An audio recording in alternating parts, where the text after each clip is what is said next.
Got nightmares, thoughts build up until I can't. My mind fills up into a creature, and it haunts me somewhere much deeper. I got nightmares in my head, I fear. The thoughts build up until I can't hear. That my mind fills up into a creature, and it haunts me somewhere much deeper. Hi guys, a little bit earlier today than yesterday. So we're going to kick off by looking at Michelle Draconis's third interview, but specifically on the day, dealing with the day of Jennifer DULOS's murder, and also the admission that she makes that they didn't take a shower. It's quite an important moment. Good to see you guys here. Let's jump right in. Yes, because I have the alarm set up, but I'm not 100%. Okay. But I woke up. Okay. I wasn't sleeping. And then what happened from you shut your alarm off in your bedroom, and what happens then? Well, take a shower, go to the bathroom, brush my teeth, get dressed, go downstairs, do the breakfast for me early.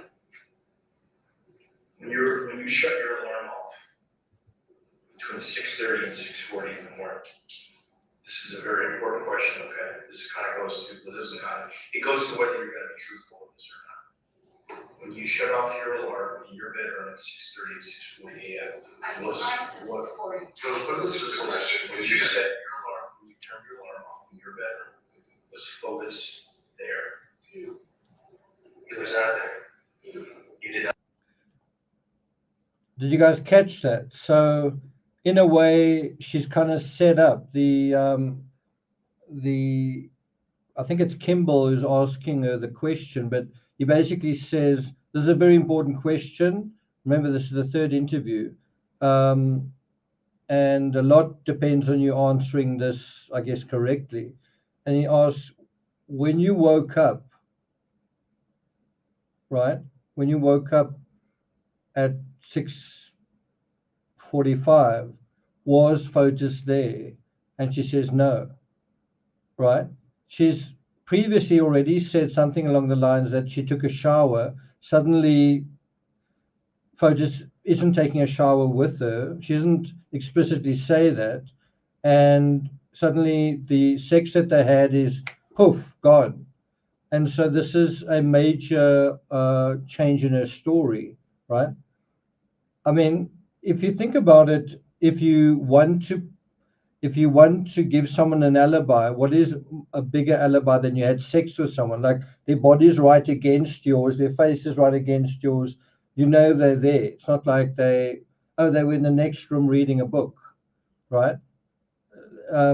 By saying something like, well, I was having sex with the person at the time, it's almost like you can't trump that as an alibi. And now that's just being untrumped, right? And that is the first sort of major change that she gives, taking the officers through the events of May 24th. And so this was an early indication that she was going to deviate in a big way from her previous statements. So the first two statements basically were repeats of one another. The third one was significantly different. Timmy, do you want to come up? Did not take a shower with him. That was a lie. Or a mistake. I want to call it a lie case. Okay. But So that's also kind of fascinating to watch, where she's told, okay, so that was a lie, and then he kind of softens it. I mean, of course it was a lie. You know, if you being interrogated by the police and you said twice in a row that you did something, then the third time you say, no, actually I did something else. She's saying it was a mistake. No, it wasn't. It was a lie. Definitely was a lie. And that's how the day starts off, right? Like now you realize it's Yes. that he wasn't there. You have to understand I the know, perception. I know, but I tell you, I would take showers with him, and I told Andy, I would take showers when we have relationship in the morning before the alarms goes on, and we would take showers together because obviously. Yeah, this is, Okay, we get it. You're helpful, yes. But the truth is, what? What is the truth? Was he there that morning? Well, I didn't see him in the bedroom or in the shower or in the room. I didn't. Did you see him in the house at all? I did not see him in the morning in the house. So when was the first time? So do you notice the body language? I did not see him in the house that morning. Let's go back to that. What? What is the truth? Was he there that morning? Well, I didn't see him in the bedroom or in the shower or in the room. I didn't. Did you see him in the house at all? I did not see him in the morning in the house. So, if you ask the question, did she likely see him when he left that morning with a Toyota and the bicycle? It's a very important day in both their lives. It is possibly the beginning of their happily ever after. They've had 2 years of it being a nightmare, 2 years of torture. And do you really think she would have slept soundly through that whole night? Same issue with Chris Watts. Would he have just gone to sleep, slept soundly, whatever? This is the beginning of her happily ever after. Probably she wouldn't have been able to sleep. Probably she would have been too excited, him as well. And probably a lot may have involved somebody packing something.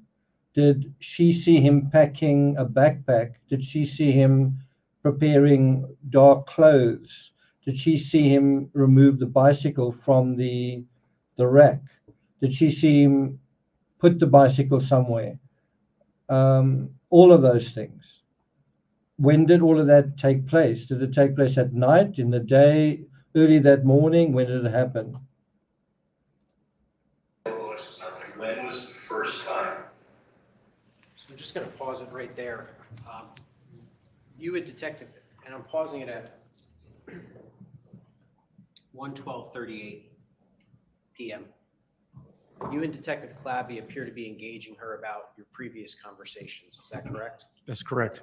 Could you just indicate for the jury what the defendant told you on June 2nd about Fotis Dulos' whereabouts on the morning of May 24th? So during that first interview, she indicated she saw Fotis Dulos. Well, she had shower. Fotis Dulos was there when she woke up. He entered the shower with her when she was taking a shower, and then she later saw Fotis Dulos in the four-group office when she returned from bringing her child to school. So, that is effectively 3 lies, right? 3 lies, and now 3 changes right at the beginning of the whole story. And directing your attention now to the June 6th interview, what did the defendant initially say about whether or not Mr. Dulos was home in the morning? Yes. She initially said he was home.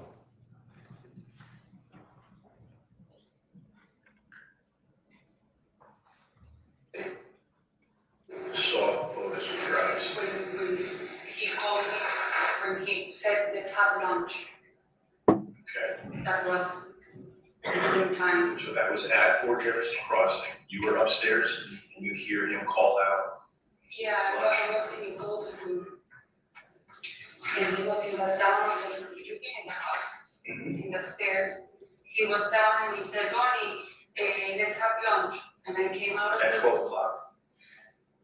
more or less. Well, what's the window? Are you sure of the time? Was there a window What that is that? the window, the time period?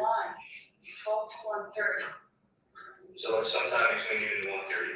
And that's usually the time that we would have lunch together Okay. in our daily basis. So between 12 and 1:30, Fotis, is that for Jefferson calling up to you to have lunch? Yes, Right. more or less. So you can't say 100%, you just think it's between that one and a half. Exactly. So, sorry that I had it on kind of a smallish screen there, but do you notice how kind of excitable she is? She moves in her chair. Her hands sort of do that. Even when it's just a simple thing like, okay, was the time that or the time that, she kind of quickly gets, I don't want to say triggered, but she gets kind of excited. And that's just on a fairly, not a completely insignificant point, but it's not really, that is something just to take note of. Does she come across as kind of an excitable person? Because she certainly doesn't come across that way in court. In court, she seemed extremely quiet, almost sleepy, and passive. Like my example is a sort of a bookish librarian, right? It's the Jodi Arias pretending to be a librarian kind of meme, right? That I'm kind of referring to. Nothing against librarians. I personally like librarians. Thanks so much, Fadicus. Appreciate that. Thank you. Josie, good to see you.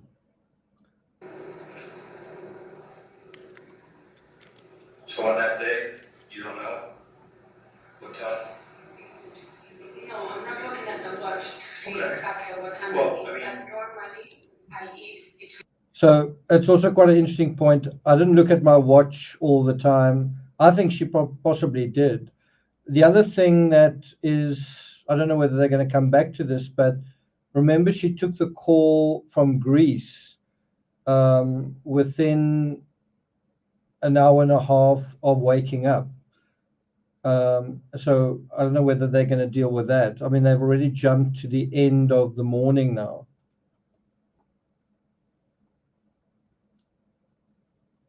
In those times.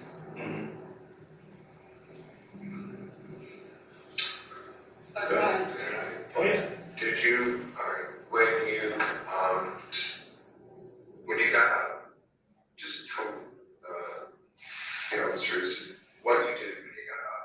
And When I get up, right, when you took the call that day, all right? I went downstairs, I cooked breakfast. Usually the breakfast for Nicole can be an omelette, can be a toast with Nutella, it can be strawberries with Nutella.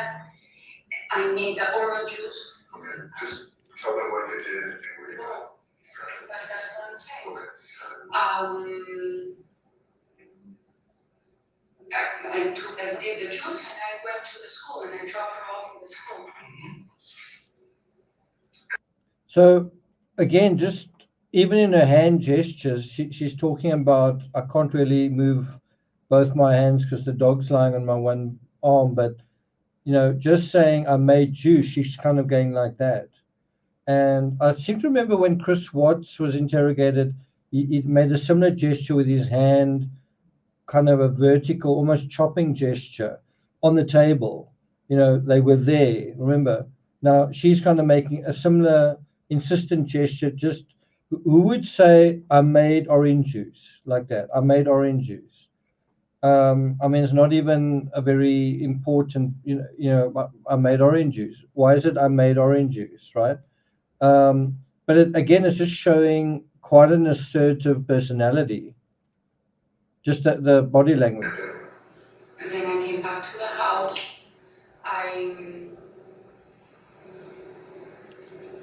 At some point I went up to the office. Kent was there. Why did you go to the office?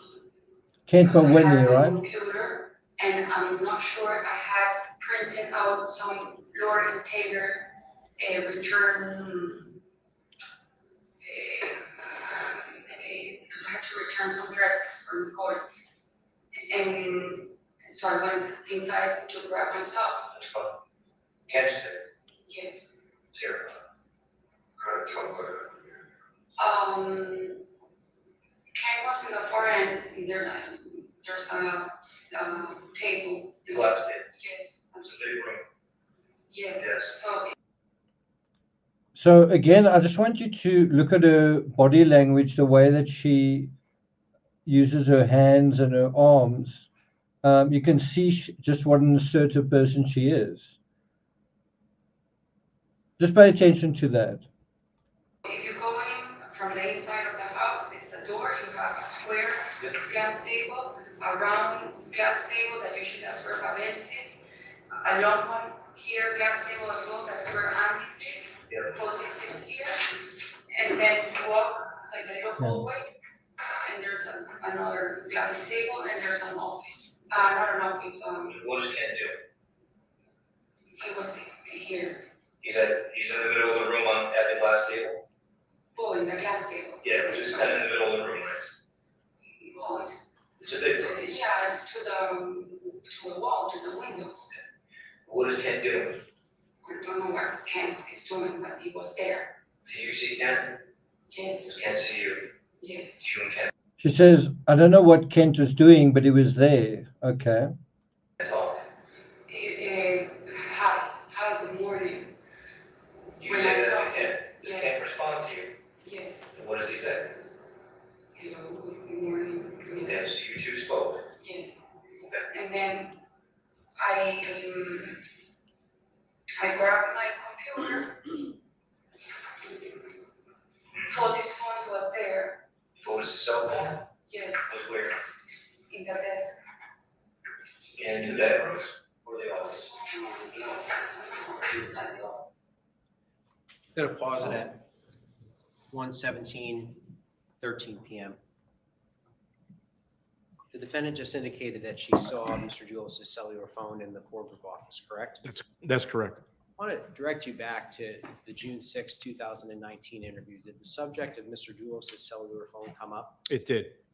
And what did the defendant say about whether or not she had seen his cell phone in that June 6 interview? She indicated she had not seen it. She assumed it was with Fotis.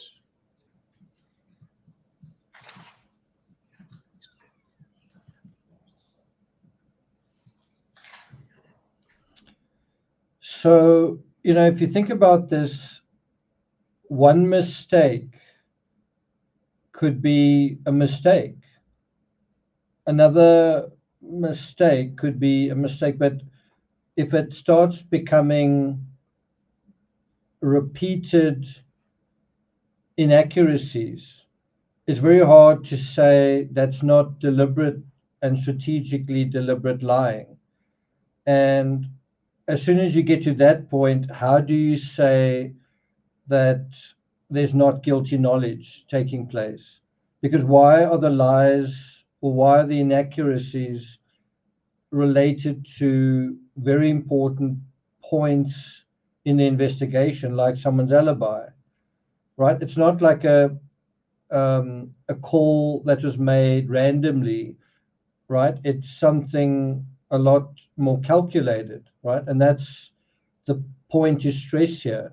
You can see calculation is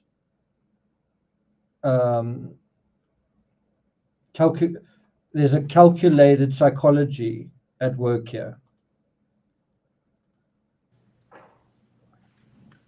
Let's stick with you because remember, I wasn't there.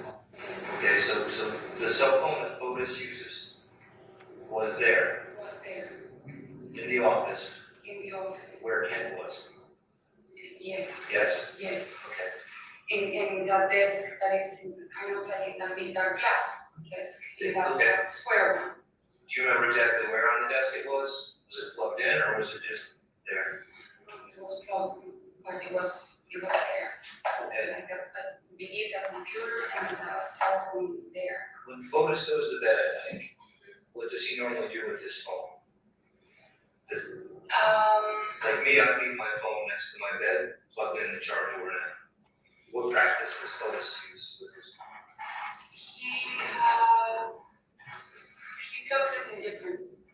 places, like near the window, But in the bedroom, in the bedroom, sometimes down in the kitchen, and there's 2 plugs in the table, in the kitchen aisle, whatever.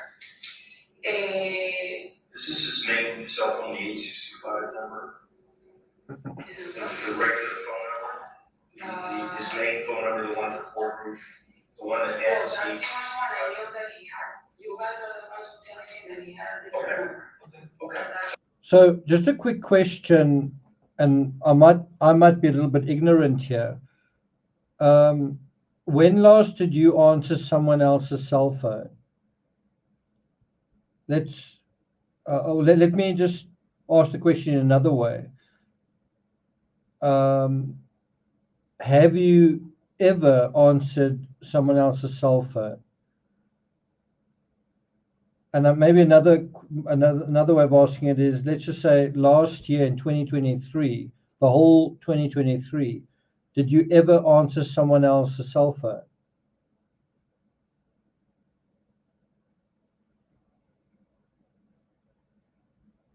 So I'd just be curious if there's anyone here who has. Chelsea says no.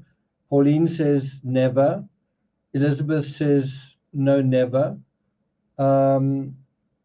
Sue says I answer my husband, so that's one person. Kenzel says no. Right? Most people, I would say, would just not do that, and there are a couple of reasons. One is most cell phones have got some kind of password lock or privacy setting, and how can I put it? Cell phones have become quite a personal item. You don't just willy-nilly give your cell phone to somebody else. But equally, why on earth would you answer someone else's cell phone? It's not going to be for you. The call's not going to be for you. I'm just trying to see if there's anyone else that says yes. Diane says only if I knew the person on the other end. So there are a couple of you who say yes. I don't know, speaking for myself, in my entire life, I can't really say if I suppose it's possible I may have done it once or twice, but if I'm sitting somewhere and a phone is ringing right next to me, I probably wouldn't answer it unless there's some kind of context. And obviously the phone would need to be, or when the phone rings, does it need to be unlocked? I think to make a call, you unlock it. To receive a call, you don't necessarily need to do that. But interestingly, in the Oscar Pistorius case, he apparently first said that he wanted to make a call. I think he wanted to phone 911 or something, South Africa's 911, on the victim's phone. But basically, he was acknowledging handling her phone and touching her phone. Anyway, the point I'm trying to make is it's extremely unusual. And so her to take the call when she did is a lot of a bigger jackpot than I think we sort of realize. If you put it on the scale of, like, ordinarily, when last did you look at someone's phone? And maybe you'd say, well, once in 6 months or once a year. Why does Michi look at Fotis's phone? The one time that she looks at his phone is and answers a call is when he's actually committing a murder, right? And I think the other way to address this is to ask her, do you normally answer his phone? When was the other time that you took a call? And I wouldn't be surprised if Fotis is the kind of guy who wouldn't want anyone answering his phone other than on this occasion. I wouldn't be surprised if he don't touch my phone kind of person. Anyway, don't you think that's quite a important point? So I just want to make sure we're talking about, what phone is on. So you're saying that when Fotis goes to bed at night, sometimes his phone is in the kitchen, sometimes it's He leaves his phone there all over the it's house. all over. And I think if you talk to his employees, they will tell you. He always loses his phone, his wallet, and Okay, but the day of the 24th, when you see Ken, yes, Fotis' phone yes, is on the glass table in Yes. the office yes, where Ken is located. yes, When you woke up in the morning yes, and went into your bedroom to turn off your alarm, yes. do you remember if you saw Fotis' phone in that bedroom? No, I saw it in the office. So in the office. Was that the first time that day you saw it in the office, or did you see it No, I saw it in the office. just then? Okay. So when you saw it, sure, you saw it in the office. So at this point, they seem to be challenging her or trying to get certainty. Did she answer the phone in the office? Now, my personal thought of it is,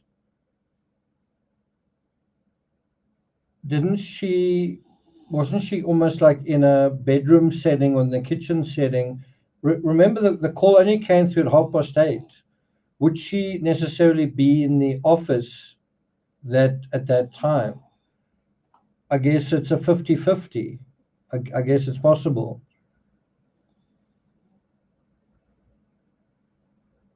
And I guess one's got to look at the everyday system. What time does the construction company get up and running? What time did Michi typically get up and running? Bear in mind that she's got to take her kid to school. So I guess that does change things. If she had to take Nicole to school and get back, she certainly wouldn't be in bed or in her bedroom. Would she necessarily be in the office? It's also interesting that somebody else tells her, aren't you going to answer that? And so you have another person that's already being almost acknowledged as possibly a part of this scheme in her version of events. Were you surprised that, Fotis isn't there, right? But his phone is there? I thought he was, but Oh, so you I thought, thought he was because. But you didn't see him. But I didn't see him. I didn't see him. so was it the fact the phone was there that made you think that Fotis was also there? Oh, Kent. I saw Kent. And I thought he was, but obviously he wasn't. Okay. And I think, but again, I don't know why I'm 100% sure, but I could be mistaken that when I took Nicole to school, the Suburban was there. The black Suburban. Okay. So that's quite an interesting point she's making. She's trying to say, because his vehicle is there, and look how her head's sort of down like that. She's trying to say, because Fotis's vehicle is there, he was likely there. And that was basically the ruse of the whole murder. It is, the trump card was, I'm going to go and take someone else's vehicle, then no one's going to guess that it was me. So I'm going to take someone else's vehicle. I'm going to take my bicycle, right? And my vehicle is going to, and my vehicle and my phone and you are going to be my alibi, right? Because if my vehicle didn't leave, how on earth did I leave? If my phone didn't leave, how on earth did I leave? And if my phone is answered by you pretending to be me, how on earth did I leave? That's the ruse. And so her saying here that his vehicle was there all along, really, did she not know that he used the Toyota Tacoma? Did she not know that it was arranged, see him leave with it, see the bike in it? Was she totally ignorant of it? Because she seems to go along with him to wash it. Question is, no questions asked, or is Fotis just a funny guy who does funny things?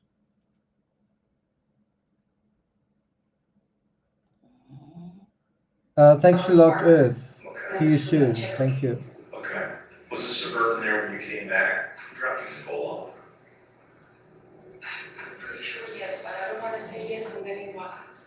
All right, So back to, what you're saying, okay, And I think, so can you see how she starts off that with a very, like very adamant, doing this kind of body language. You absolutely sure, but then her words kind of almost contradict her. She says, I think, I actually can't be 100% sure. Let's listen to what she says. Just, it's quite interesting, the contradiction here.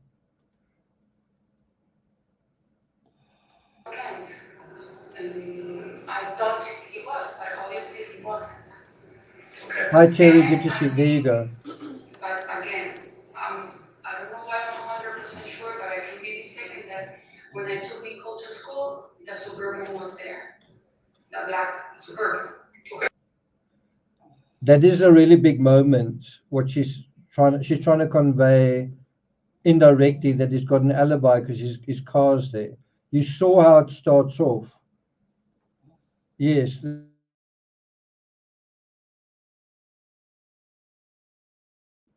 Slide quite calculated. Okay, That was parked okay, next to the Cherokee. okay. Was the Suburban there when you came back, dropping the pole off? I'm pretty sure yes, but I don't wanna say yes and then it wasn't. All right, so what you're saying, it sounds like, is that if Fotis wasn't there, he wasn't driving the Suburban, right? If he wasn't, If Fotis was not in the house and Suburban was at the house, then Fotis was not in the Suburban, right?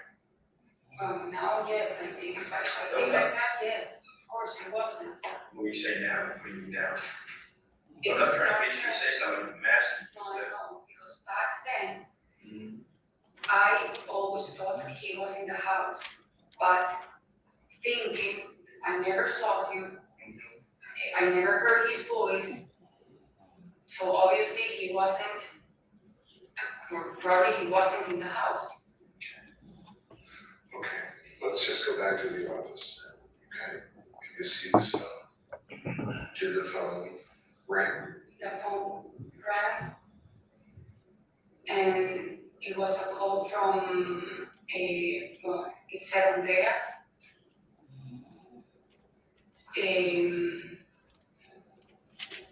She seems quite careful here.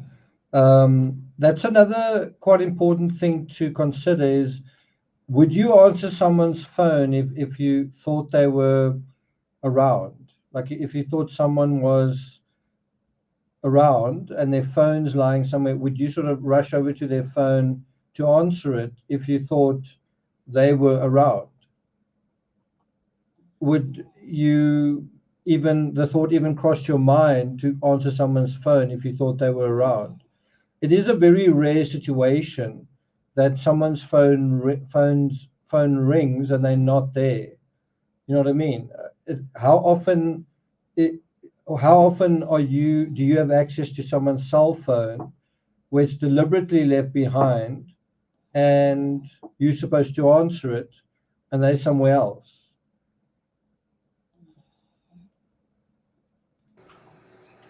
And Ken stood up, and I think he was kind of, from where I imagine, coming towards this side of the room. Like, if you're gonna pick up the phone or something like that, I picked up, I know what Wait, you said that to you? He said, are you, like, there's a phone ringing, or you're gonna pick something with the phone, or the call, not the phone, the call. And Again, you notice her body language, it's very excitable, very deliberate. Terry says, I'd love to see the transcript. Yeah, unfortunately, I thought the third interview might be significantly clearer, but it's only 5 years ago. Technology. Anyway, let's hope they've sharpened up their systems by now. I picked up the phone. I know Andreas, but I wasn't sure that it was Andreas. And I hear like noise, but I did hear Ella. Ella is hello in English, in Greek. And I said hola, and that was about it. Like, the communication didn't go through. Did the phone just disconnect? If you look, Just going to pause it at 1:22:41. At any point during your first two interviews of the defendant on June 2nd, 2019 and June 6th, 2019, did she mention that she answered Mr. DULOS's phone? No. This is the first time she's mentioning it? Yes. Thank you. but it was like fast. It wasn't like 3 minutes, like hello, hello, hello. No, it was like short. Okay. And I'm pretty sure it was Andrea's voice. Okay. Did you think that the call failed, or do you think that he hung up? No, I think the call failed. I mean, like, the connection was bad. There was no further phone calls? No, then I left. Then I went downstairs. You and Ken didn't have any conversation after No, I left because I had to go. Well, I wanted to go to the supermarket. I had to do things throughout the day. I went downstairs. I cooked. I believe I ate an omelet, 100%. Well, quite a detailed memory. Anyway, so what we're going to do now is we're going to come back to the interview, but I first want to go to how the judge deals with the whole contempt of court thing. And then there's also something really fascinating that they found smoke coming out of the chimney, I think at Jefferson Crossing on the 25th. So bear in mind it's late May. It's basically almost summer in Connecticut, and there's a fire going. Like everything's green, and it's obviously a sunny day, right? And there's a fire going. There's smoke coming out of the chimney on the Saturday. And so what's that all about? Was that disposing of evidence? So we're going to look at that. So we will come back to this, but let's first go to this. Those allegations at another time.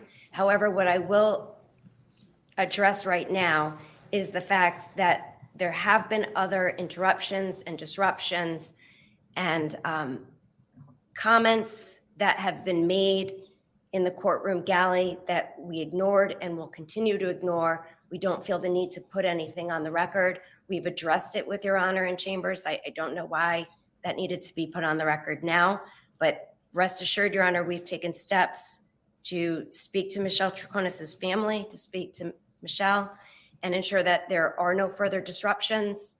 Her computer is not here today because I'm not going to be focusing on what somebody has or doesn't have on their computer. We need to listen to the evidence and ensure that what's supposed to come in before the jury comes in and what's supposed to stay out stays out. Thank you.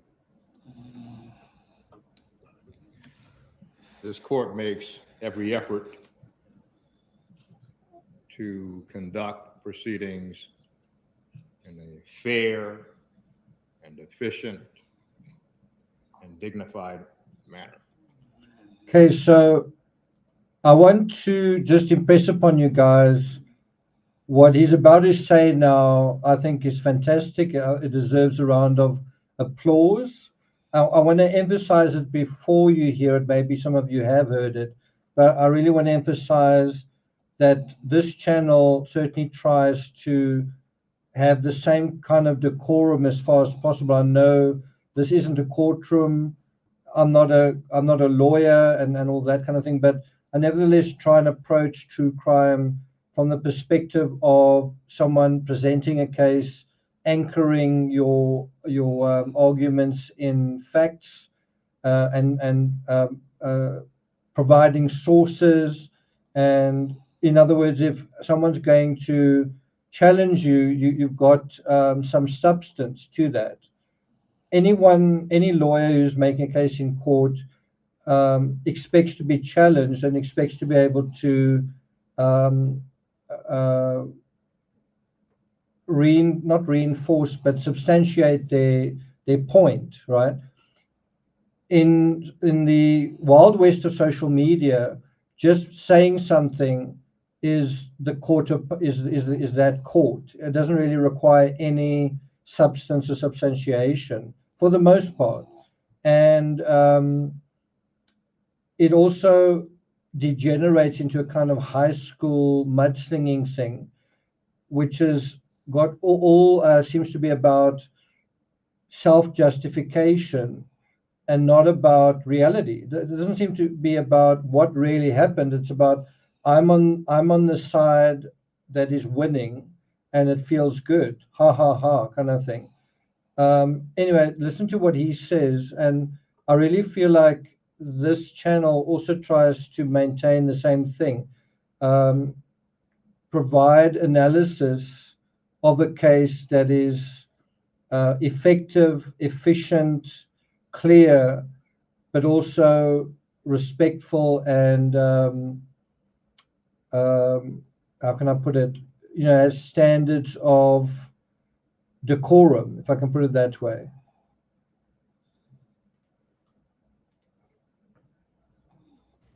This court makes every effort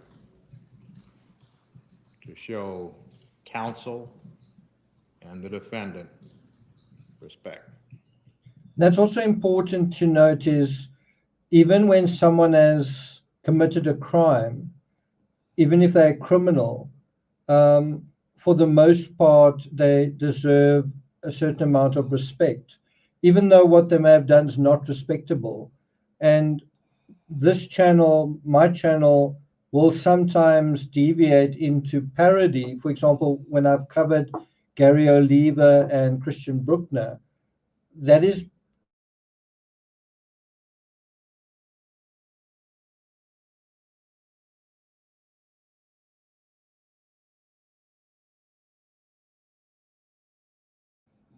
it's not really disrespecting a particular person. It's mocking an idea, right? And sometimes it deserves that. But what I see so often is disrespect in a very kind of obvious way. And I mean, that is actually how crimes happen when you have contempt for another human being, even if it's a murderer. That kind of contempt leads to evil. And, I see you guys as potential jurors one day, and you want a community that is fair minded and have strong hearts and good integrity. You guys are going to go into a jury pool one day at some point, maybe some of you, maybe many of you. And you look at some of the jurors that appear, for example, in the Murdoch case. And although the majority seem to know what's going on, there's some that don't seem to know how to behave or how to think about cases. There's some people who've made up their minds from the word go and don't know how to deal with subtlety and don't know how these cases work. Anyway, let's listen to the rest of what he says. Elizabeth says, I've done jury service. Anyone else? What the court is not going to countenance are competing pep rallies like you have in high school. The defendant supporters and the state supporters. This is not high school. And so that is obviously what's taking place behind the scenes in this courtroom, is you've got people sitting on the state side, basically murmuring and making comments and just giving feelings of support to the state. Meanwhile, you've got Michelle Troconis's family. There's that kind of thing that's taking place. And the judge is now highlighting this. The court is not going to become a hallway monitor.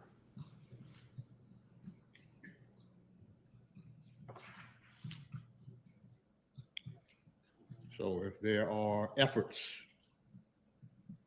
to communicate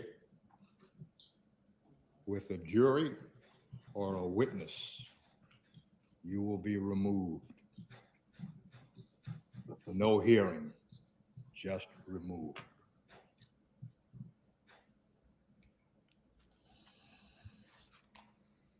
There will be no computer use other than by counsel in the courtroom. There will be no communication with the gallery at any time. I must say, you know, I was in the gallery in the Caitlin Armstrong case trial, in the courtroom. I was in the gallery in the Laurie Vallow trial, and there's minimal, if any, contact between the gallery and anyone on the other side of the gallery. When a witness would pass through the gallery to the witness stand, obviously there's a little, there's a kind of feedback, if you will. But certainly when court is in session, there's virtually zero influence from the gallery, as there should be. The gallery aren't supposed to be heard applauding, which I've seen so far in the Karen Reed case. The gallery aren't supposed to be providing any, you know, like in a talk show, you know, people are supposed to laugh, groan, applaud, or whatever. A trial is totally different. You're supposed to listen, absorb, and put all that information together, not do a running commentary on it. And anyway, listen to the rest of what he says here. Hi, Sharon. Good to see you.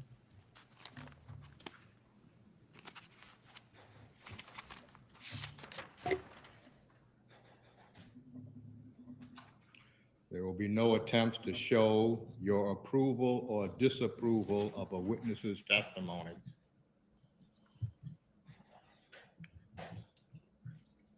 Or you will be removed. Now, can you imagine if that stipulation became, let's say, a law on YouTube? What do you think would happen in chat, right? And all I'm trying to kind of impress on you guys is how unhinged, in a way, true crime has kind of become, because this is how a court conducts itself. And I think the court of public opinion needs to be reined in. You might say, you know, the whole purpose of social media is to be the Wild West, but I can tell you now, probably within 5 or 10 years, the law of the brick and mortar universe will have caught up to the lawlessness in the YouTube universe, because it is a place where things are taking place that are not right. And I mean this statement, the documentary Cyber Sleuths is starting. I don't really think that was done very well, but it's certainly opening the door to say this is a reality that is taking place and is harmful to the pursuit of justice. You've ostensibly got true crime that asserts itself as this force for good. We had to do lie spotting and to hold people responsible, except we are actually competing with the interests of law enforcement, etc., etc. And I know, look at my chat numbers, 146 people in chat. Nobody wants to hear what I'm saying because it's not fun, and it's, you know, it shuts down the circus. But this is what true crime used to be, I think, once upon a time, and needs to be. If true crime continues to go the way that it's going, like when I attended the Laurie Vallow trial, it was like, I don't know, it's a little bit like the Gestapo. You not allowed to even look at your phone. You're not allowed to tweet. You're not allowed to. Ironically enough, I think you were allowed to use your laptop in that trial. In the Kate Armstrong trial, I think you weren't allowed any digital devices activated. And all of that is to prevent even the possibility of someone recording something, taking a photo. That's how where things are today. And of course, if you go further back in time, yeah, you could tweet the.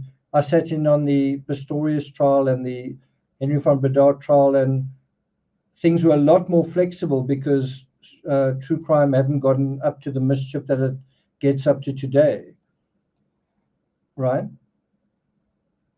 But anyway, what he says basically is calling what is happening in his own courtroom like a high school level of behavior. And this is inside the courtroom. And where do people learn to treat these trials? Right here on YouTube. How do people learn to think about justice and all of this? Right here on YouTube. And then those same people go into a courtroom and they take that mentality with them. I'm a little bit of a different YouTuber in that I have actually studied the law. I don't know how many others have. I'm talking about the law, not studied to be a cop. There's a little bit of a difference there. When you're inside the courtroom, how are things sort of conducted? Also support law enforcement, where a lot of other ex-law enforcement don't seem to do the same. I think it's quite weird. Anyway, let's hear the rest of this. Rant over.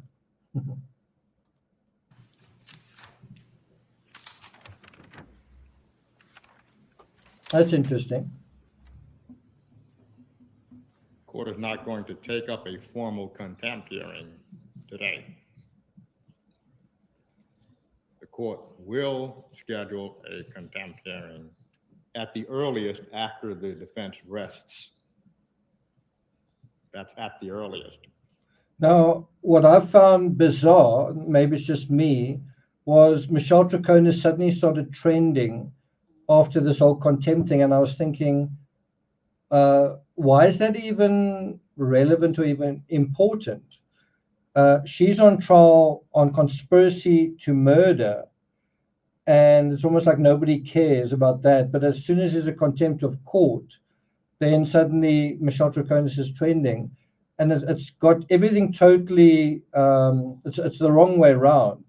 It's like, let's look at this case if there's drama, and it's a bit of a circus, but not look at it from the perspective of let's try and understand whether there's conspiracy to commit murder here, which is much harder.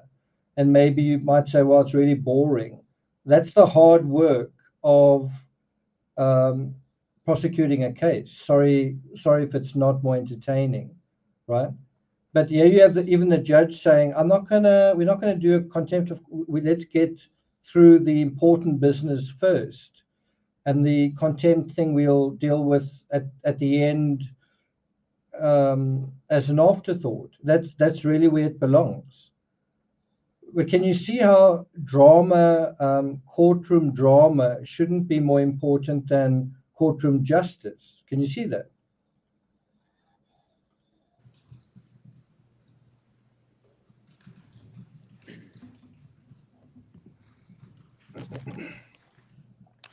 Are we ready to proceed? I think so as well. Yes, Judge, we have one witness, and then we have Detective Kimball, and we're going to be playing the third interview in its entirety. I believe it's 3 hours and 50 minutes. I gave another copy to the defense last night.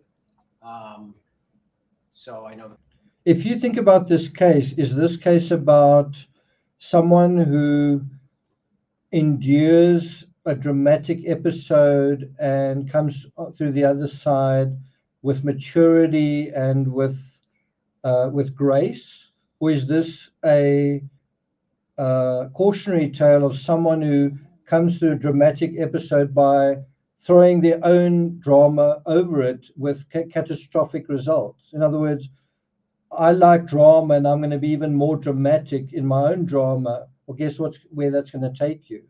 And so, again, does true crime teach you how to deal with drama in a mature way, or does it teach you to be back in high school? Because at the end of the day, we're all here participating in the formation of our society, a commentary of our society and culture. And do we want a culture that's high school, or do we want one that is civilized? Which one? The court is going to be taking additional breaks, but I just want to let the court know what we have on schedule for today. Thank you. We can bring the jury out, please.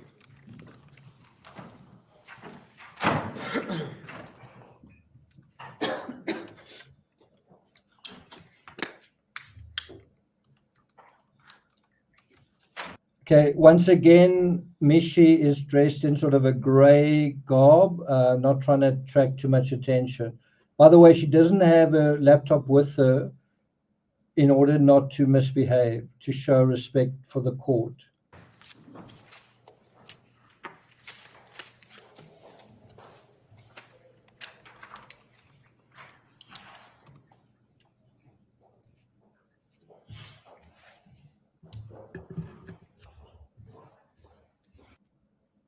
With people, we did all the video, all the alarm codes, all the card access program. We ran all of that out of the command center, Where is command center? Bridgeport, Connecticut. So how many people do you work with respect to all the videos from the branches? There was only 3 of us in the command center. We worked 24/7. And were you working in that role in 2019? Yes, I was. Was that also at the command center? Yes, in Bridgeport. Did that, I guess, command center encompass a bank branch in Avon, Connecticut? Yes, it did. Would that be People's Bank off of West Main Street? Yes, it was. Is there a video surveillance on that ATM at what was People's Bank on West Main Street? Yes, there was. Hi, Maria. Are you Good to familiar with see that you. area, sir? Yes, Okay, and are you familiar with the video surveillance at that ATM? yes, I am. In what way? Just viewing it as needed.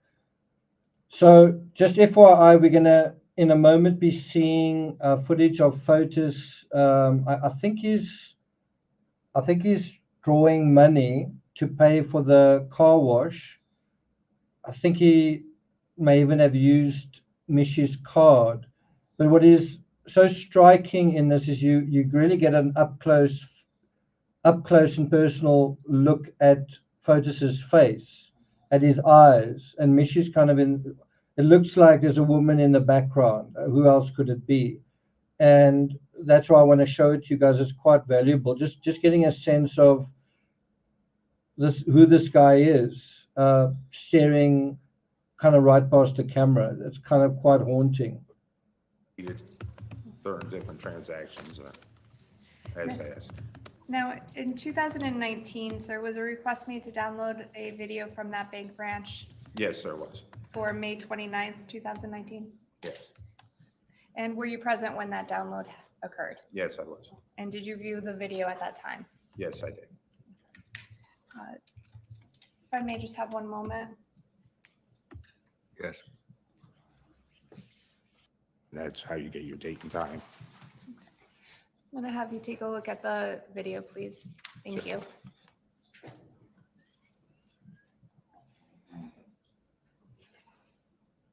So if you look at that image, well, let me ask it like this. Is Fotis alone in that vehicle? All right, you can clearly see there's someone sitting beside him.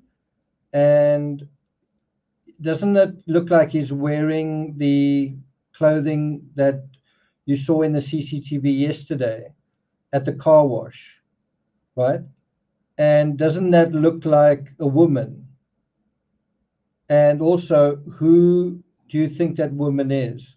I don't think it's been absolutely sort of, I don't think you can prove that that is Michelle Troconis, as in through this image. I don't think you can prove that that's her. But I think her phone places her there, and the fact that Fotis used her phone number suggests that she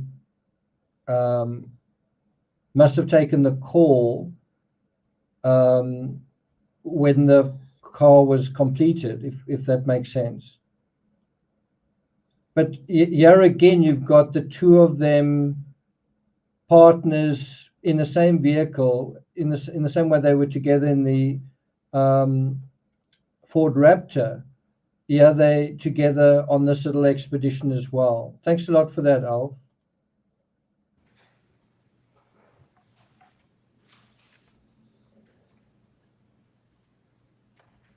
Now, I can't get over when you see this, I don't know, it's just eerie. The look on his face, the look in his eyes. I don't know, if I was in this position, I would just get out the car and do the ATM thing, just get out and do it. And I just get the feeling that he's this kind of guy. I will not get out the car. I will upset myself by how uncomfortable this is, and I'll get really mad and upset. I could make things easier for myself, but I'm going to insist on doing it the way that I want to. And anyway, you'll see what I mean. Just look at this.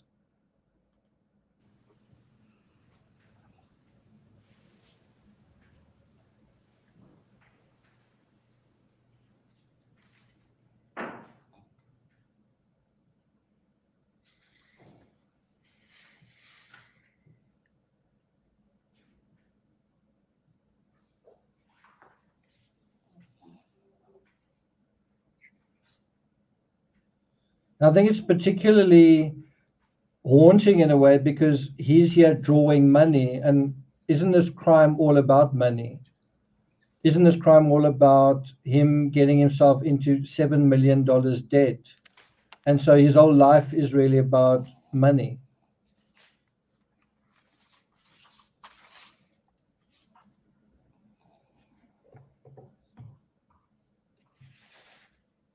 This was May 29th at 2:32 p.m. So 5 days earlier, he'd murdered his ex-wife.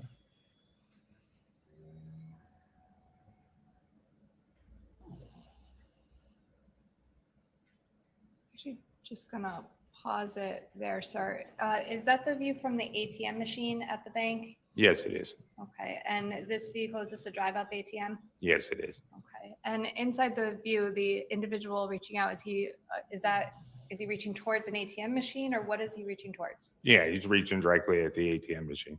And the passenger side where the female is located, is there any bank incident or bank camera that focuses on that side of the vehicle?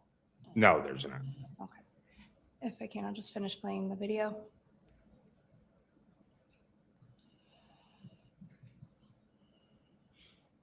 You can actually see the bank reflected on the window there. So we're going to jump forward to this video. This is also the 25th of May. Detective Kimball, was there anything of investigatory interest to you in this clip? Absolutely. In the upper right-hand corner, the gray or white driveway to 80 Mount Spring is shown.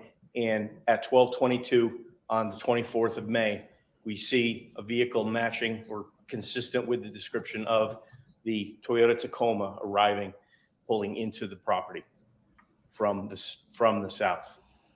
Incidentally, Detective, I should have asked you this earlier, but during your third interview with the defendant, did she ever indicate to you which vehicle she was driving on May 24th, 2019 in the afternoon? Michelle Troconis indicated she was driving the white Jeep Cherokee.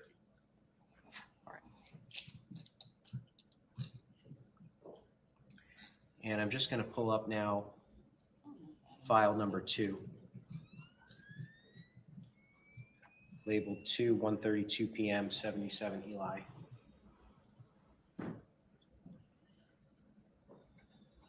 All right. So can you just orient the jury to what we're looking at here? Absolutely. This is surveillance from 77 Eli Road. So Mountain Spring is to the south, and the next road up to the north is Jefferson Crossing. So north is to the left, south is to the right. We're looking at Eli Road. Now, I want to direct your attention to the white vehicle in the top center of the photograph. What type of vehicle is that? That appears to be a white Jeep Cherokee. All right, and you indicated the defendant said she was operating a white Jeep Cherokee? That's correct. And in case I missed it, Oh, I did, yeah. to the right is 80 Mountain. 80 Mountain would be to the right, to the south, and Jefferson Crossing would be to the left, to the north. So I'm not 100% sure what this is about, but I do remember, wasn't Pavel Gumeni driving the white Jeep on the 25th? Right. Oh, and this is 1:32 p.m., is that correct?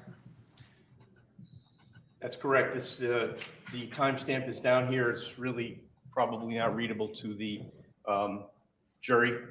This- Your Honor, I'm not going to do this for each one, but what it appears that this is all evidence that's already in. We now have a witness who wasn't there, who didn't even collect it. But what's the objection? What's the grounds? The objection is it's based on hearsay, it's irrelevant, and it's already in evidence, and therefore it's a waste of time to have this witness re-describe evidence that's already been testified to. Well, the court understands this entire offer to encompass what areas were going to be explored with the defendant at the third interview.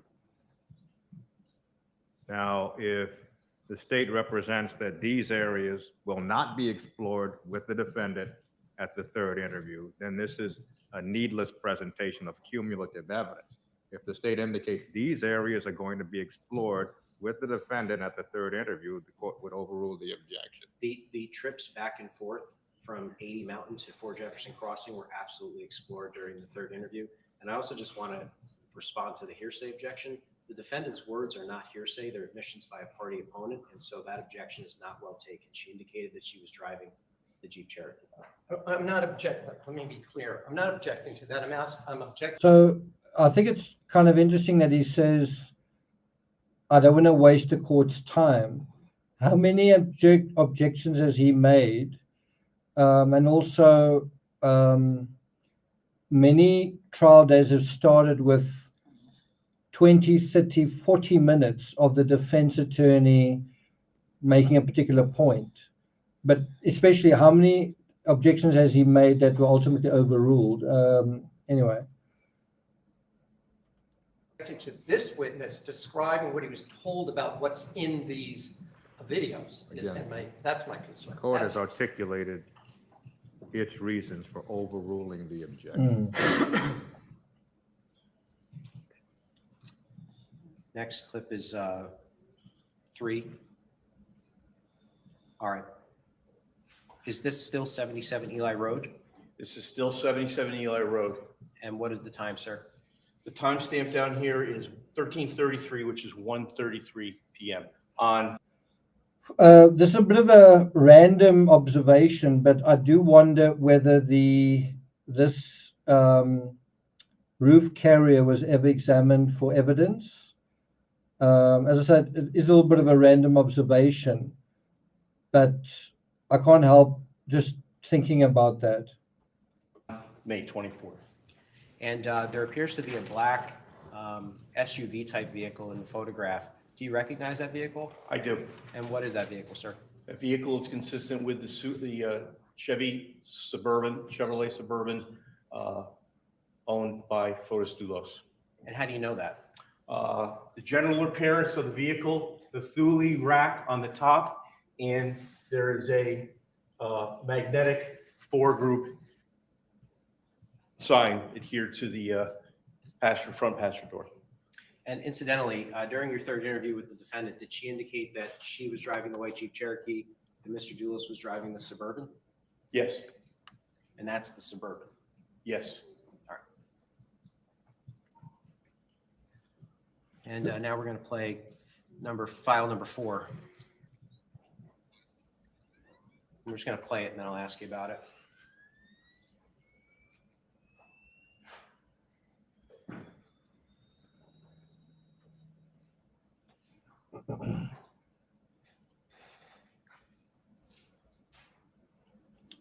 (1:46 p.m. on the 25th).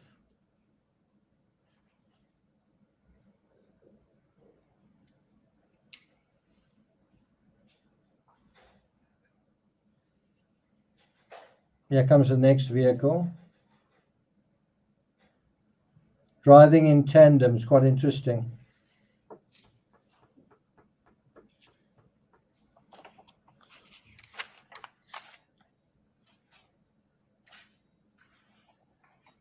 Okay, firstly, what address is this taken from? This is surveillance from 77 Mountain Spring showing 80 Mountain Spring Road. And in that particular clip that we just watched, what did you see of investigatory interest? So just to remind the jury, north is up here, Jefferson Crossing is up here. The time is 5/24/2019, 1:36 p.m. And what I saw was a white Jeep Cherokee coming from the direction of Fort Jefferson Crossing, pulling into the driveway of 80 Mountain Spring, and less than a minute later, a black Chevy Suburban coming from the direction of Fort Jefferson Crossing, pulling into 80 Mountain Spring Road. Oh, is that the 24th? So the date on it is wrong. Okay. And I think the time's also wrong. Number 5.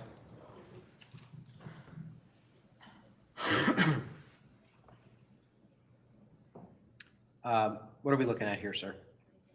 We're again looking Okay. from 77 to 80 Mountain Spring Road. And what is the time here? The time here is 1:41 p.m. All right.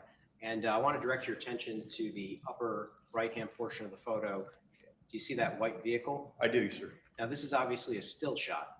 However, can you just explain to the jury why this is significant to the investigation? This is the white Jeep Cherokee leaving 80 Mountain Spring at 1:41 p.m., turning right towards Fort Jefferson Crossing. So this is roughly how long after the vehicles arrived? You're gonna ask me to do math. Oh my God. Maybe it'd be easier, just go to the other, go back to the clip. From 36 to 41. All right.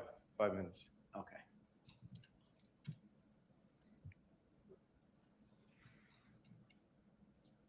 And is this from 77 Eli Road, number 6? Yes, this is. And what's the time?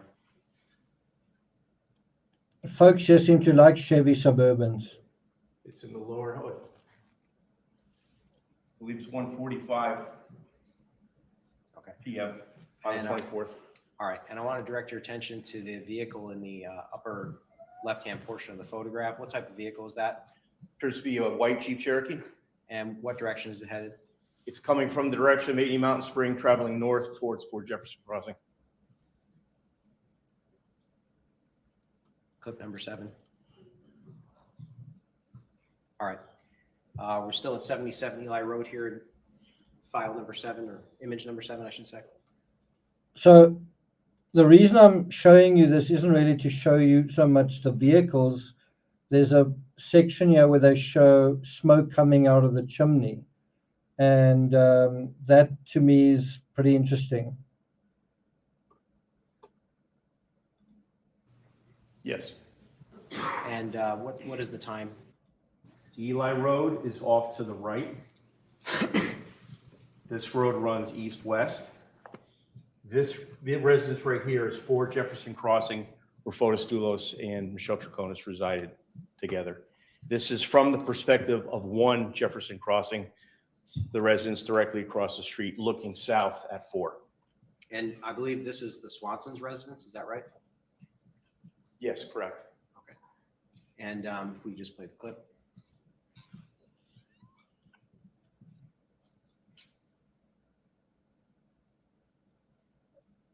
Actually, just before, we could just pause it at 13 seconds. I want to just orient the jury to 4 Jefferson Crossing here, if we could. 4 Jefferson Crossing has multiple chimneys, is that correct? That's correct, yes. All right, I want to direct your attention to the chimney on the far left. If you could just point that out for the jury. And you're indicating with your right index finger, basically the dead center of the photograph. Is that correct? Correct. All right. Is there any smoke coming out of the chimney? There does not appear to be any smoke coming out of that east chimney. All right.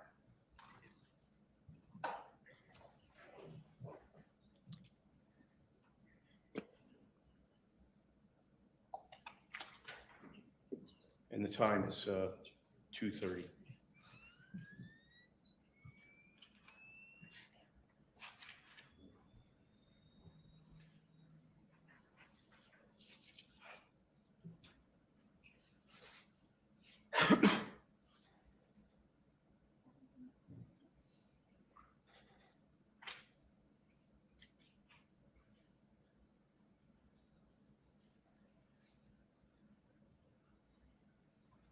Incidentally, is this a motion activated camera, if you know?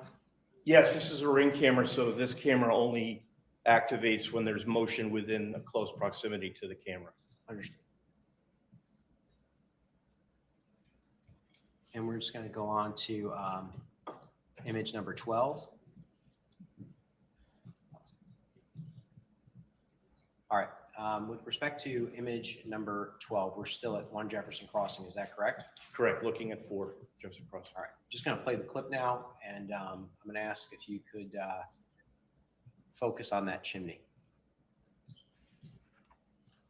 There it is.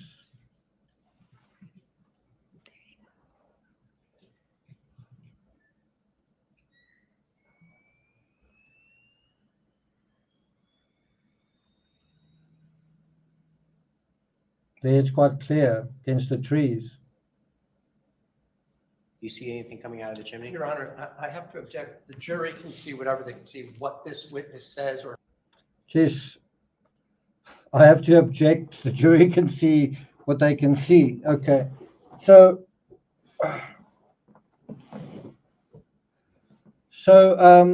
I must say this is for me pretty significant. This is on the 24th of May. It looks like it's 5 to 3 in the afternoon. 4 minutes to 3, almost 3 minutes to 3. Unless there's some kind of difference in the timing there, I take that as accurate.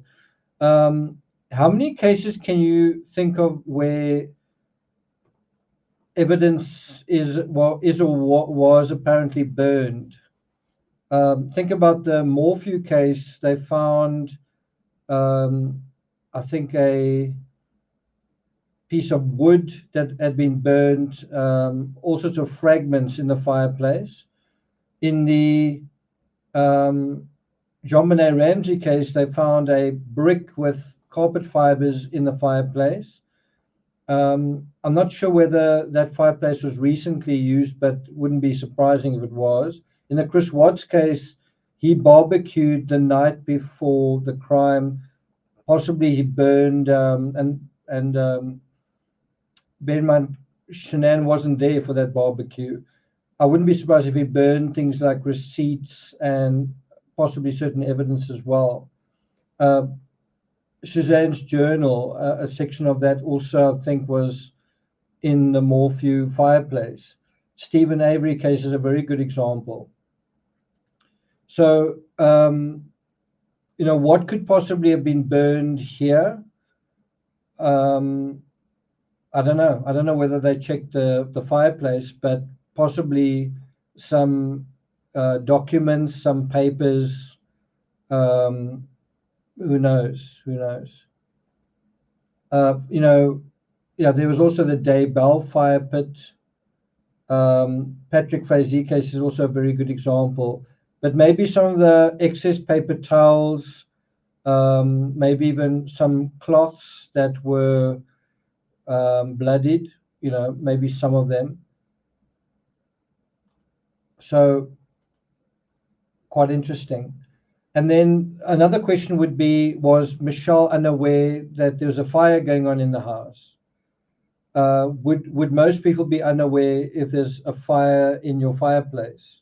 Or how he's going to interpret what's in these videos is, I suggest, his lay opinion. Can you guys The see jury is the smoke there? perfectly able to see whatever it Now, is. this is a very subtle case, and in some ways I find it very intriguing because of that. In another way, things are so subtle that it actually seems very dull. The only action seems to be cars driving around, right? Let me ask you a question regarding the subtlety here. This is a motion activated camera.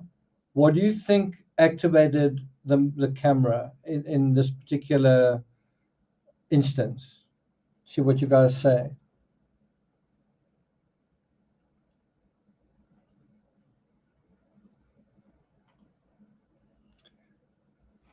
Question again, this is a motion activated camera. What do you think activated the camera? I don't think that's the right answer. I don't think that's the right answer. I don't think that's the right answer. That's possible. It could be the wind. It could also be just the fact that because of the clouds and the sun going through the clouds, the lighting is changing. So if you go back to over here, you can see how the light changes. Proximity to the camera. Understood. And isn't that what And we're just activates the gonna go on camera? to I don't know if image you'll number see 12. it here. All right, with respect to image number 12, we're still at 1 Jefferson Crossing, is that correct? Correct, looking at 4. Anyway, it may be a Just gonna play the combination clip now, of wind and I'm gonna and ask if the you could, wind blowing the clouds that makes the focus on that sun chimney. poke through the clouds and change the lighting. You can see the clouds are moving, right?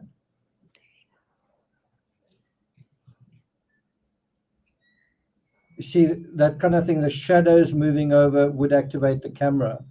So I think it's a combination of wind and light in terms of the light shining through the clouds, Do you see anything coming out of the chimney? right? Your Honor, And I you know, have if to you think object. about Jury- that, if the wind wasn't blowing and the clouds weren't moving, would they have captured this chimney? And I think the answer is no. You know, if it had been a very calm day, a settled day, they probably wouldn't have captured this very important bit of evidence. And that is the subtlety. I mean, that is good luck for us, good luck for the prosecution, bad luck, I mean, for the people who committed this crime. They just happened to choose a day where the wind was blowing, you know, bad luck.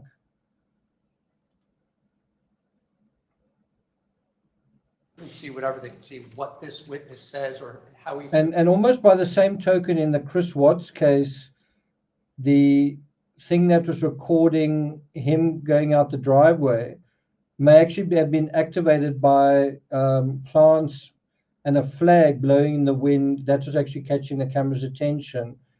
And as a result of that, caught more footage of him than otherwise it would have. In other words, if that had been a less windy morning, maybe you wouldn't have had that evidence. Going to interpret what's in these videos is, I suggest, his lay opinion. The jury is perfectly able to see whatever it is that is in the video.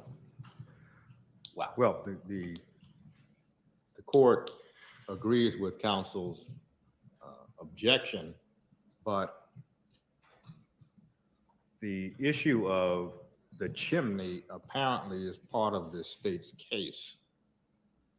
So the court is going to allow the specificity concerning the chimney, but the observation is up to the jury. All right, if we could just replay that. And I'll ask you again, do you see smoke coming out of the chimney? Remember, And it's if you could this just chimney here, right? Indicate with your right index finger where it is. Chimney's right there.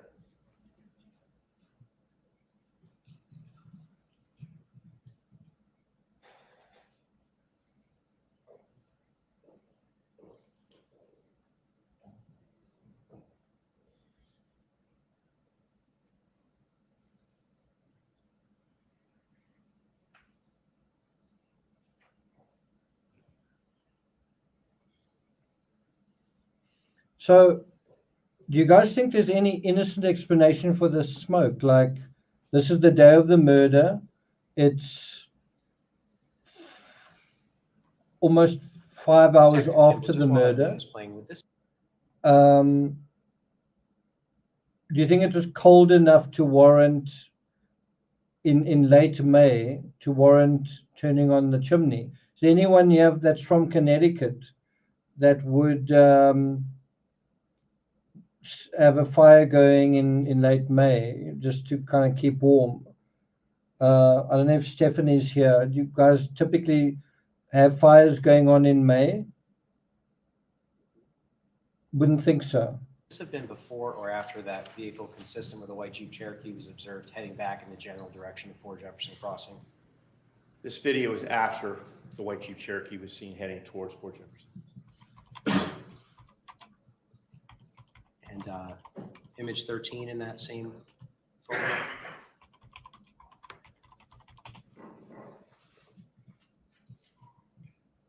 Is this still 1 Jefferson Crossing?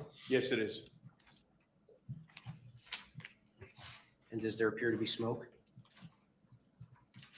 There does not appear to be smoke rising from that chimney.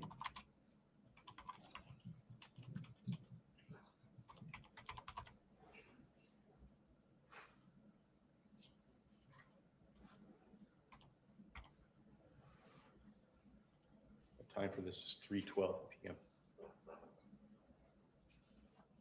Okay, so just FYI, the weather in Connecticut in May 2023, if we go to the 24th actually happened to be one of the warmest days that month, warmer than this week. This week's got a couple of warm days, especially over here. This week had one pretty warm day there, 79. But in terms of this week, the penultimate week in May, it's one of the warmest days. Sorry, where am I? May should be a Friday. I think 2023. Why is it?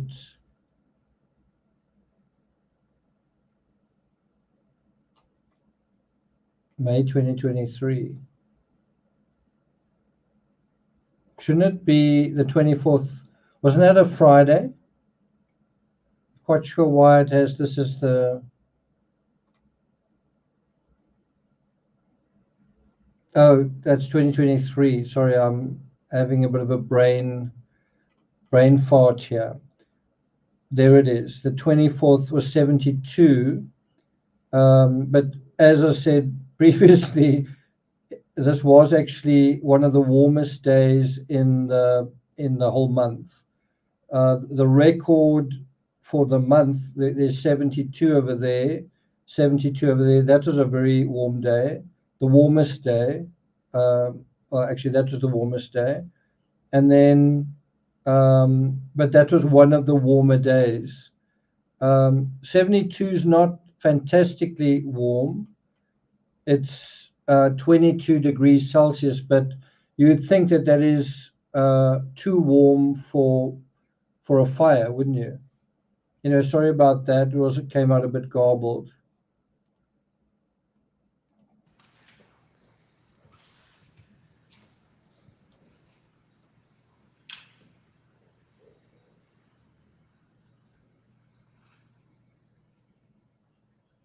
Thanks for the tips there, guys.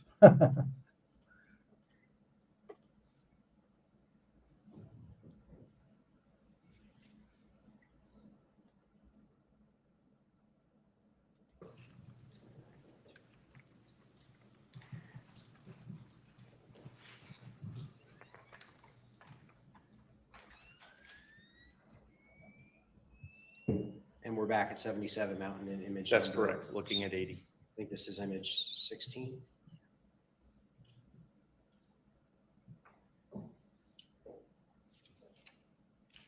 A lot of driving around. They're very busy on that, All right, so that what's the day. date and the time here? The corrected date is 5/24/2019. The corrected time, it would be 3, at this point, 3:50 6 p.m. And the first vehicle that went by in the video, what did that vehicle appear to be? Appeared to be a white Jeep Cherokee. And where did it go? It came from Fort Jefferson Crossing, the direction of, and it entered the driveway of 80 Mountain Spring Road. Number 17.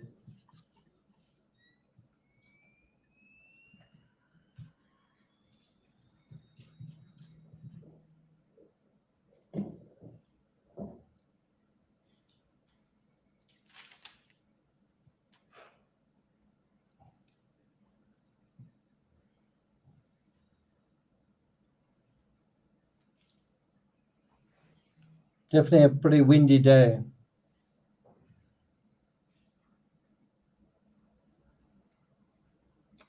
All right, so that is 77 Mountain Spring Road, correct? Correct. And the corrected time is May 24th, 2019 at about 4:03 p.m. Is that correct? That's correct. And can you indicate to the jury whether or not you witnessed any vehicles exiting the 80 Mountain Spring Road driveway? Yes, a vehicle consistent with the black Chevy Suburban exited 80 Mountain Spring, took a right on the Mountain Spring Road, traveling north towards Fort Jefferson Crossing. Incidentally, during your third interview with the defendant, did she ever indicate to you whether or not she drove the black Suburban back to Fort Jefferson Crossing? Yes, she indicated that she had parked the white Jeep Cherokee, and because of the way she parked it, she needed to take the black Chevy Suburban. So she indicated she did take the Chevy Suburban at some point. So that's something else to think about. How often do you change cars? And I mean, this does assume that you've got another car. But even if you do have another car, how often do you change cars in a given day? Typically, most people drive a certain car day after day, week after week. Yeah, you have another strange and unusual behavior from Michi, right? You not only have the strange and unusual behavior of her taking a call from Fotis, from his phone, which is something most of you acknowledge you wouldn't normally do. On that same day, she also changes vehicles, according to her, because she parked one in a strange way. And so when you start adding all of these exceptional things up, it no longer looks particularly innocent, does it?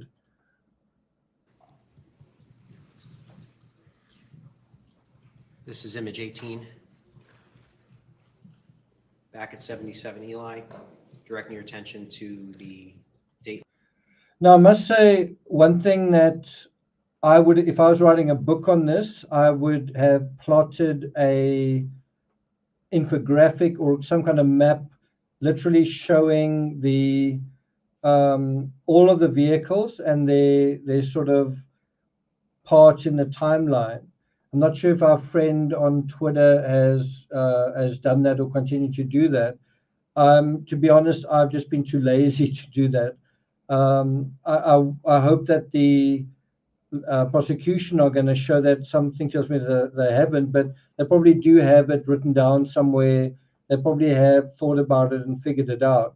For us, it's quite confusing because we haven't gone to the trouble to do that, to take each vehicle and kind of make not a photographic map, but a written script. That vehicle went this route, that route, that route.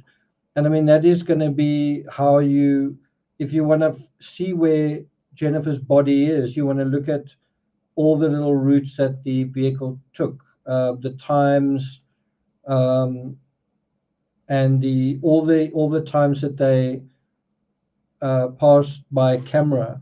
That's one way you're going to try and solve this. Time, please.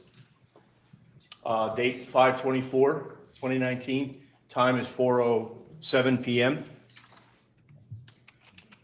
And directing your attention to the vehicle. Do you know which vehicle that is? That appears to be the Chevy Suburban owned by Fotis DULOS. You have the vehicle description and you have the Thule on top. And it's heading back towards Fort Jefferson And it's Crossing. heading from 80 towards Fort Jefferson. Image 19. What time and date is image 19? Date is 5/24/2019. The time is 4:20 PM.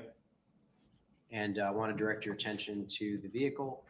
What I think if you had to ask me in a year or two from now, what do you remember from the Michelle Troconis case? What do you remember from the Jennifer? It'll just be cars. I remember cars. There were a lot of cars, right?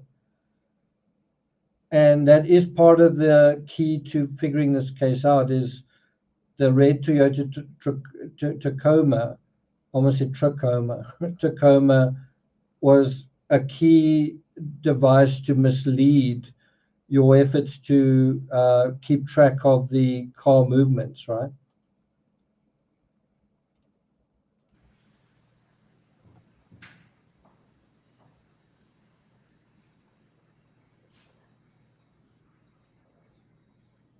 Yeah, it is a lot like that. So image 20, we're back at 77 Mountain, is that correct? That's correct. And the corrected time, May 24, 2019 at approximately 4:23 in the afternoon? Correct. All right. I want to direct your attention to the vehicle that drove by. Which vehicle did that appear to be and where did it go? That appeared to be the black Chevy Suburban owned by Fotis DULOS coming from the direction of Fort Jefferson Crossing and driving Object to into. him characterizing who was driving it. He could only describe what was the vehicle, but he's now narrating his own opinion, which is not even set forth in the. Well, the court heard the testimony as, and perhaps the court didn't hear it correctly, owned by Fotis DULOS. Oh, I'm sorry. I withdraw my Oh, objection. And just to clarify, the defendant actually indicated to you that she went to 80 Mountain Spring Road with the Suburban at some point, is that correct? That's correct, yes. Or excuse me, Fort Jefferson with the Suburban. Went from 80 to Fort Jefferson, yes. We plan to take the recess in 5 minutes. Yes, Judge, I will try to, I'll endeavor to finish this. I'm sorry. This is image 21. So why do you think all of this is being shown? And I don't want to kind of get into the meat and potatoes of it at this time. This vehicle came back. Why do you think all of this is being shown? What do you think the prosecution are trying to show?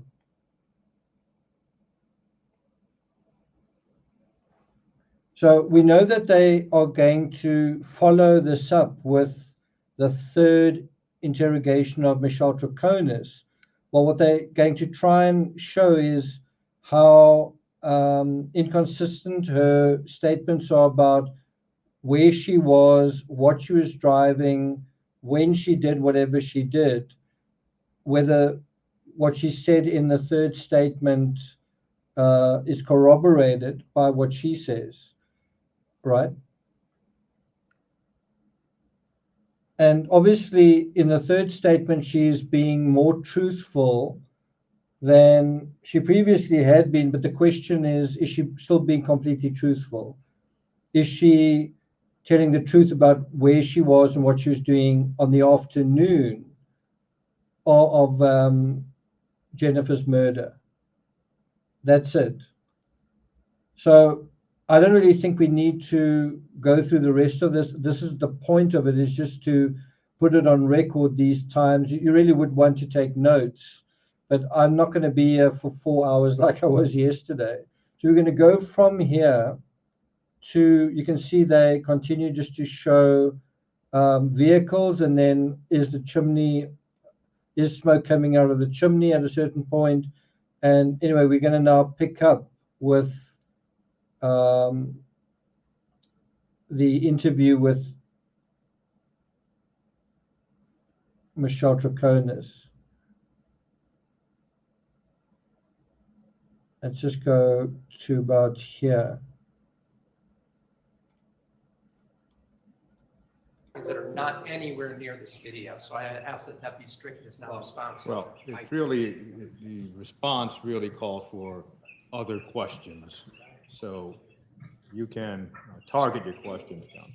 Sure. You indicated that there appears to be a figure exit the vehicle, which appears to be the Ford Raptor, correct? That's correct, yes. And who does that figure appear to be, Detective? So I just want to deal with this question from Kathy.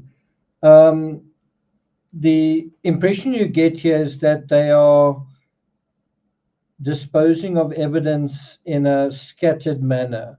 So some evidence goes into a drain, some evidence goes into the bin next to the drain, some evidence goes into a trash can kind of up the road, some evidence is burned. That's really the strategy here. And then obviously there's also the evidence related to Jennifer herself, her remains.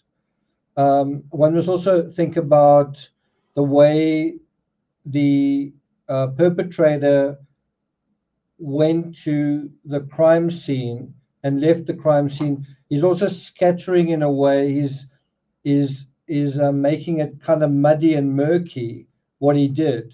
So he doesn't just drive there in his own vehicle. In fact, he doesn't even drive there in any vehicle. He goes there on a bicycle. And that would be quite hard to figure out without intimate knowledge of his life and his possessions. And then from there, he takes her vehicle, and from there, he takes somebody else's vehicle. And the whole idea is to not scatter, but to basically interfere with what normally would be some vehicle driving somewhere and a vehicle driving back. It's to make it mysterious and hard to understand, right? And so the same thing that you have in the premeditation, the execution of the crime, where there's also a lot of cleaning up that's also meant to make it unclear what has happened, goes into the aftermath, right? Can you see that? But in the aftermath, there's scattering of how remains and how evidence is destroyed. It's not all destroyed in one place. It's a little bit here, a little bit there, a little bit there. I think one can argue the merits of whether it makes sense to deposit evidence all over the place. Doesn't that multiply your chances of being seen compared to some other strategy? The figure appeared to be photos DULOS.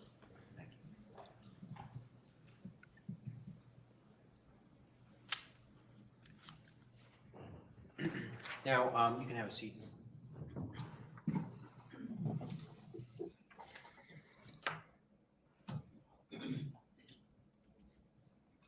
Judge, I have what has been marked as State's Exhibit 149. It's the defendant's entire third interview. I move it into evidence at this time. No objection. Well, actually, may I just have a moment?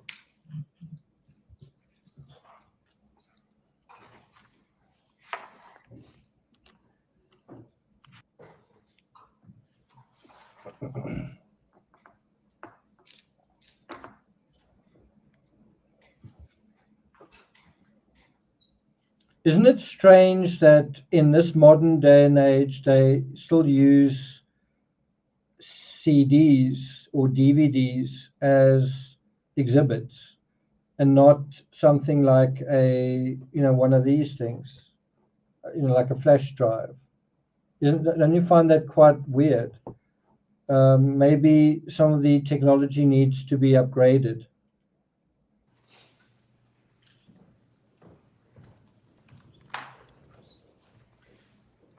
Detective Kimball, approximately what time of day did you interview the defendant? I honestly don't remember. All right, but there's a timestamp. There's a timestamp and it's accurate. All right, was the defendant in custody when you interviewed her on August 13th? She was not, no. Did she appear to be under the influence of any alcohol, drugs, or medication? No, Did she request the assistance of a Spanish interpreter for the third interview? she did not.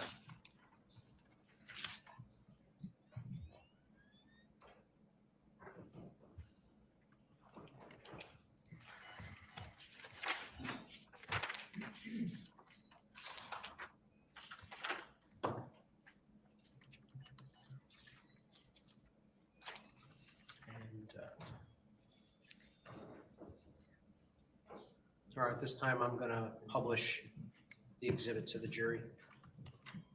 So Francisca says we do need a summary from the state. Well, obviously we will get one. There will be closing arguments where they'll provide one expects cogent summary. I must say the summary provided by the prosecutor in the Caton Armstrong case was excellent. I was in court when that happened. It was done with a PowerPoint. It was done really, really well. So that will likely happen. We'll see how good it is. This is a complicated case for a number of reasons. It's not did Michi commit the murder? Was she a co-conspirator? And that's much harder to prove.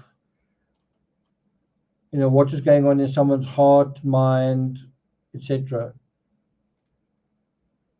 Thanks so much, Maria. Appreciate it. Thanks very much.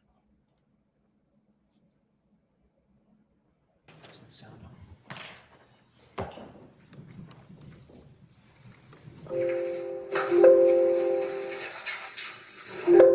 So I do want to recommend that you take a moment and get yourselves earbuds if you've got any, because it's much harder to hear without them. So I do recommend, if you're not using them, go to a little bit of effort, dig them out somewhere. And I guess if you're watching on television, it's not an option. Are there any of you watching on television? Anyway, you can hear it a little bit clearer with these earbuds in, both of them in.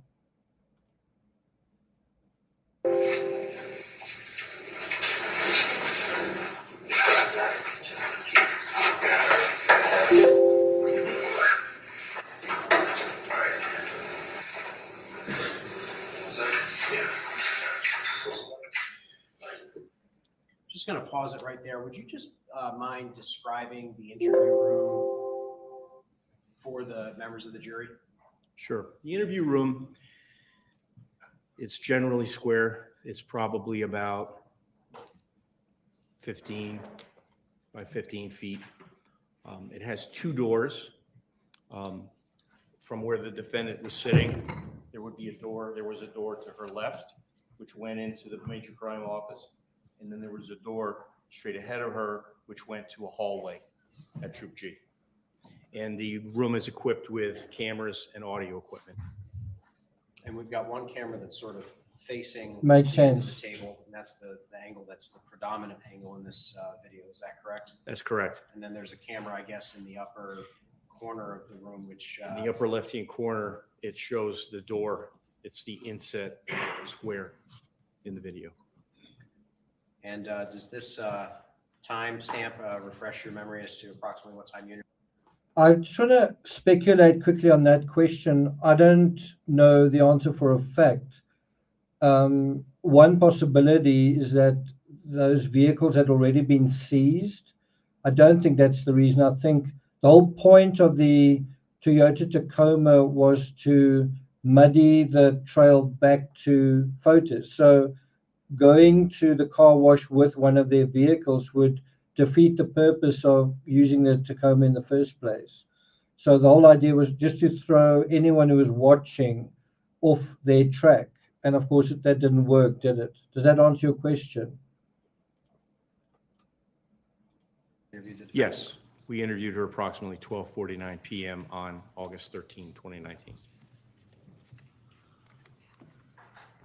Oh, and who was the other detective assisting you during the interview?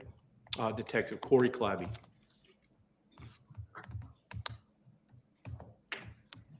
Do the same thing, Michelle. Just closing that just for privacy, okay?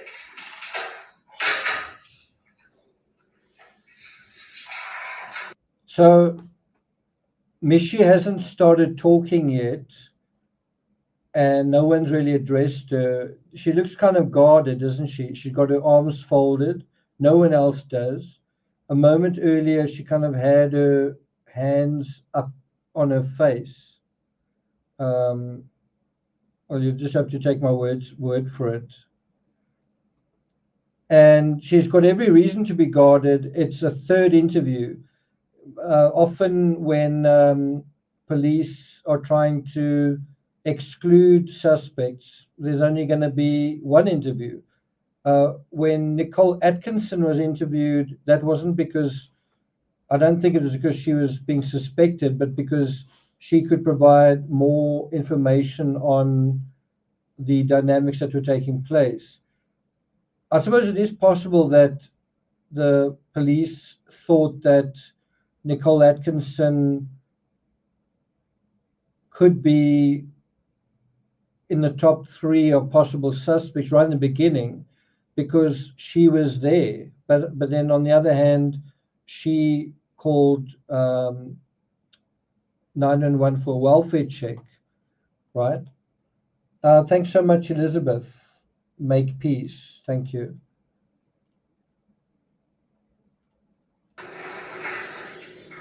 Some of the same stuff that I talked about earlier in the first interviews. You're not here under any kind of custody. You can leave anytime you want. You're here with your attorney and your moment. I'm glad you came in. If you need breaks, you're welcome to take breaks. You may need breaks. Your attorney may need breaks. If you want that Coca-Cola I offered you, let me know. You can leave anytime you want. You can take a break anytime you want. I am glad you came in. This is our third conversation, and that honestly is 2 more conversations than most people have.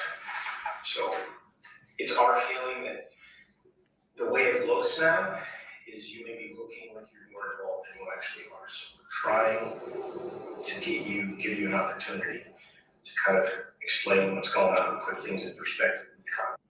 So did you notice that she's just been told something that would turn the blood of most people to ice? It looks like in our third interview, we normally only interview once, but this is the third time. Looks like you were more involved than you said you were, right? And notice that she doesn't move at all, right? That is also often a sign of guilty knowledge, where the person doesn't move at all, that they're just frozen stiff, right? And we know that she's someone capable of moving a heck of a lot. Her body moves, her hands move, her head moves. When she's confronted with this point that they feel she's more involved than she seemed to be in the beginning, isn't that because it's true?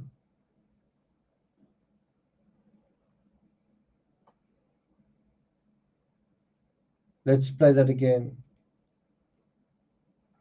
This is our third conversation, and that honestly is 2 more conversations than most people have. So it's our feeling that the way it looks now is you may be looking like you're more involved than you actually are. So we're trying to give you an opportunity to kind of explain what's going on and put things in perspective and context.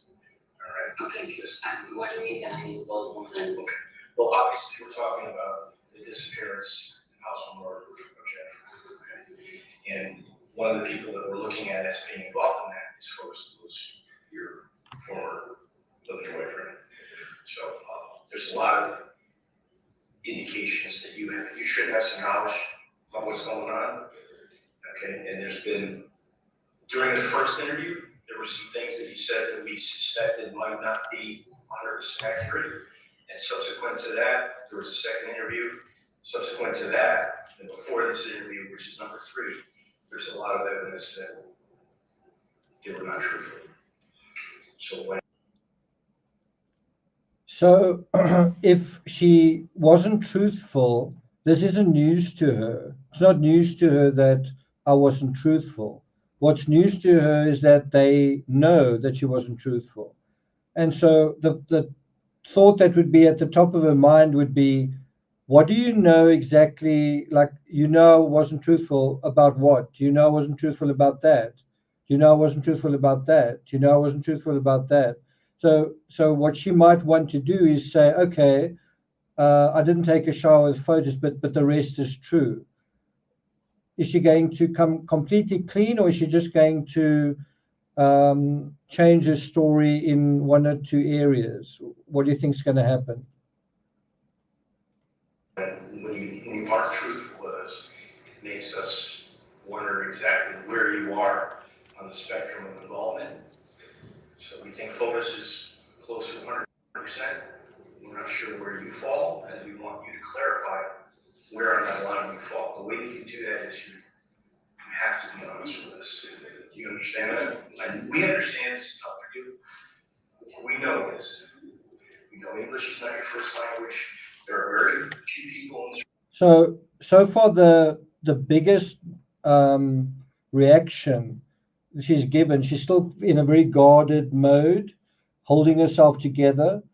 When he says, "We know this is tough for you," she kind of sighs, and quite a lot of emotion comes out there. And this has got to be tough for her. I think it is a tough thing. It was a tough thing that she went through, but it's obviously was much tougher what happened to Jennifer. But the one way to get into the heart and mind of a suspect is by appearing sympathetic towards them, not by antagonizing them, not by being too aggressive, but by being sympathetic. Let acknowledge what they're going through, and that then lets a little bit of what is being held be released. And that's exactly what happened there. That happened beautifully with Chris Watts, where Agent Codis said, you know, you're a nice guy, and we can't find anyone who says anything bad about you, but there's something you're not being honest about. So he first kind of butters him up, is first sympathetic to him, and that then creates the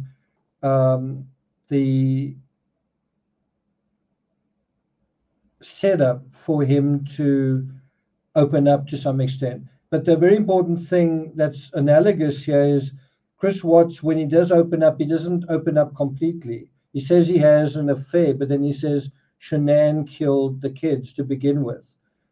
He also doesn't really want to say where they are, right? Anyway, let's continue. This room right now, and the last time we talked, there were several people in the room. It's not going to be a lot of talking over everybody. We're going to give you as much time as you need to think about things. If you don't understand a question, you're more than welcome to ask us to rephrase it or re-ask it. But we need to get to what actually happened. Leading up to and on the 24th of May and following the 24th of May. Okay? And we need you to be 100% forthcoming and honest. And you're honestly willing to help yourself. And we want you to do that. We know there may be some things, Michelle, that you don't honestly know the answer to, and that's acceptable, but we know that there are things that you absolutely should know the answer to, and we need to clarify. We've gone through some of these things already, and like I said, this is just one thing we prepared. So we have literally a topic, an interview one, what you said, interview two, what you said, and another. And this is, I'm just showing you this. I may need to refer to this throughout the interview. I hope I don't, because I hope that you're gonna, sort of being truthful. Okay. We're not here to hate you. We want the information that we know you have. Okay. And we're here to listen, so we really need you to tell us, starting from the beginning up until even now, everything. 3 months have gone by just about what we knew when we first met with this, to this, to this. And like I said, we were for the state police. This is what we do. This is the first time we've done this. So, just not even getting into our resume, just trust that, and we want to hear it. So, There have been people who have sat in the chair you're sitting in right now in the past, who have done similar who told similar stories to what you told during the first and second interview, who ended up in prison. We don't want that to happen either. Okay, so you're giving me the opportunity. This really is an opportunity for you. Right? Are you ready? Are you ready to admit that you weren't 100% truthful with us during the first two interviews? That should be an easy answer. Yes. So we're willing to listen. If you want to start from the very beginning. Just going to pause at the timestamp 12:54:44. Did the defendant admit that she wasn't 100% truthful during the first two interviews? Objection. That's not what it says. He's asking me to characterize the answer. It's very clear. It's an ambiguous answer. Well, the jury heard the video. And so it may not be a judicious use of the court's time to repeat what the jury has heard. Sustained.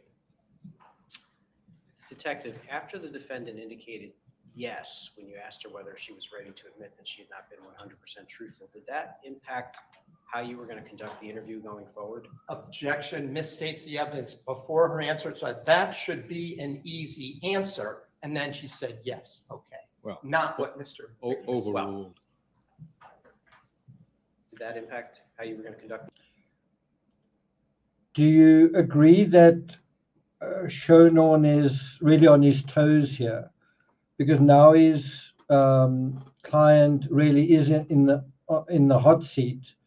This is directly about her and directly about her honesty or lack of, and about her potential involvement. So he's very got his little finger on the trigger, doesn't he?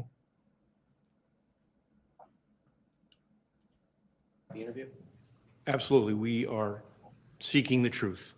We are seeking the truth from her and what happened to Jennifer.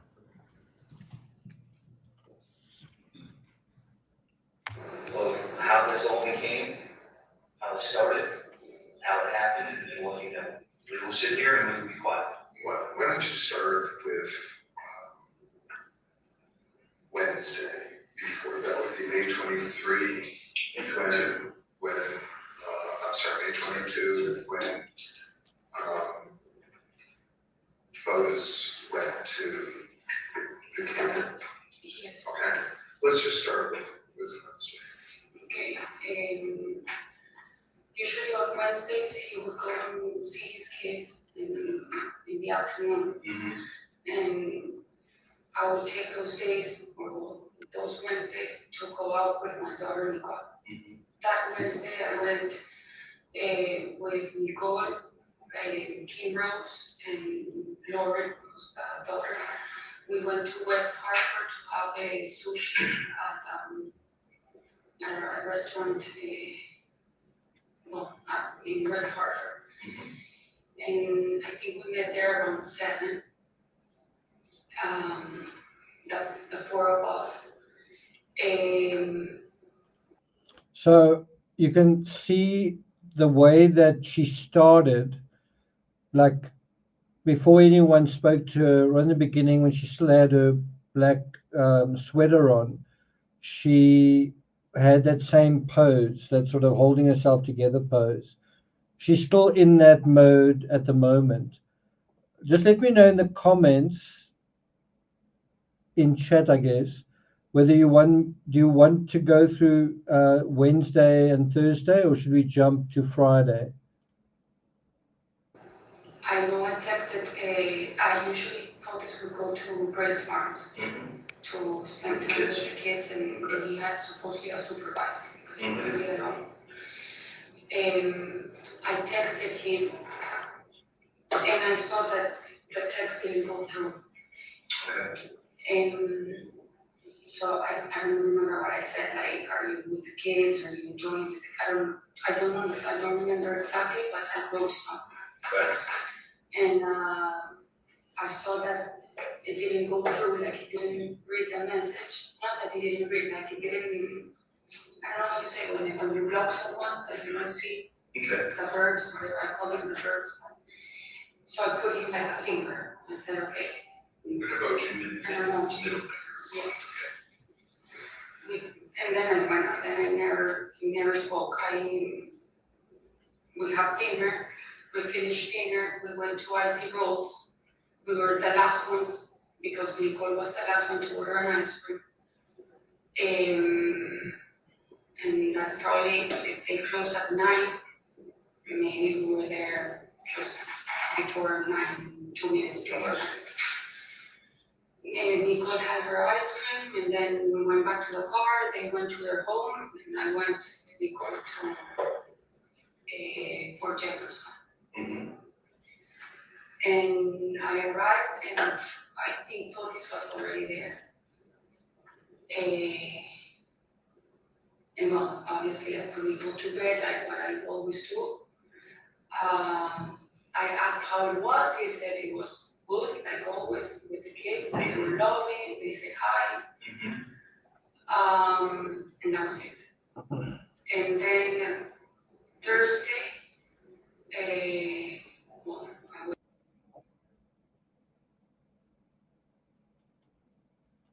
I asked how it was. He said it was good, like always, with the kids. So do you believe that? She says, she asked him how it was, meaning how was it seeing the kids, but obviously Jennifer was with them, and then she says he said it was good, like always. Do you think that that's true? Good like always. Nothing to see. Nothing. We're not upset about anything. We're not in the middle of one of the worst custody battles in Connecticut history. No, it was good like always. It was good like always. So, do you think she's being honest?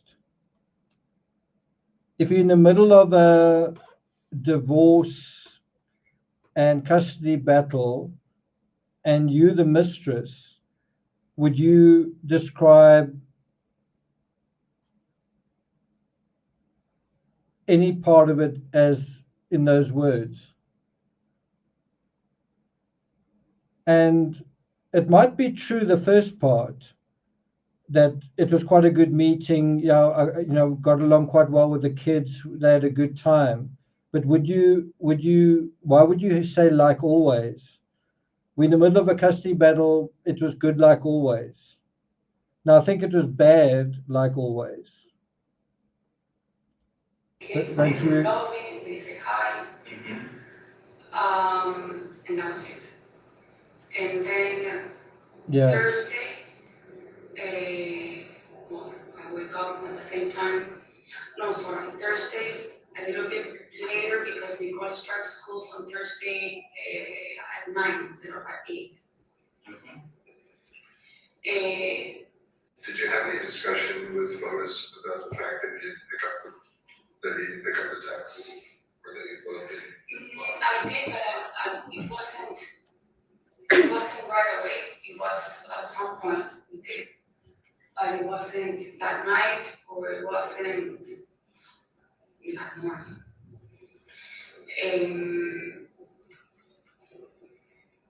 Well, so I wake up, I take showers, I put usually my like a gym clothes. I take Nicole to school. On the way, we stop in Starbucks. This is Thursday? Yes, Thursday. Because usually on Thursdays, I don't cook for her in the morning, I don't do breakfast, we just. So remember, she can talk about whatever she wants to. They basically just said, tell us the story starting from Wednesday. And she can choose to talk about whatever. And another symptom of someone either being honest or dishonest is when you choose to tell the story the way you choose to tell it, do you deal with the thing that we need to hear, or do you avoid that thing? Do you tell us about going to Starbucks and eating ice cream, and I took a shower, and I charged my phone? Or do you say, I spoke to Fotis, Fotis said that? I mean, Fotis is the murderer here. Are you going to tell us about Fotis, or are you going to tell us about ice cream? In other words, are you going to be honest, or are you going to be honest about insignificant things, which is another way of saying deceptive, misleading, manipulative, dishonest in by what you're leaving out? Do you see? Stop in Starbucks, that's like our routine. And then I drop her off. And then I went to the house. I don't know if I went jogging, but I don't remember that. But usually I go back to the house.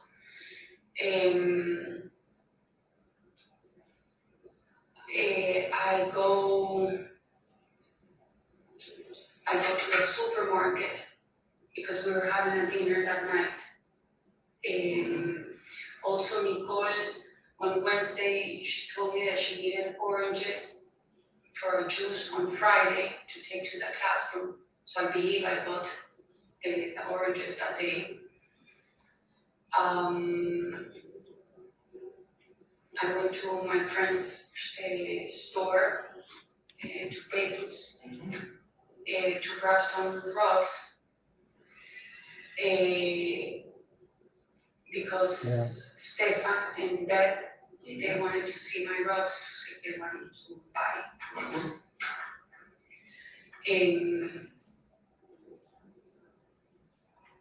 Obviously I picked up Nicole in school and we went to the house. Stefan and Beth, they arrived around 5.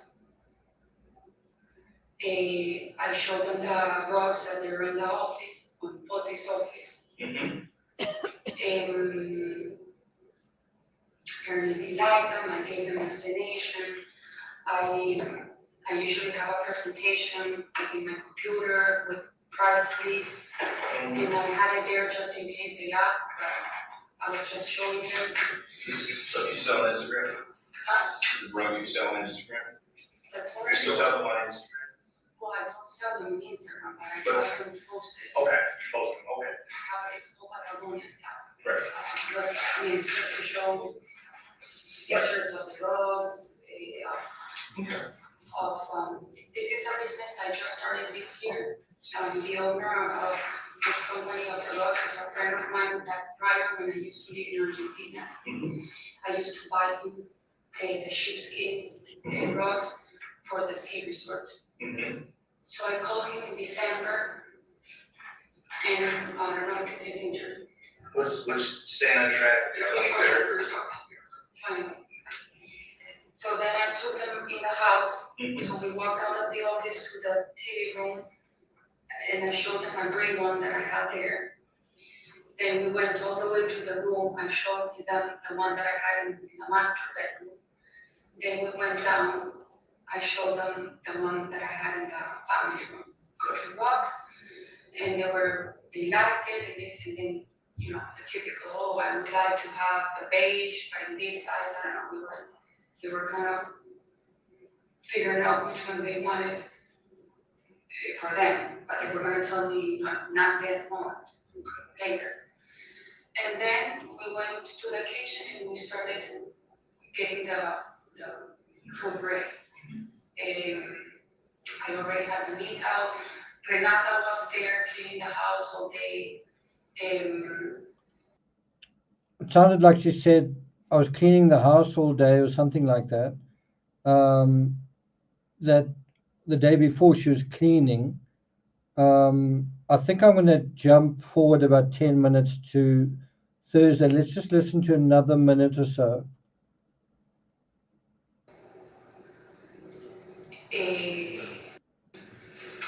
I think by the time we went to the kitchen, I think Renata left. I'm not 100%, but I think she said goodbye. Well, I take the meat, the meat that I had was frozen, but I took it out in the afternoon. So she's talking about taking meat out and cleaning. I don't know if it's cleaning meat or cutting meat or whatever. It's quite an interesting thing that she's talking about with relation to what it's really about, you've almost got to stop her in your mind and say, someone was murdered, and you are kind of being asked whether you're being truthful about your involvement with the person who murdered this person, and you telling us about what you made for dinner or what you made in the kitchen. Why does she think that's relevant? Why does she think they want to hear the story? And she's just a moment earlier said, you probably don't want to hear me talking about buying some other outfit for skiing or something from someone in December. I got it ready, then we started cutting to do the Greek salad and peeling potatoes. And we were in the kitchen, Stefan, Beth, me. At some point, Fotis was present, and at a moment, Fotis, we didn't have enough of meat, so he went supposedly to the supermarket to buy meat. We didn't have enough meat, so Fotis went to get some more meat. So Fotis was handling meat on the day prior. And, Do you know what market you went to? but, I mean, probably Stop and Shop, or we buy a lot from, what's his name? That's right. Anyone needs. Okay. So you thought you had enough meat, but it turned out you didn't, so sometime Fotis left. To buy meat. Right. What time was that? What time? You know, about, If they arrived at 5, just after 5, right? oh yeah. Oh, we know where Fotis went that night. Now, in the Madeleine McCann case, they searched the vehicle and they thought they found traces of Madeleine. Well, an explanation that came afterwards was that they'd gone shopping and it could have been frozen meat or fish that leaked into the rear compartment. So, if you think about it, meat also comes up quite often in the fabric of cases. Chris Watts said he was barbecuing chicken fillets. Barry Morphy said he ate a steak, right? It's quite interesting how meat features in a couple of cases. Can you think of any other cases where someone eats or buys meat just prior to a murder? So he didn't go to the supermarket. Well, please just tell us. Why don't you tell us what you, Oh, he came with a piece of meat from the supermarket. just, So yeah, tell just us. about Tell us, everything you know. Well, he came back Okay, with a piece of meat. okay, I opened it and cleaned it up. okay. So, on the one hand, it could be true that the day before he murders Jennifer, he goes specifically to the supermarket just to buy meat, right? That's the one scenario. The other scenario is she talking about Fotis with meat in order to provide a innocent explanation for why there might be blood or traces of blood perhaps in their kitchen of their home? What do you guys think? I mean, why is she talking about it? Remember, they're saying that she wasn't honest about something. She's now telling a story about meat.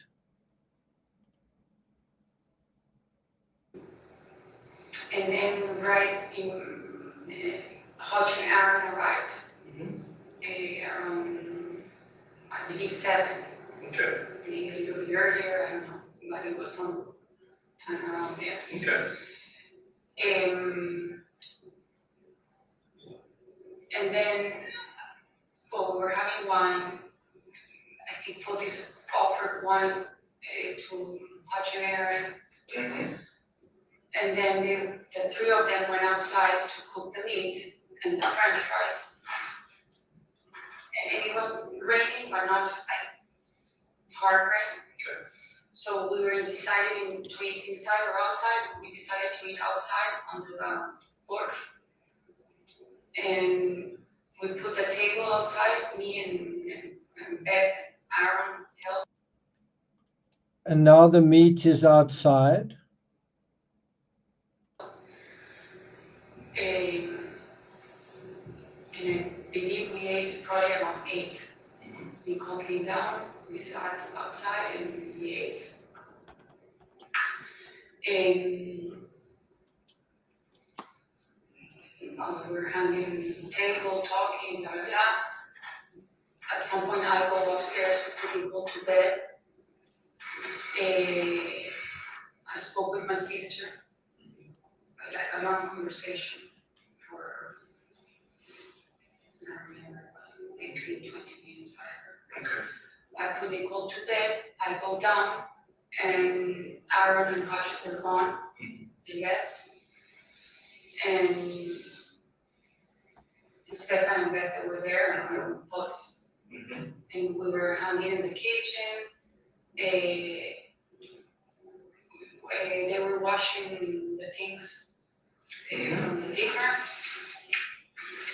And then at some point, I don't know, it was 10.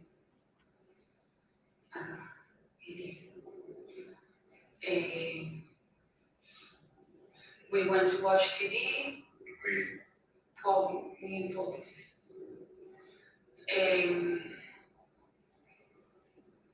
And then at some point, obviously, we were falling asleep. We go upstairs and we go to sleep.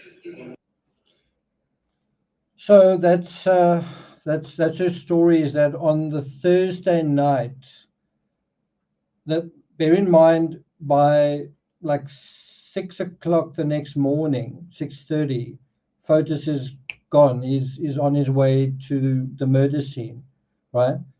And so the night before, she's saying that they basically watched TV and then fell asleep. There was no conversation. There was no,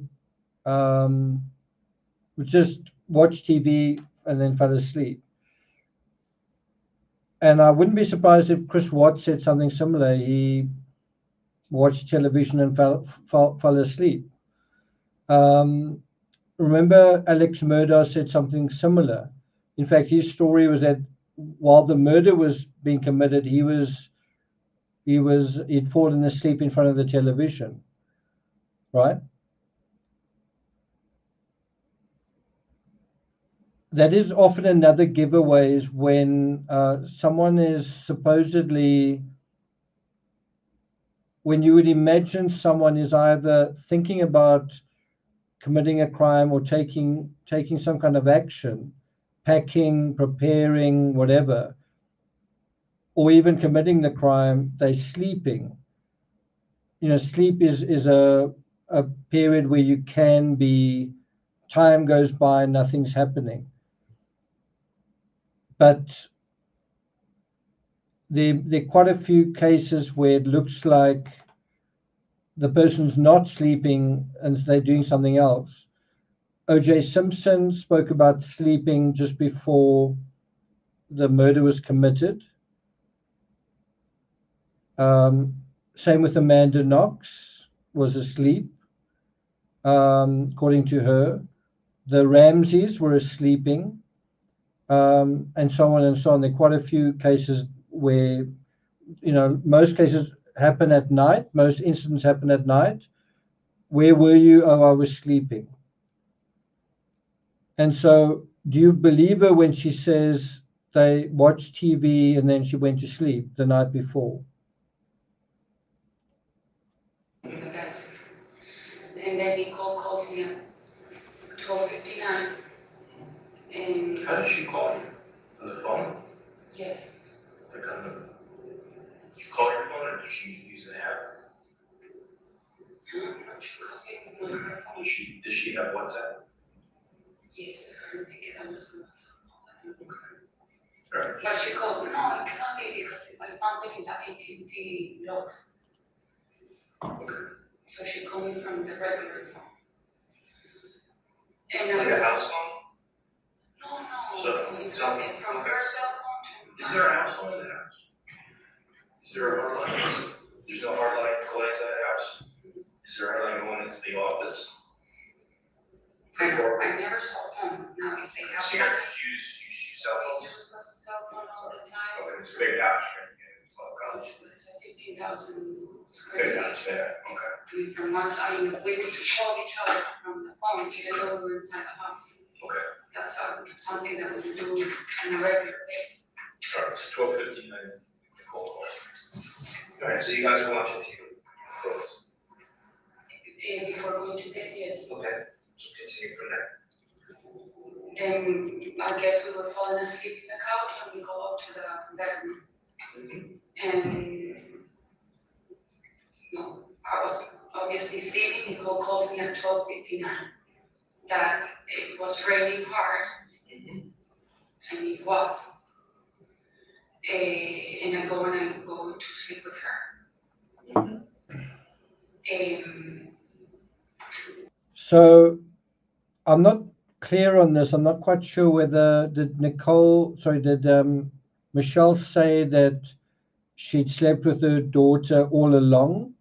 But irrespective, it's quite interesting that Michelle's story is that at the very the very final hours before the murder is committed, she's with her daughter. So it's almost like she's suggesting to us, oh, maybe the thought crossed Fotis's mind, I'm gonna kill my wife. But when that thought occurred to him, Michelle wasn't anywhere near him. She didn't put the thought in his mind. He didn't mention it to her because she was somewhere else. In other words, in the hours leading up to the crime, Michi puts herself, think about it, she should be in bed with Fotis. It's the night before the murder. She should be with him at close quarters. She's in Jennifer's house with Fotis. And suddenly, in the hours prior to the crime, she's suddenly not with Fotis. And then in her earlier version, she's not with Fotis, but then she has sex with him, I guess. Now she's not with him. And then he leaves early and decides to commit the crime completely out of his own. But then they write alibi scripts. Is this part believable either? And so I must say, when you listen to these statements that she's making, not one statement, but all of them cumulatively, does it seem like she did conspire with him or not? Otherwise, why would you make these unbelievable statements one after the other? Why are you talking about meat?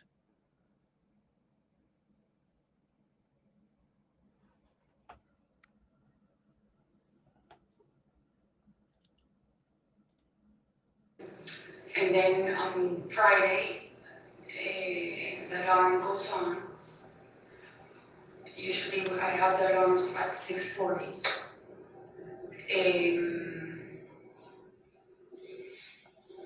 I go to my bedroom.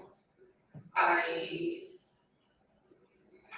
take shower to get changed. I want to just ask you, so normally the alarm is 6:40. Was it 6:40 that morning? Yes. Okay. So your alarm went off at 6:40? Well, Nicole's alarm also. Nicole's? Or I think she has it at 6:35 or 6:30. Okay. I think. Now, if you think about what she talks about on Thursday, it almost doesn't involve Nicole. She doesn't say Nicole watched television. She doesn't say that Nicole had dinner with them. Nicole's name virtually doesn't come up until Nicole is needed, which is where she's kind of her alibi, that I wasn't with Fotis. We weren't talking about anything that night. We didn't even talk. We either barbecued or we watched TV, and then we were asleep, right? Nicole only kind of features, or she features prominently when she plays the role of basically an alibi, that I wasn't with Fotis when he was preparing to murder, preparing in his mind to murder Jennifer.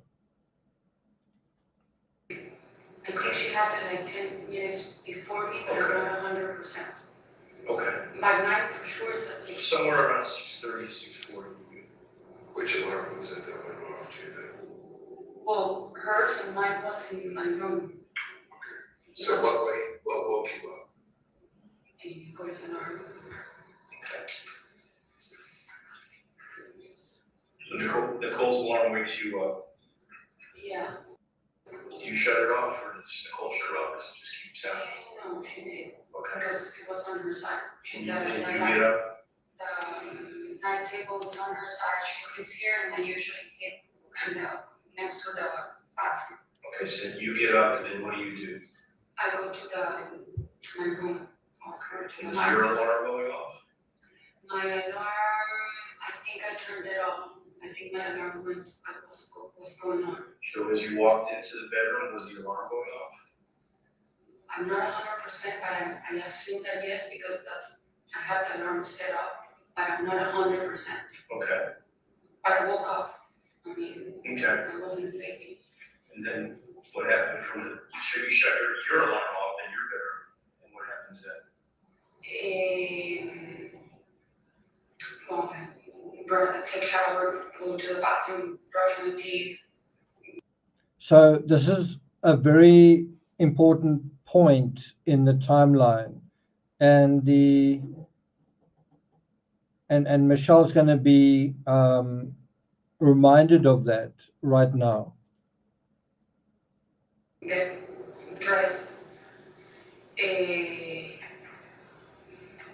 go downstairs, do the breakfast for Nicole. When you shut your alarm off between 6:30 and 6:40 in the morning, this is a very important question, okay? This kind of goes to, it goes to whether you're gonna be truthful with this or not. When you shut off your alarm in your bedroom at 6:30 and 6:40 a.m. I think mine is 6:40. So this is the question. When you set your alarm, when you turn your alarm off in your bedroom, was Fotis there? No. He was not there. You did not take a shower with him. That was a lie. Or a mistake? I wanna call it a lie, in case. Okay. But now you realize that he wasn't there. You have to understand I the know, perception. I know, but I tell you, I won't take showers with him, and I told Andy, I will take showers when we have relationship in the morning before the alarms goes on, and we will take showers together, because obviously. Yeah, we get it. You're probably. But the truth is, what? What is the truth? Was he there that morning or not? Well, I didn't see him in the bedroom or in the shower or in the room. I didn't. So this is also really important, is they ask her basically a straight question. And I mean, even her lawyer says, what is the truth? Was he there or not? And to me, this speaks volumes. She doesn't just say no. I mean, that would be the honest answer. Was he there that morning? No. She says, I didn't see him. I didn't see him. That's kind of a qualified answer, meaning he could have been there. I didn't see him. He could have been there. His vehicle was there. I thought he was there. Instead of, I know that he wasn't there. I know where he was. I know what he was doing. We discussed X, Y, Z. So do you believe her when she says they ask her, was he there that morning? And she says, I didn't see him, meaning I don't know. I don't know whether he was there. I didn't see him. He could have been there. Did she know that? And this is the critical question: whether she's a co-conspirator, whether she's part of a conspiracy to commit murder. Did she know where he was? Did she know where he was going? Did she know what was happening that morning? Did she know or didn't she? And so let's play that moment again. It's a pity we can't see her face more clearly.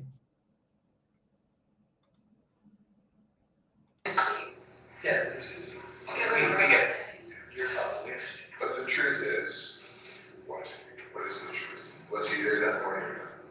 well, I didn't see him in the bedroom or in the shower or in the room. I didn't. Did you see him in the house at all? I did not see him in the morning in the house. That Okay, so when was the first time? So I'm just going to pause it right there. You had detected, and I'm pausing it at 1:12:38 p.m. It's also interesting, and you can kind of go back and look at her body language, but when her lawyer asks her, was he there or not, she kind of shakes her head, but basically says, I didn't see him. So that is true. She didn't see him. He wasn't there, right? And then also she nods her head when the guy says something also along those lines, that I guess that he wasn't there. Anyway, do you guys want to watch that again? Just watching the first case, she shakes her head. Was he there? She shakes her head no, and obviously he wasn't there. And then she nods her head after that. Let's just go to that moment again. I did not see him in the morning in the house. I did not see him. I think that is accurate. She did not see him.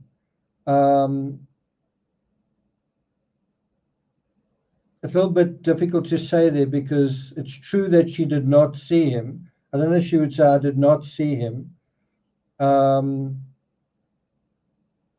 It's a bit of a contradiction if you think about it to what the lawyers just asked her.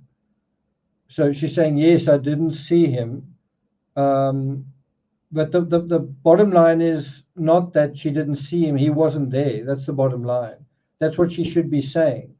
But she later on suggests that he was there because his vehicle was there. And that, of course, was the ruse of this entire murder, was that he didn't go to Michelle's house because his vehicle was never there. That's the ruse of this whole case.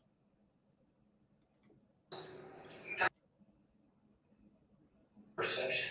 I know, but I tell you, I will take showers with him, and I told Andy, I will take showers when we have relationship in the morning before the alarms goes on, and we will take showers together because obviously. Yeah, this is, Okay, we get it. You're helpful, we understand. But the truth is, what? What is the truth? Was he there that morning? well, I didn't see him in the bedroom or in the shower or in the room. I didn't. Did you see him in the house at all? I did not see him in the morning in the house. Okay, so the question there is, did you see him in the house at all? And I think the answer is actually yes, meaning I did see him before he went to do his dirty deed. I did see him. I didn't see him after that, but did I know where he was? Did I know where he was going? So that's what I think accounts for the no and the yes. Was he at home? No. Did you see him in the house at all?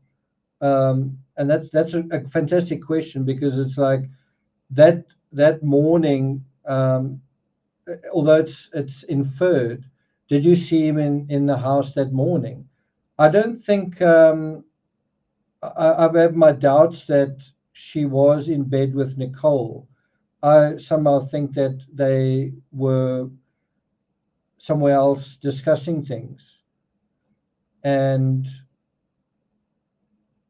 was she asleep when he went off to start the Tacoma? Was she unaware of him leaving? It's possibly the most important day of both their lives, what's riding on this? Would she really not know when he left? Would he not, if they're in this together, if it is a conspiracy, would he really just leave without telling her? Would he not tell her, wait for my call? Don't forget that guy's going to call at 8:36. Here's my phone, whatever. Would he just leave without her knowing? Would she not want to know where he was going, when he was going? Would she not kind of be on top of it herself? Does she seem like the kind of person who would be passively allowing the events of this day to take place? Okay, so when was the first time? So I'm just going to pause it right there. You had detective, and I'm pausing it at 1:12:38 p.m. You and Detective Clabby appear to be engaging her about your previous conversations. Is that correct? That's correct. Could you just indicate for the jury what the defendant told you on June 2nd about Fotis Dulos' whereabouts on the morning of May 24th? So during that first interview, she indicated she saw Fotis Dulos. Well, she had shower. Fotis Dulos was there when she woke up. He entered the shower with her when she was taking a shower, and then she later saw Fotis Dulos in the four-group office when she returned from bringing her child to school. And directing your attention now to the June 6th interview, what did the defendant initially say about whether or not Mr. Dulos was home in the morning? She initially said he was home.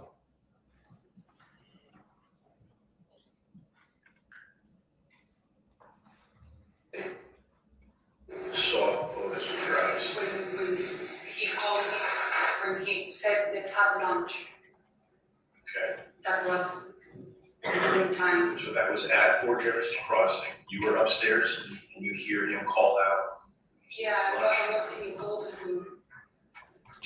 And he was in the down, because you been in the house, in the stairs. He was down and he says, Oni, let's have lunch.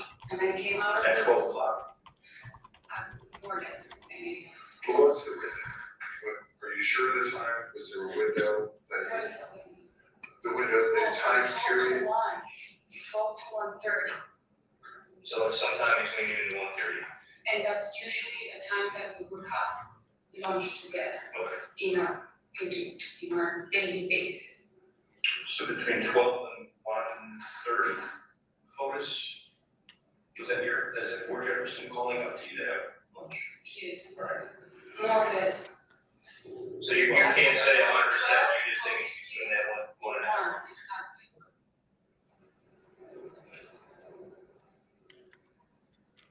So on that day, you don't know what time? No, I'm not looking at the watch to see Okay. exactly what time Well, I I eat, mean- but normally I eat between those times. Mhm. But Good. why? Oh, yeah. Did you, when you got up, just tell, seriously, what you did when you got up? And When I get up, right, when you, right, took the call that day, all right? I went downstairs, I cooked breakfast. Usually the breakfast for Nicole can be an omelette, can be a toast with Nutella, it can be strawberries with Nutella. I made the orange juice. Okay, just, Yes, she has an incredibly detailed memory. Omelette, strawberries, orange juice, pretty detailed, right? Any details regarding Jennifer? tell them what you did and where you No, got. that's what I'm saying. Okay. I did the juice and I went to the school and I dropped her off in the school. And then, So, I mean, what she's really saying there is I took the juice in the car and dropped her off at school. The juice went into the car. That's what she's essentially saying. Then I came back to the house.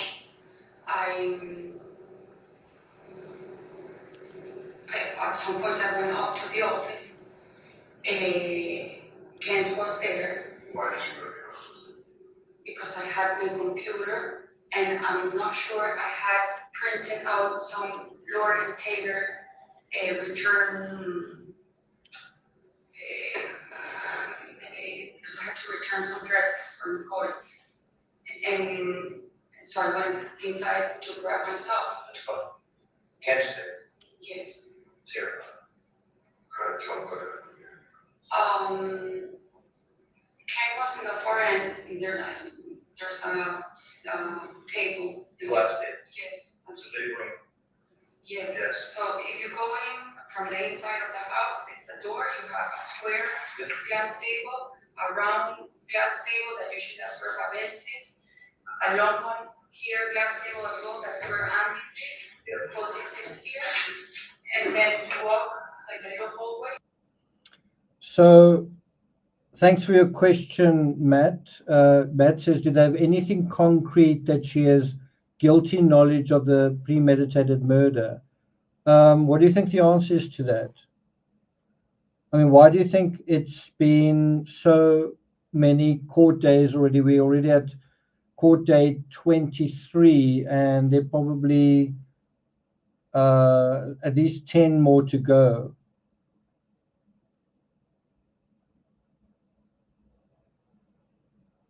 So anyway, the short answer is, if there was some big smoking gun, this wouldn't be a 6-week trial.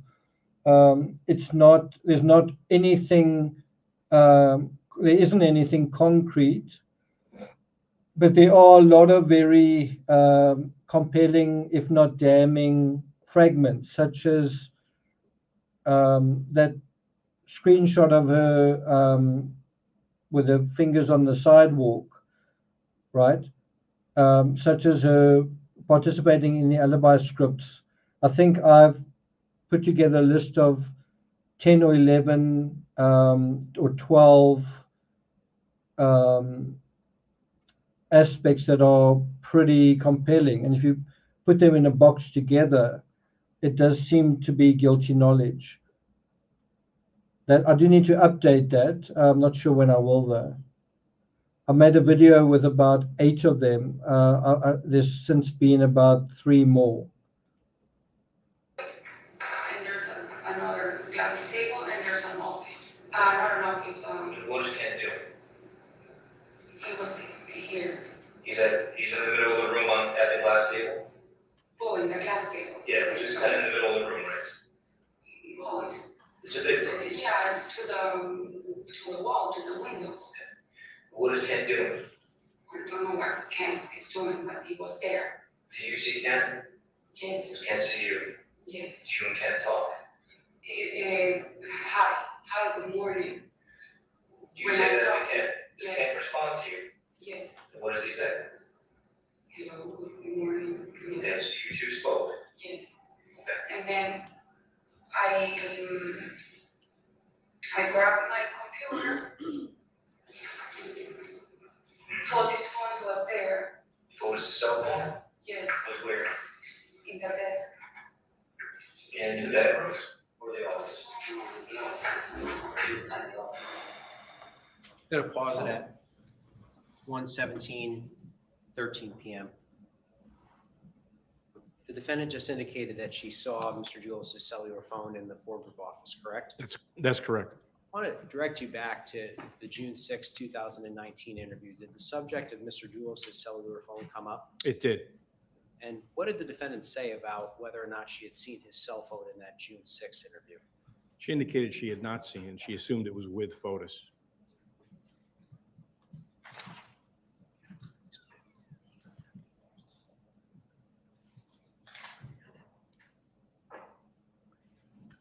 Let's take with you, because remember, I wasn't there. Okay, so the cell phone that Fotis uses was there Was there in the office in the office. where Ken was. Yes, Yes? yes. Okay. In that desk that is kind of like in the middle glass desk, in that Okay. square one. Do you remember exactly where on the desk it was? Was it plugged in or was it just there? It was plugged, but it was there. Okay. Like we give the computer and the cell phone there. When Fotis goes to bed at night, what does he normally do with his phone? Like me, I leave my phone next to my bed, plugged in the charge overnight. What practice does Fotis use with his phone?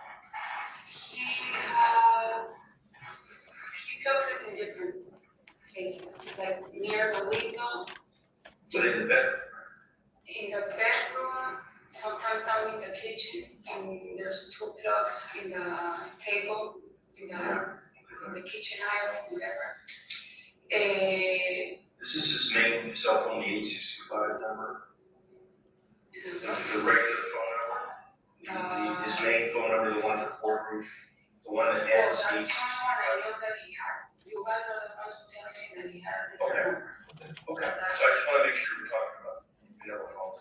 so you're saying that when Fotis goes to bed at night, sometimes his phone is in the kitchen, sometimes it's He leaves his phone there all over the it's house. all And I think if you talk to his employees, they will tell you, he always loses his phone, his wallet, and okay. But the day of the 24th, when you see Ken, yes, throws his phone, yes, is on the glass table Yes. in the office yes, where Ken is located. yes, When you woke up in the morning yes, and went into your bedroom to turn off your alarm, yes. do you remember if you saw Fotis's phone in that bedroom? No, I saw it in the office. So in the office. Was that the first time that day you saw it in the office, or did you see it No, I saw it in the office. just then? Okay, so this may seem quite nonsensical or a waste of time, but the question is, how did Michelle come into contact with Fotis's phone? Now, if you think of it again from the perspective of conspiracy,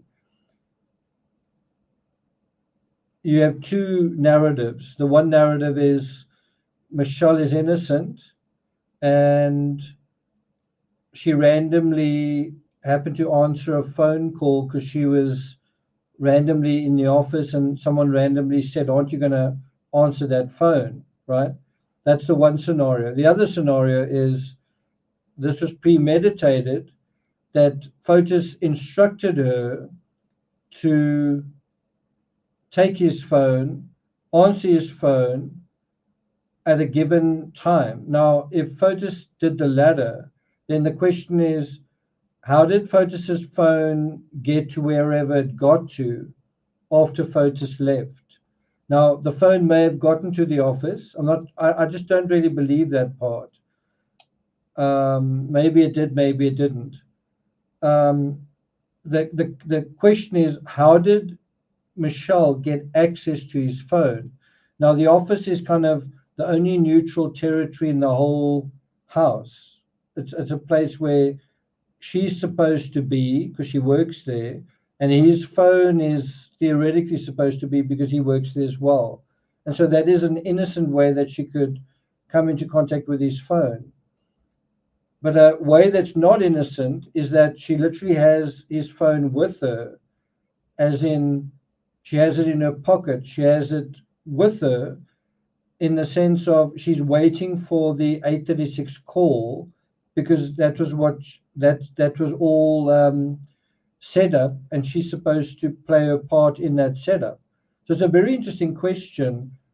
You know, in what way does she come across his phone? And that's why they're pressing her on this detail. Do you understand? So when you saw it, sure, you saw it in the office, were you surprised that, I mean, Fotis isn't there, right? But his phone is there? But Oh, so you I thought, thought he was, because. But you didn't see him. But I didn't see him, I didn't see him. so was it the fact the phone was there that made you think that Fotis was also there? Oh, Kent, I saw Kent. And I thought he was, but obviously he wasn't. Okay, And I think, but again, I don't know why I'm 100% sure, but I think it is. This is a major point she's making here as well. She's saying that, but Fotis's vehicle was there, right? And that to me is just too important a point to to take in a kind of a naive way. The fact that she's emphasizing that his vehicle was there. Didn't she know that he took the Toyota Tacoma? Saying that when I took Nicole to school, the Suburban was there, the black Suburban Okay, that was parked okay, next to the Cherokee. okay. Was the Suburban there when you came back from dropping Nicole off? I'm pretty sure yes, but I don't want to say yes and then it wasn't. All right, so what you're saying, it sounds like, is that if Fotis wasn't there, he wasn't driving the Suburban, right? If he wasn't, If Fotis was not in the house and the Suburban was at the house, then Fotis was not in the Suburban, right? now, yes, I think if I think like that, yes, of course he wasn't. What do you say now? What do you mean now?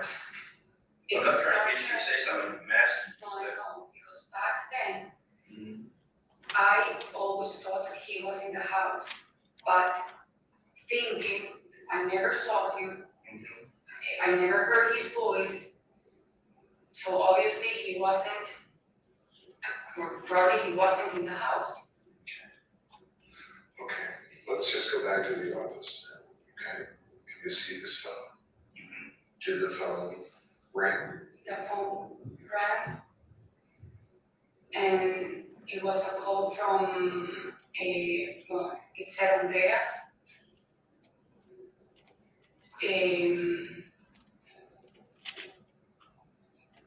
And Ken stood up, and I think he was kind of, from what I imagine, coming towards this side of the room. Like, if you're gonna pick up the phone or something like that, I picked up, no one Okay, there. he said that to you. He said, are you, like, there's a phone ringing, or you're gonna pick something with the phone? Or the call, not the phone, the call. And I picked up the phone. I know Andreas, but I wasn't sure that it was Andreas. And I hear like noise, but I did hear Ella. Ella is hello in English, in Greek. I must say I disagree with that. That is a strategy. It's quite often used by law enforcement. You get the suspect to talk. They taking notes, and what they're trying to do is, get her to lay down a narrative, and then once that's done, only then do you take the more active role and question her on inconsistency. So, this isn't the first rodeo. This isn't the first time we've seen someone in this situation. So I agree with you. They are allowing her to take the lead. I don't know if I agree that she's leading them down a rabbit hole. Maybe she's trying to. Whether she's succeeding, I think, is a different story.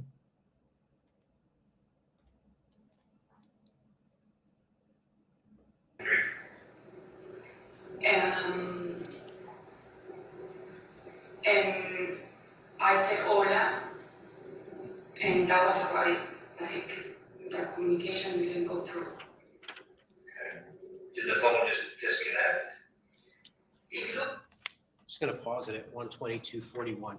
At any point during your first two interviews of the defendant on June 2nd, 2019 and June 6th, 2019, did she mention that she answered Mr. DULOS' phone? No. This is the first time she's mentioning it? Yes. Thank you. but it was not fast. It wasn't like 3 minutes, like, hello. No, it was actually short. Okay. And I'm pretty sure it was Andrea's voice. Okay.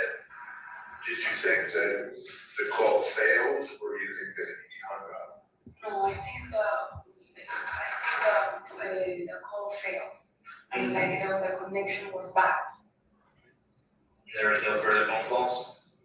No, then I left. Then I went downstairs. You and Ken didn't have any conversation after that? No, I left because I had to go.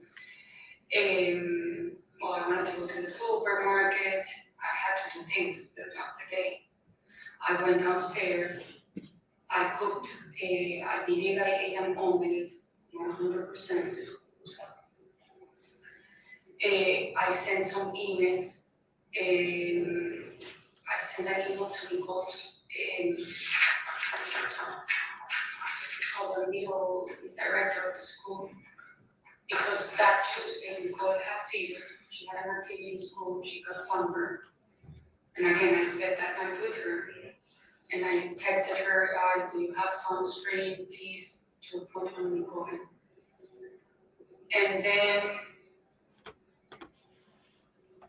Aaron texted that she left the purse in the house. And I took a picture and I said, is it this one? I did. Yes, no, I'm nodding yes. When you left the office and you went downstairs and you ate the omelet, where was Fotis's phone? No, I left it in the office. You left it in the office? Yes. You picked it up, you said, you heard a hola, hola, Ayla, and you said, hola, call failed, you put it back down, Yes. and you left. And I left. So I was kind of back and forth with Aaron, like I can go and take it the purse wherever you want, I'm going that direction, I'm going to the supermarket, I mean, I don't remember, but it was like 3-4 back and forth. So I ended up grabbing the purse and I drove to Kent, and not to Kent, to Hutch, to the warehouse. I was talking to my sister on FaceTime for a long time, like for 16 minutes. I made a lot of phone calls in the morning. I don't remember right now, but you guys have my phone. We do, yeah. I think I called my mom, my dad, Paola, which I call her La Bruja, friend. Anyway.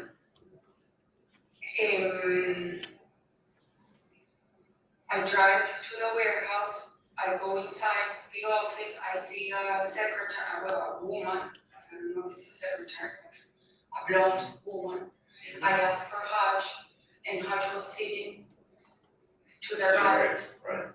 and he stands up, and I give him the purse. And he said, oh, thank you, we had a nice time, sorry we couldn't say goodbye. And I said, no, I was pretty good to sleep, but we had a nice time, or whatever, conversation, and I left. And from there, I believe I went to the supermarket.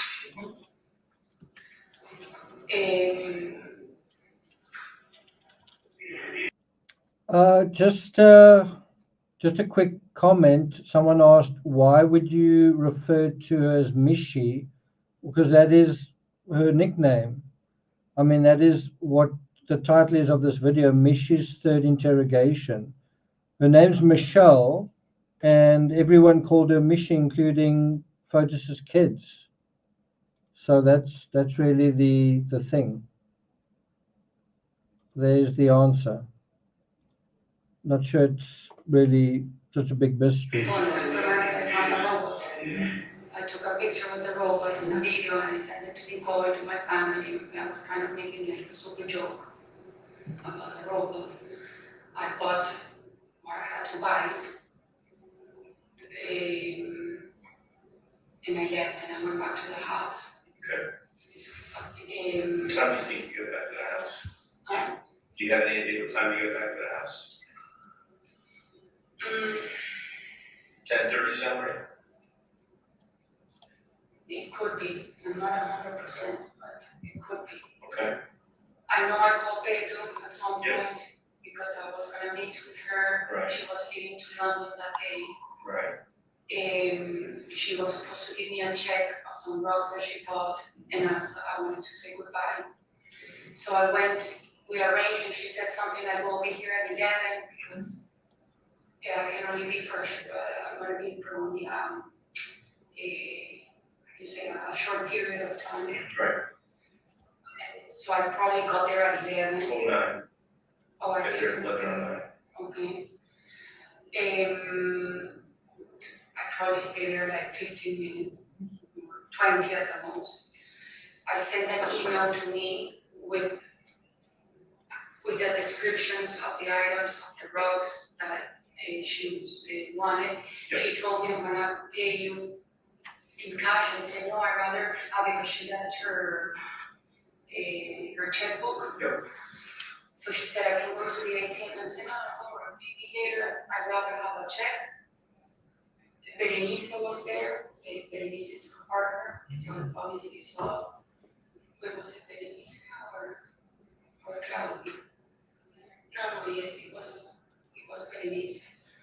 So, if you've ever been in a situation where someone leaves their phone behind and you see the phone, your first thought is, jeepers, they're going to have to come back and get it. You know, they've left without their phone. Most people who leave without their phone end up coming back to get their phone, especially if they're going to be, you know, gone for some time. You know, if you live in the house, it's slightly different. But if you, like the CEO of a company, you're not easily going to just leave your phone somewhere. And how many calls did that phone miss that morning? Wasn't it 8 or 9 or something like that? So I must say there are a couple of things that I would do differently if I was the prosecution. I would ask questions like, had Fotis left his phone before? Had Fotis forgotten his phone before? How often did he do that? They did ask questions like, where did he normally leave his phone?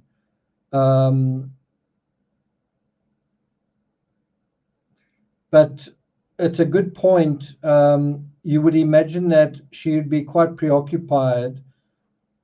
I would be. You know, if someone comes to visit me and they leave their phone, you do sort of feel, okay, so now what? And she doesn't mention that at all. She doesn't mention her concern about that. It's a good point, Silent Murmur. And when I left, and I was stopped in the pond to see if Queen was there. Because Hodge said, Hodge the night before said, Queen is already here. If you need someone to pull you, you can contact him. He's gonna be every morning in the pond. Right. So I went to the pond. There was no one there.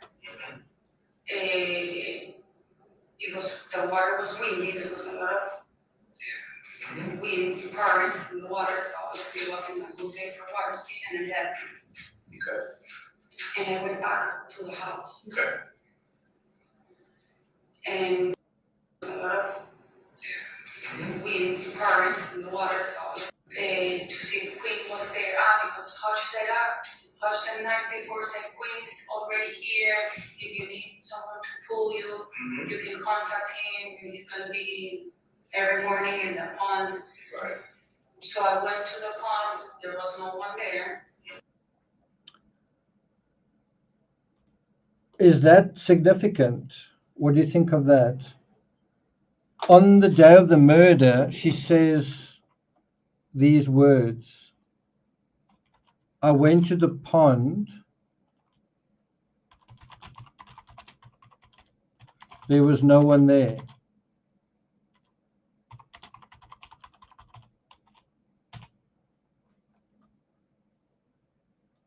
And I do think that's a possibility for where Jennifer may have been taken. They were very familiar with the pond.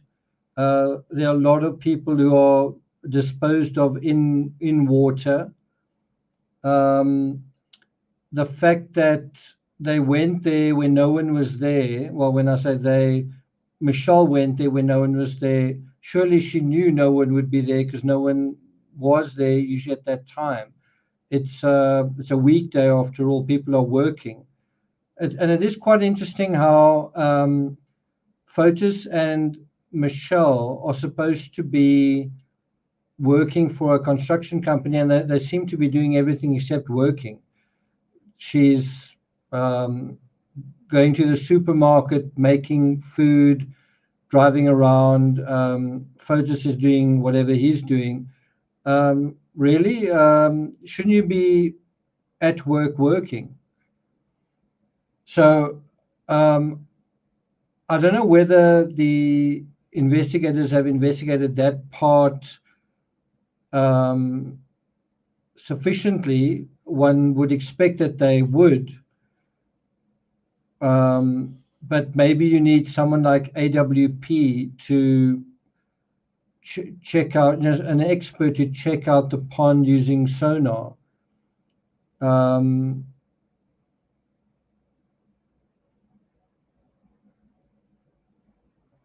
have a look at some of your comments. Ron says, I hope the pond was checked.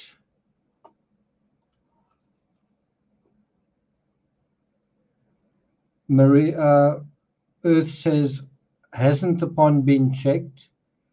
Remember, looking for a person in water isn't so easy. And by the way, some of you may know I covered the Gloria Clark case, a woman that was seen entering the water on the 31st of December last year. She still hasn't been found. It's almost approaching 2 months later. There's no question of foul play. This is a woman who simply walked into the river. I think she's about 80 years old. And after 2 months, they haven't been able to find her. There was no attempt to obviously hide her. It's a woman who entered the water. 2 months later, they haven't been able to find her. So human beings aren't terribly good at searching for human beings in water. So I wonder whether they will ever do another search of that pond.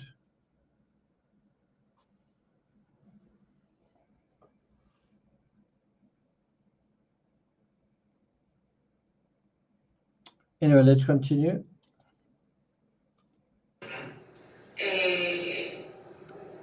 The water was windy, there was a lot of wind current in the water, so obviously it wasn't a good day for water skiing, and I left. Okay. And I went back to the house. Okay. And I was in the house. Yeah, you did. Yeah. You absolutely did. You stayed there till 1:32 Okay. p.m. Okay. Okay. Then for this comes, we eat. How long after you arrived back at the house, Michelle, did Phyllis arrive? That's You true. the idea? I arrived to the house, let's say at 11. You arrived back at the house at 11:50, 10. Okay, so probably right after. Okay. So, well, at 1, it has to be, he arrived at some point. He did arrive at some point, yes, but Okay, it wasn't 12. so 12:30, 1. Well, don't guess. Okay, I know he arrived at some point. I don't Okay. know how Don't fast. guess. Did he just show up, or did you Yes. have to go pick him up? No, he showed up in the house. So he showed up on his own? Yes. How was he, what did he look like, how was he dressed when he showed up? Because this is Tim calling you down, right, come down and wants Yes. He was with I believe he was with a shirt, like a pullover shirt? Or a button-down shirt? Shirt and tie? No, not tie, he doesn't. Okay, so no button-down shirt. Yes, and he uses. Rolls the sleeve. He rolls Did the his- shirt have a collar? Yeah, I'm pretty sure it was like Right, that. so it had a collar, but there was no tie, he had his sleeves rolled up. Exactly. I have never seen him that much with ties on when he goes to court.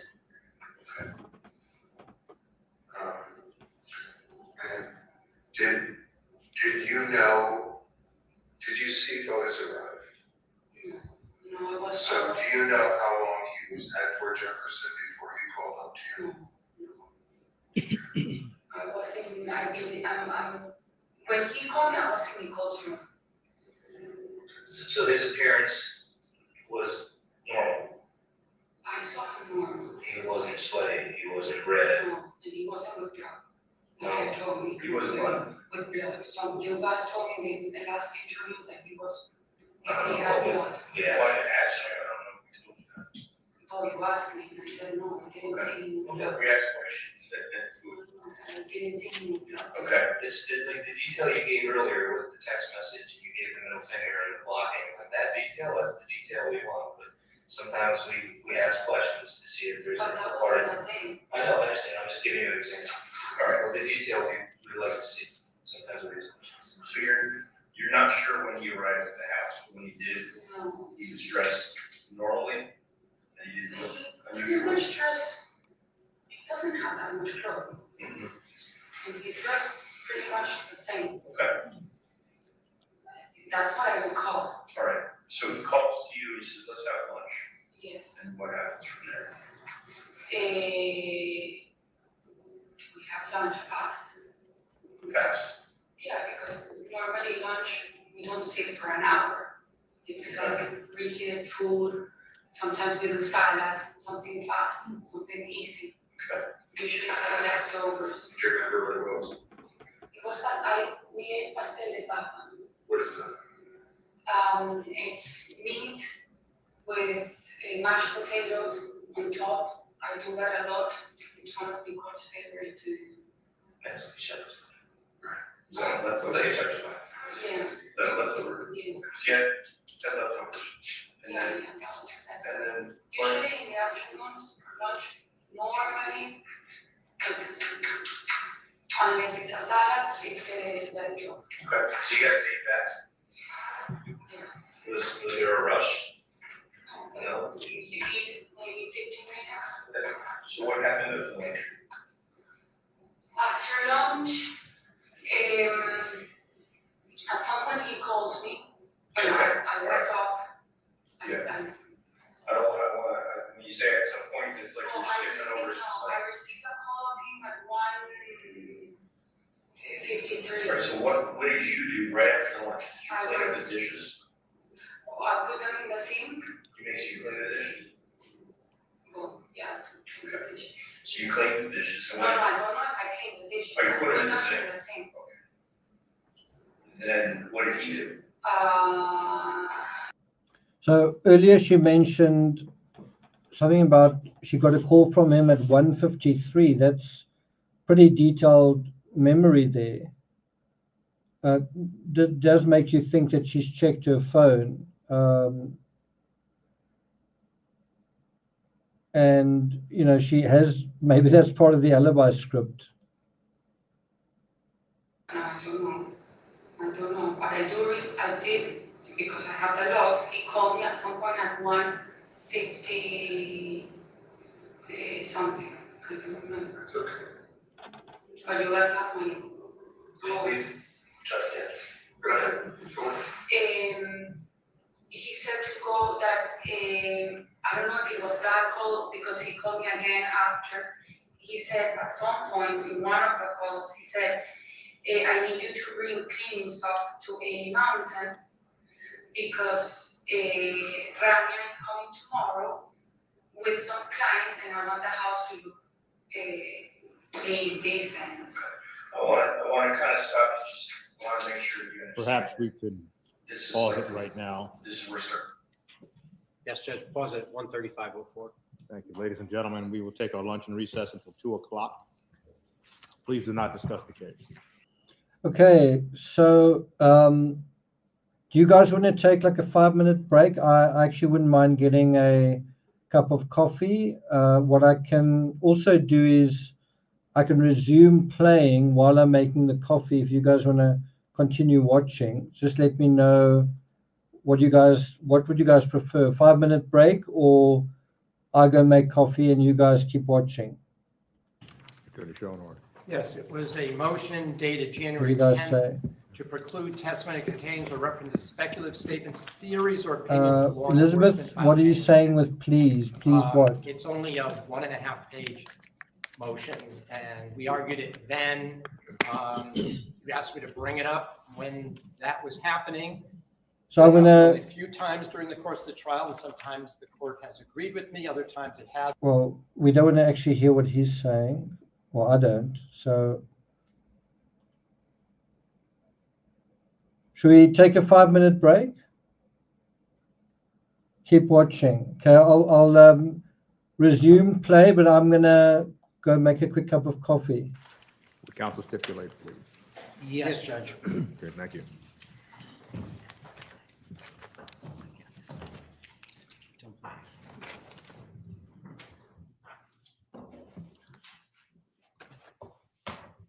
Detective Kimball, where we had left off prior to the luncheon, you were discussing with the defendant going to 80 Mountain Spring Road. Is that correct? That's correct, yes. And what did the defendant say about going to 80 Mountain Spring Road and how that came about? She told us that she had been called by DULOS to respond to 80 Mountain Spring to bring cleaning supplies to clean the house for a showing that Saturday. Now, turning your attention back to the surveillance footage, which we watched earlier, what did that surveillance footage reveal about when the Jeep Cherokee and Suburban arrived at 80 Mountain Spring Road? So the surveillance video from 77 Mountain Spring showed that first the Jeep, then the Suburban arrived for the first time at 80 Mountain Spring at 1:36, which would be prior to the 1:53 call. Okay, and Judge, we the closest we could get it was to 1:34:42, so we're just going to pick it up from there.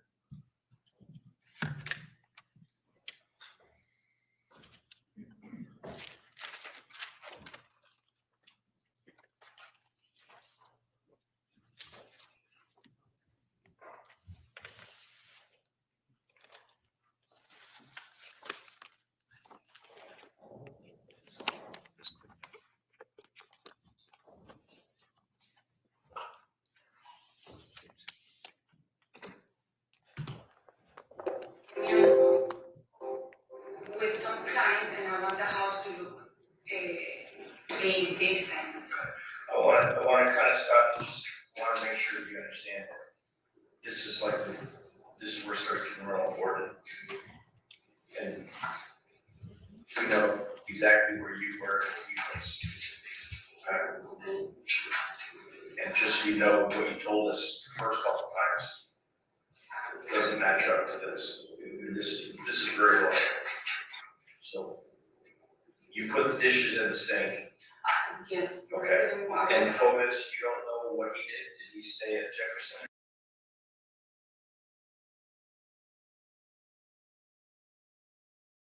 You leave. No, he was gonna go to 80 Mountain, Okay. but I don't know if he already left, but at some point he calls me. All right, well, I know you keep trying to get to that, but I want to go back. During lunch, what are you guys talking about? I know it's a fast lunch, but what are you discussing, having any discussions with anything? Not Not that talking about anything, you got it? No, of course you talk, but I don't remember like what I talk every day of my life when I have lunch. All right. Well, Obviously, you once- do remember a lot of details on some things. Oh, so I I'm do just- because I've been with Andy really focusing to be as much detail as possible. Okay. To be able to give you as much information as I remember. But what I talk exactly, I don't have. So let me ask you directly, was there any mention of Jennifer DULOS during your lunch photos on the 24th? No, I don't know if that time we spoke about the problem that he didn't answer the phone. That Wednesday, I never knew. No, the Andreas phone. What phone are you talking about? Oh, you're doing the 22nd. Right. That Wednesday, he told me he went to Gracemark. All right, I'm not, Okay, man. okay. At some point, I don't know what day, I said, why you didn't, but I mean, I gotta stop you because during the Friday, May 24th, you're eating lunch with Fotis. Is there any mention of Jennifer? You want to talk about Jennifer? Did you ask him where he was that morning? When you got up that morning, were you expecting to see him?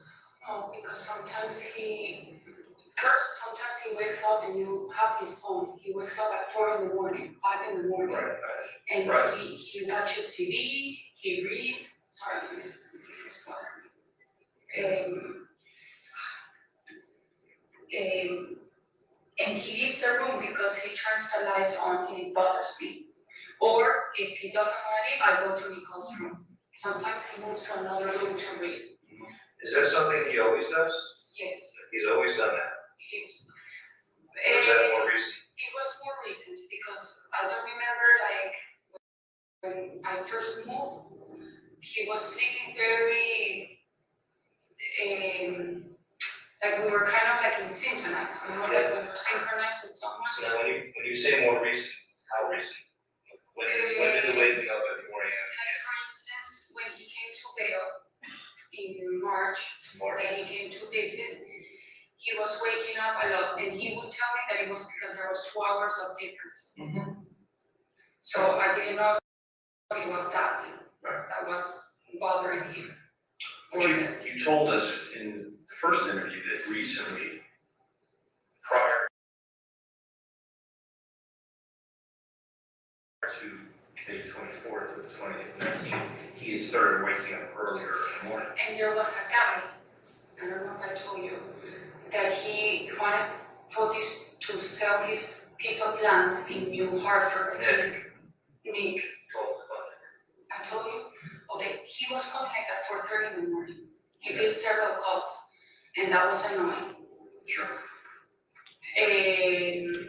But yes, he was waking up 4 or 5, and for me that was a bother because I don't wake up at that time. You also weren't in that room that morning, right? You were in No, the I know, hall. but I'm saying that in other days, Right, another day. it bothered me, and I would either move to Nicole's room, or he would go to another place. Okay. That's what I'm So saying. do you even know what time he woke up on May 24th? Okay, because you weren't in there with him, right? No. So you have lunch and you know that he's going to 80 Mountain Spring after lunch? How do you know that? Because he told me. Okay, and He told me. what's he going to 80 Mountain Spring to do? He told me that it was because Rania, the realtor, was going the next day with some clients and the house has to be cleaned. Right, and did he tell you that at lunchtime?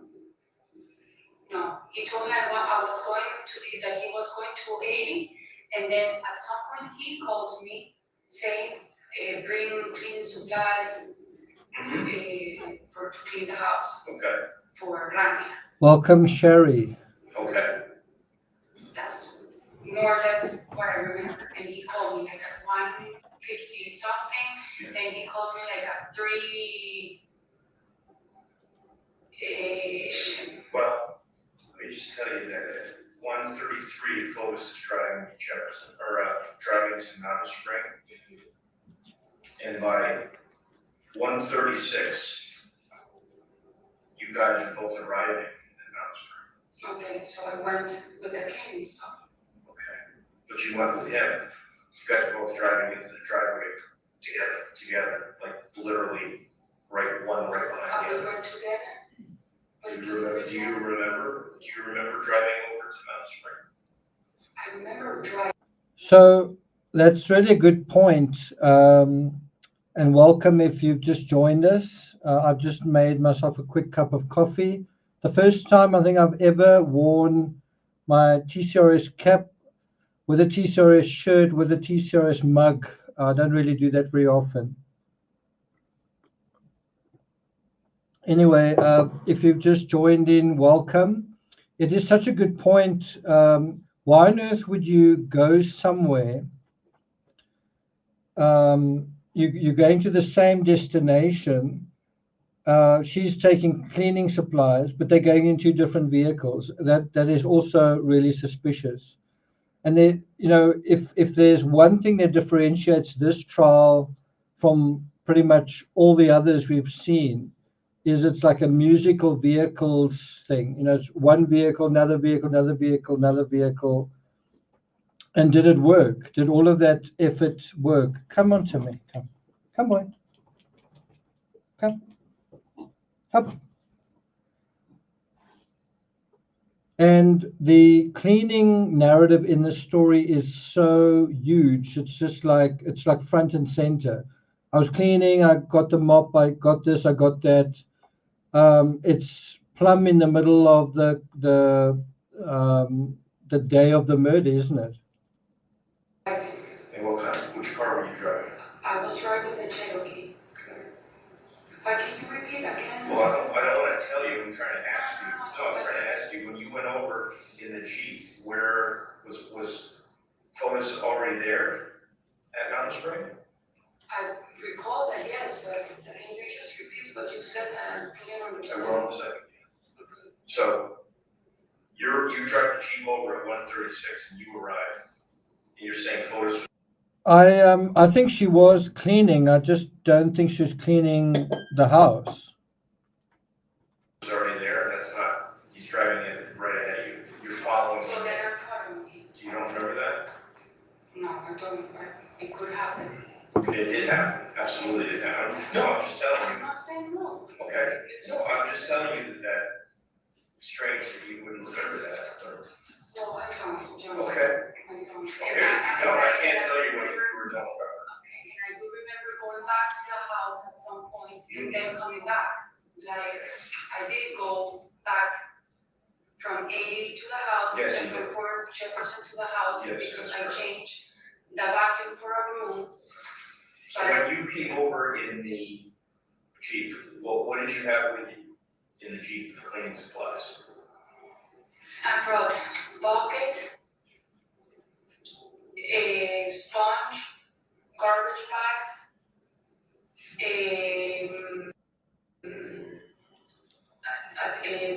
disposable, how do you call the gloves, disposable Yeah, gloves. like, Yeah. latex, Yeah, latex gloves, yeah. tight gloves, or like the ones that go up your arm? No, the short ones. The short ones. I packaged because I use that a lot. When I clean like the cats,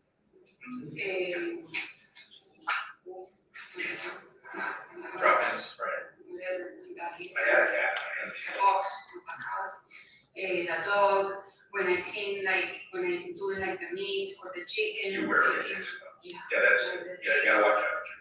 What color was the bucket? Our bucket, it's white, plastic white.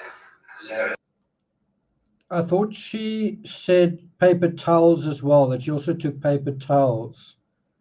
But again, references to meat, also to excrement, and I don't want to be insensitive when I say this, but when a person is deceased, there's a period of time that passes when it is just natural for the body to release urine and excrement.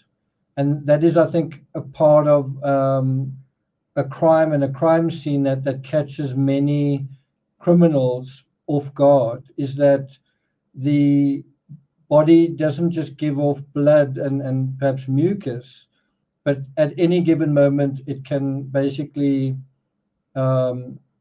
defecate or urinate, which is just really a function of all these processes shutting down. And of course, that leaves behind, potentially leaves behind evidence as well, which needs to be cleaned up. And so it's quite interesting, if a bit sickening, that in the context of that afternoon, she's thinking about animal excrement.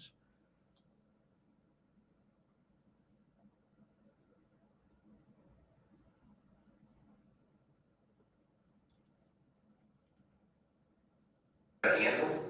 Is it like a construction bucket, or is it like a bucket you bring to the The beach? ones that you buy in the supermarket. Okay. You remember what color the sponge was? I believe it's yellow and green. And do you remember what color the bags were? Now, what kind of beggars belief, like if you're going to say Michi she's an innocent accessory. She's an accessory after the fact. She didn't know what was going on. A little bit like Pavel Gumini. The flip side of that is she even brings the garbage bags to that property. And then the question is, and I mean, there's a shitload of garbage bags in this story. There are garbage bags everywhere. You know, part of the evidence in this case is garbage bag, garbage bag, garbage bag. And so here she's acknowledging that she was, on the day of the murder, she was moving garbage bags from point A to point B. You know, that in itself is quite a big red flag. Were they heavy bags or? Just going to pause it at 143.52. Detective Kimball, in the course of your investigation, did you become aware of certain items that were recovered at Albany Avenue? Yes, I did. And would you describe, were any sponges recovered at Albany Avenue? Yes.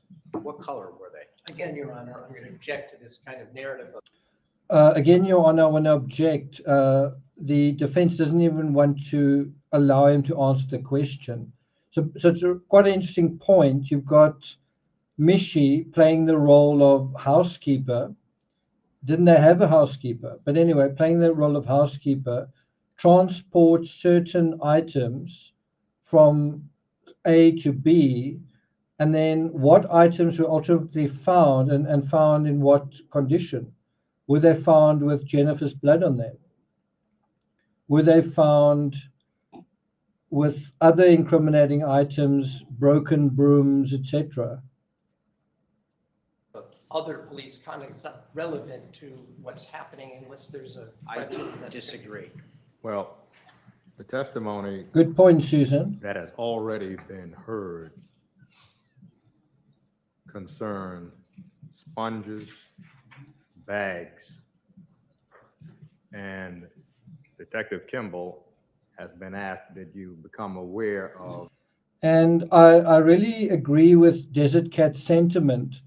You know, do these seem like the kind of people who clean things themselves? Like, do they clean the red Toyota Tacoma themselves? You know that video we saw where Fotis doesn't even get out the vehicle. I mean, I've been in that situation myself. You driving in a fairly big vehicle. I was in this position quite often in America. You hire a vehicle. You're returning the vehicle to airport parking in the rental section, and the slot is just too far, you know, to put your ticket in, or wherever it is you're driving, and just get out the vehicle and sort it out. You kind of get the sense there that he's quite a stubborn guy, and that he only wants to do what he wants to do, kind of thing. You kind of get the same sense from Michi. She wants to be the lady of the manor. Does the lady of the manor really want to clean windows and pick up dog excrement? Does the lord and lady of the manor really want to deal with like a custody issue, or are they too good for that?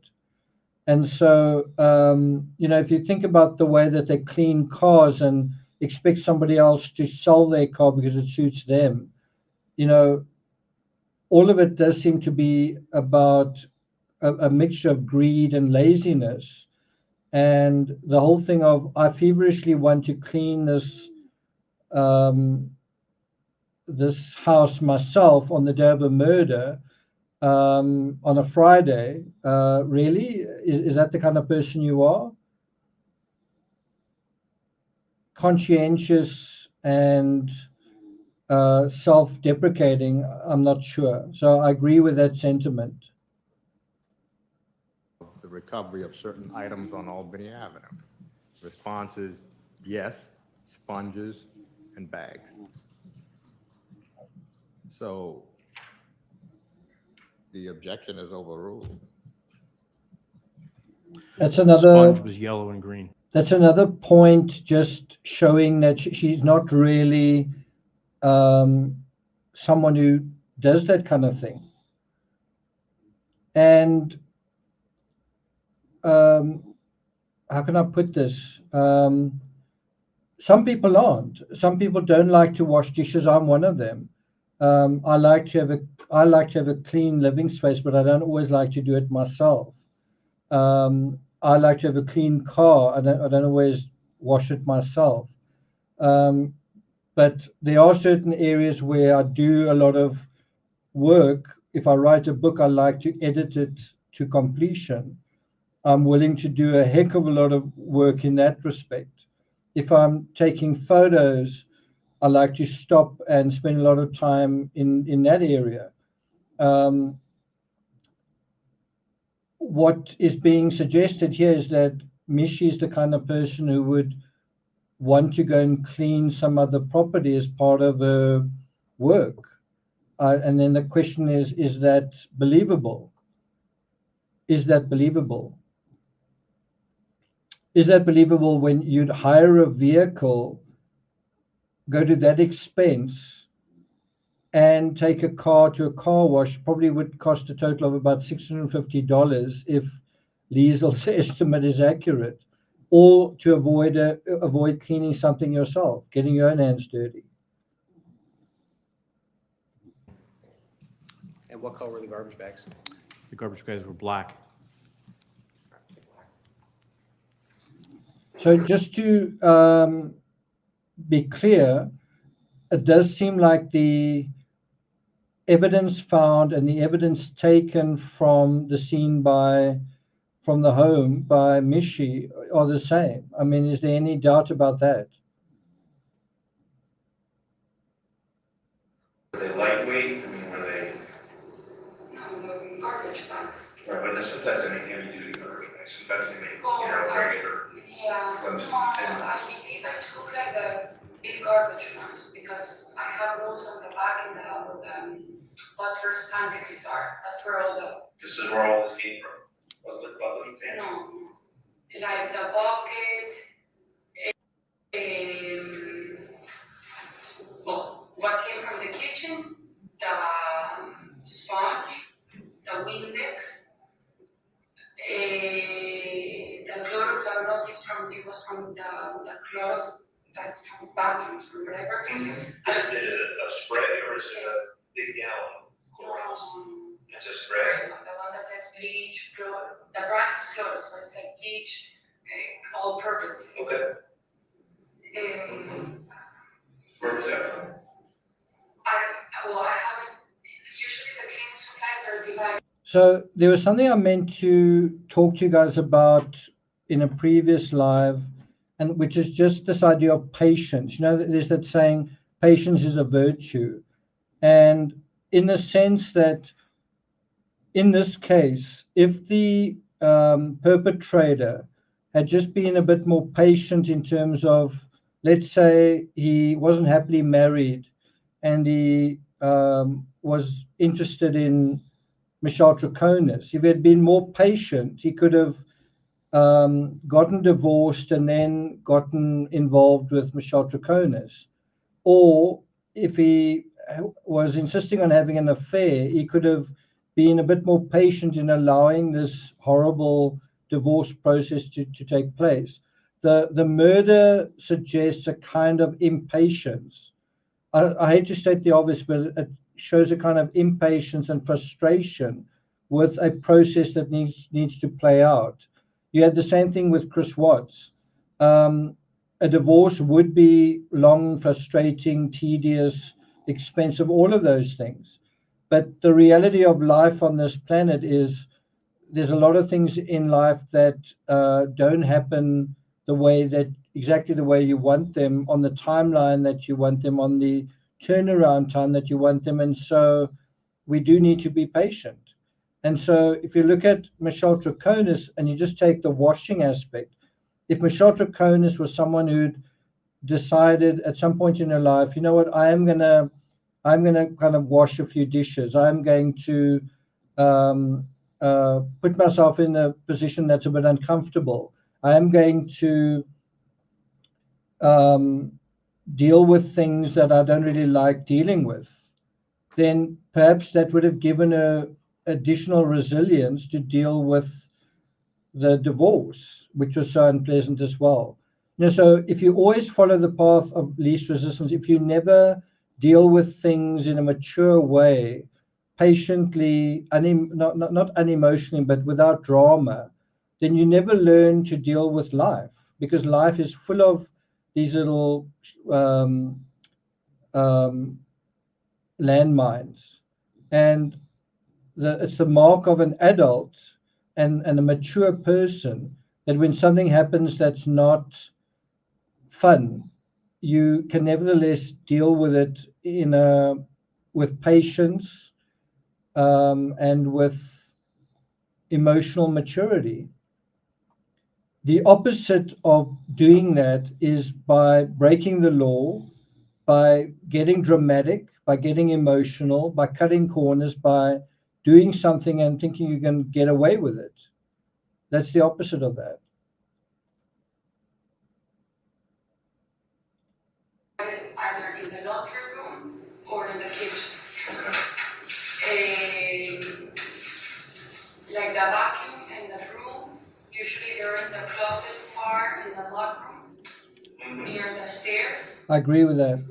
Or sometimes the vacuum is in the laundry, because it depends when Renata leaves it. Okay. What else did I take? Paper towel.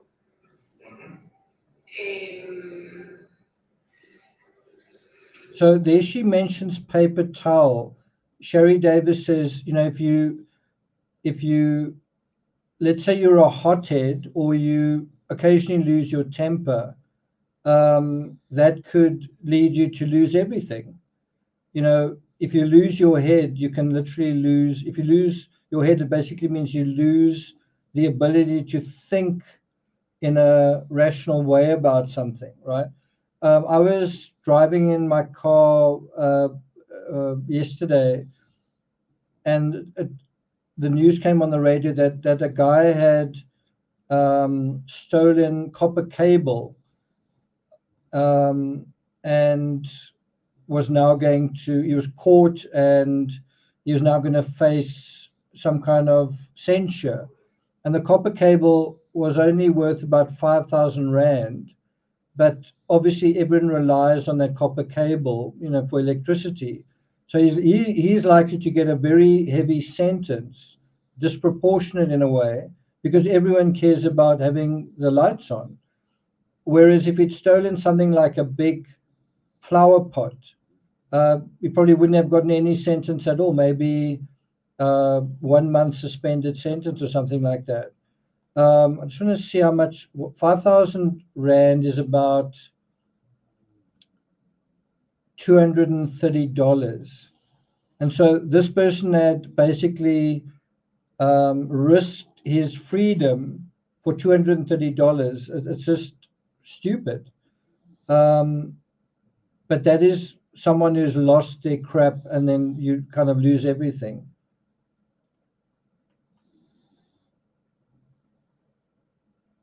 Anyway, I just want to go back to where she talks about the paper towels, because that's quite important.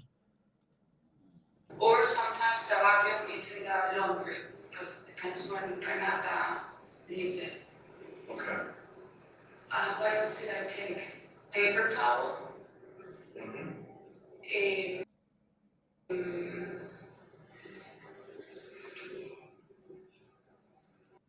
That's quite interesting, her body language there. She says paper towels, and then she looks up, which is probably accessing actual memory. And then she kind of goes from looking up to looking down, which I think is guilty knowledge. I just want to go back a little bit further, because she talks about laundry as well. Let's just go slightly back. I haven't, usually the cleaning supplies are divided either in the laundry room or in the kitchen. Like the vacuum and the broom, usually they're in the closet far in the. So there she's looking up, and I think she is accessing real memory. Near the stairs, or sometimes the vacuum is in the laundry, because it depends when Renata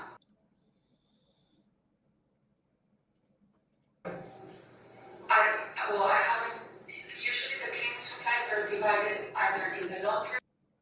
So I've said this before, but do you notice what a expressive person she is? She's extremely descriptive with her hands. She's extremely expressive with her whole body. And bear in mind, she is a TV presenter once upon a time, and on ESPN. And so you would imagine that she was the right kind of person for that job. Someone who's passionate, someone who's motivated, someone who's got that sort of excited reporter personality, right? Someone who can sort of put a big smile on when they're on camera, at the snap of a finger. You just get a really, you get a feeling that this is quite an intense individual. She's got intense feelings. Even when she's describing where household products are, they are there and there and there. It's extremely on the chin in a way. And you've got to take that impression of her and then apply it to how do you think she would feel about a custody battle, this intense person? Would she feel, and I think any person in a situation would feel frustrated and angry. But the question is, she's a particularly passionate, intense person. Would she feel frustrated and angry, or would she be furious? And would she be intensely aggravated? And would she take any of this passively? This person that's so expressive with their hands, so kind of activated in her body language, would she go through a divorce that impacts her passively or reactively, passively or aggressively, passively or with intense emotion? No one is saying that you could go through this unemotionally. Anyone would. The question is, how emotional did she get? Very little, a little, an average amount, an above average amount, a very above average amount, or an extremely above average amount of emotional reactivity. And you add to that the fact that she's with a guy who's seems to be equally emotional. I mean, even Jennifer said she's scared of Fotis when he basically loses his shit. She apparently ran away from him once in the house, and then he came storming in to a room where the nanny was, and then he stopped what he was doing. And these two seem to be in love with one another, both very reactionary people. And do you think their mutual reactivity, their mutual anger and hatred didn't feed on one another? If she said something about Jennifer, didn't it make Fotis angry? If he said something about Jennifer, didn't it make her angry? Weren't they angry together? Weren't they furious and frustrated together about everything, about the kids, about the custody, about the money, about the constraints that were being put on them by an outside party? And so someone made a comment saying yesterday, I think I'd said something like Jennifer's lawyer in terms of the guardian ad litem. I think what I meant was, obviously the guardian represents the kids, but who likely paid for that lawyer? Do you think Fotis paid for him? Fotis didn't really want a custody battle. He wanted everyone to live in the house together. Fotis didn't have the money to pay for that guardian. So who do you think paid for this legal representative? That's kind of what I was getting at. Or in the kitchen.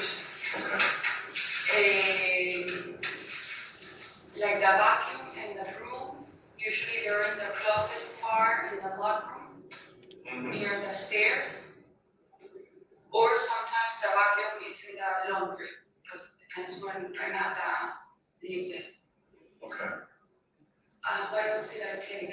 Paper towel. Mhm.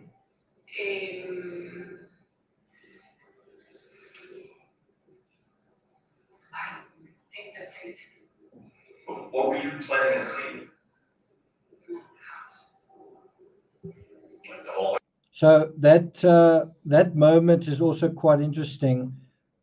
He asks another kind of open question, something like, "What were you planning to do?" So we got the paper towel, we got the vacuum cleaner, and you notice how she answers quite softly, and her head lowers like that. She's lowering the amount of her face that is exposed to a questioner, right? And so let's just play that again. Quite an interesting moment here. Or sometimes the vacuum is in the laundry, because depends when I have the music. Thanks a lot, Sherry. Thanks a lot for that. What else did I take? Paper towel. Mhm. Thank you. I think that's it. What were you planning to clean? House. What do you guys think of that moment? Like, to me, that's like, in terms of body language, that to me is a big, rapidly flapping red flag. Why would you answer it in such a cagey way? If she was innocent, you would imagine she would just say, "I was going to clean the house." But she does it in quite a cagey way. You can see her head is kind of lowered and her voice is softer. She's going to clean the house. And if you think about it, what's the alternative? If you weren't going to clean the house, what's the alternative? What were you really doing with those cleaning supplies? I was cleaning, and it would be shameful, it would be taboo, it would be incriminating if it was anything else. She answers it in a very, very interesting way. I'm going to play it one more time. And it's in such a contrast to how expressive and open she is. She's waving her arms around. Now she's frozen. She doesn't even go to clean the house. Obviously, to clean the house, that's what I've been saying. Now it's frozen in place to clean the house. Not even that. To clean the house. Was she cleaning the house? Did she clean the house? Ultimately, did she clean the house? And to me, so there's some of you saying, is there any concrete evidence that she may have been involved? This is not one of those cases. This is not the Harmony Montgomery case, right? Where things are like blatant and obvious and shocking. This is a very subtle case. Drug addicts don't think about things in a very sophisticated way.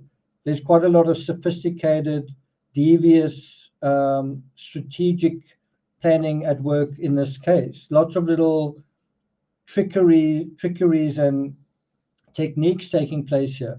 And so I would say just the cleaning narrative in this case is extremely damning.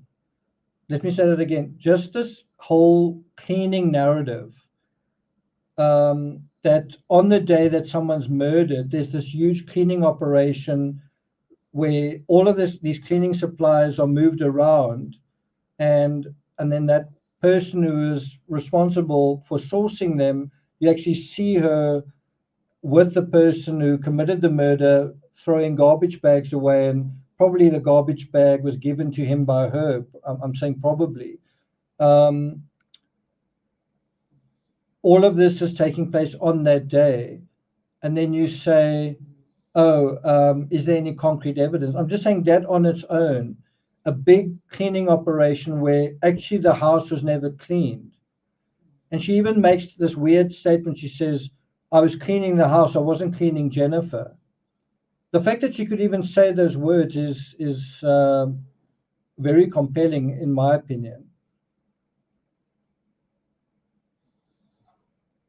So let's watch this one more time. You tell me whether you don't think it's a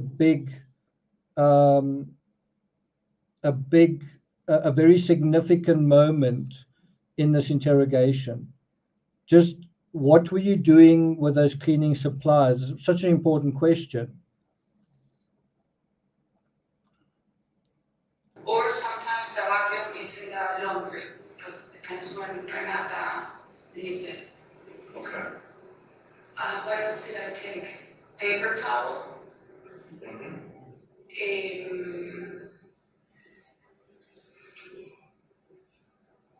I think that's it. What were you planning to clean? House. Like the whole house? The house, The right? house and then clean it up. Okay. So I clean, what did I clean? So even in the aftermath to that, she kind of does this with her head. She says, first she says the house, and then he says the whole house, and then she kind of does that. It's definitely to me, quite a clear sign of what's going on here, isn't it?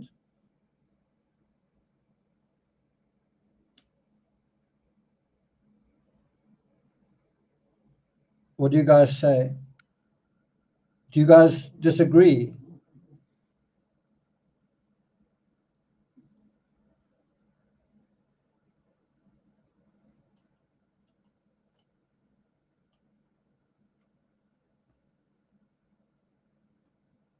I don't know if it's so much contradictory body language as it is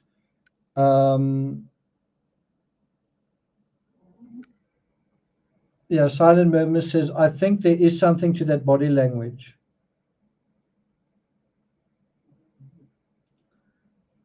Erica says, the more you listen, the more you can sense some dark psychological undercurrents. I'm just going to play it one more time but I'll let it play on. See if you can see what I'm getting at. It's the moment where the guy says, what are you planning to clean? Then she kind of looks down and says softly, the house. But think about that question. What were you planning to clean? What were you planning? What were you planning to clean? What were you planning?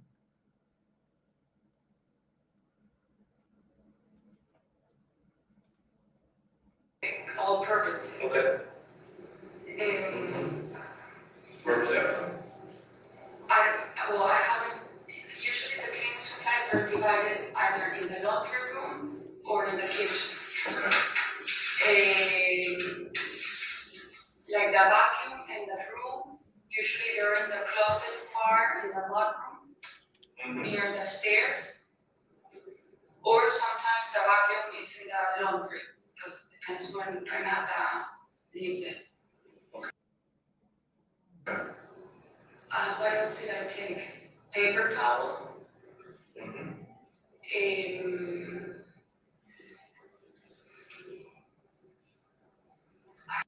So it's quite interesting how she's looking up. She does look down after saying paper towel. And it's at this moment that he asked this question. I think that's it. What were you planning to clean? House. Like the whole house? The house, The right? house and then clean it up.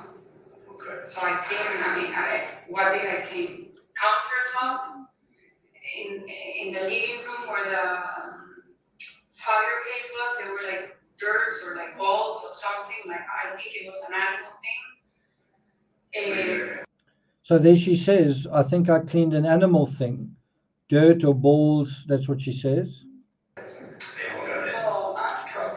Yeah, my house had bats, had owl. Okay. That Andy, the guy that used to work for Fotis, was always complaining that I cannot find a guy that hires someone to In the house? They would have droppings in the house. They would have what? They would, were the owls and bats inside the house and the droppings in The the house? bats were supposed in the attic. Okay. Then there was a problem with one of the bathroom that insects will come in, like bees, flies. Okay. Then there was an owl. The owl did disappear, or not, and we took it away. Anyway, so I cleaned the kitchen countertop. Mhm. I went upstairs to the bathrooms, and I put the liquid, the chloro things, the bleach, and I just click the handle to the water come down. Then I went at some point to the house, and I You came mean back. back to Jefferson? Exactly, back to Jefferson. All right, before that, what is Fotis doing? Fotis, I saw him from the window of the bathroom of the master bedroom. At some point, he was fixing. So I don't know if you caught that. She's asked, what was Fotis doing? Meaning, so they were both at the same property.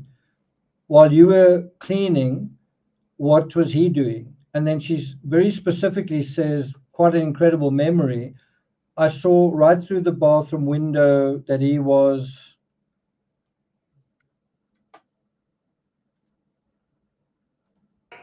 He had some, I think they were pink or blue ribbons along the drive of the house. So Fotis seems to be harmlessly putting ribbons along the driveway. Very important work. He was very upset always that when Stefan had the open houses, people were stepping in the grass. So he would put. And she then says, he would get very upset when someone would drive onto the grass. And I think there's some truth in that statement. I think that he would get very upset. Not about that, probably about that as well, but I think he would get very upset about other things. He was the kind of guy who got very upset. And you must pay attention to a lot of the cases we deal with. How does someone react emotionally in the fabric of that particular case? In other words, the person that we're dealing with, do they sometimes totally lose their temper? Do they get very upset? Do they react? So if you think of a couple of cases, the Patrick Frazee case, did Patrick Frazee ever get upset? At one point, I think he spoke about driving to Crystal Kenny and killing the dog that he'd given her, right? That's how upset he was capable of getting. Just trying to think of Chris Watts actually isn't a very good example. In the Barry Morphew case, was Barry capable of getting really upset? And he certainly seems to get upset where he says he's so upset about what's happening with Suzanne that he may want to take his own life. I think that's part of his testimony, which is very overdramatic. Is that the kind of upset that he really was? O.J. Simpson, was he capable of getting upset? Amanda Knox, was she capable of getting upset? I'm just trying to think of a couple more examples. Casey Anthony, was she capable of getting upset? In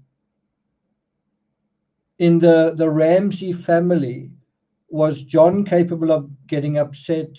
Patsy, Burke, who was capable of getting upset in that family? And that's definitely a very interesting question as well. What's another case where someone had a temper problem? Caitlin Armstrong. I recently referred to Caitlin Armstrong as a modern day Jodi Arias. Did Caitlin get upset? We know that she did.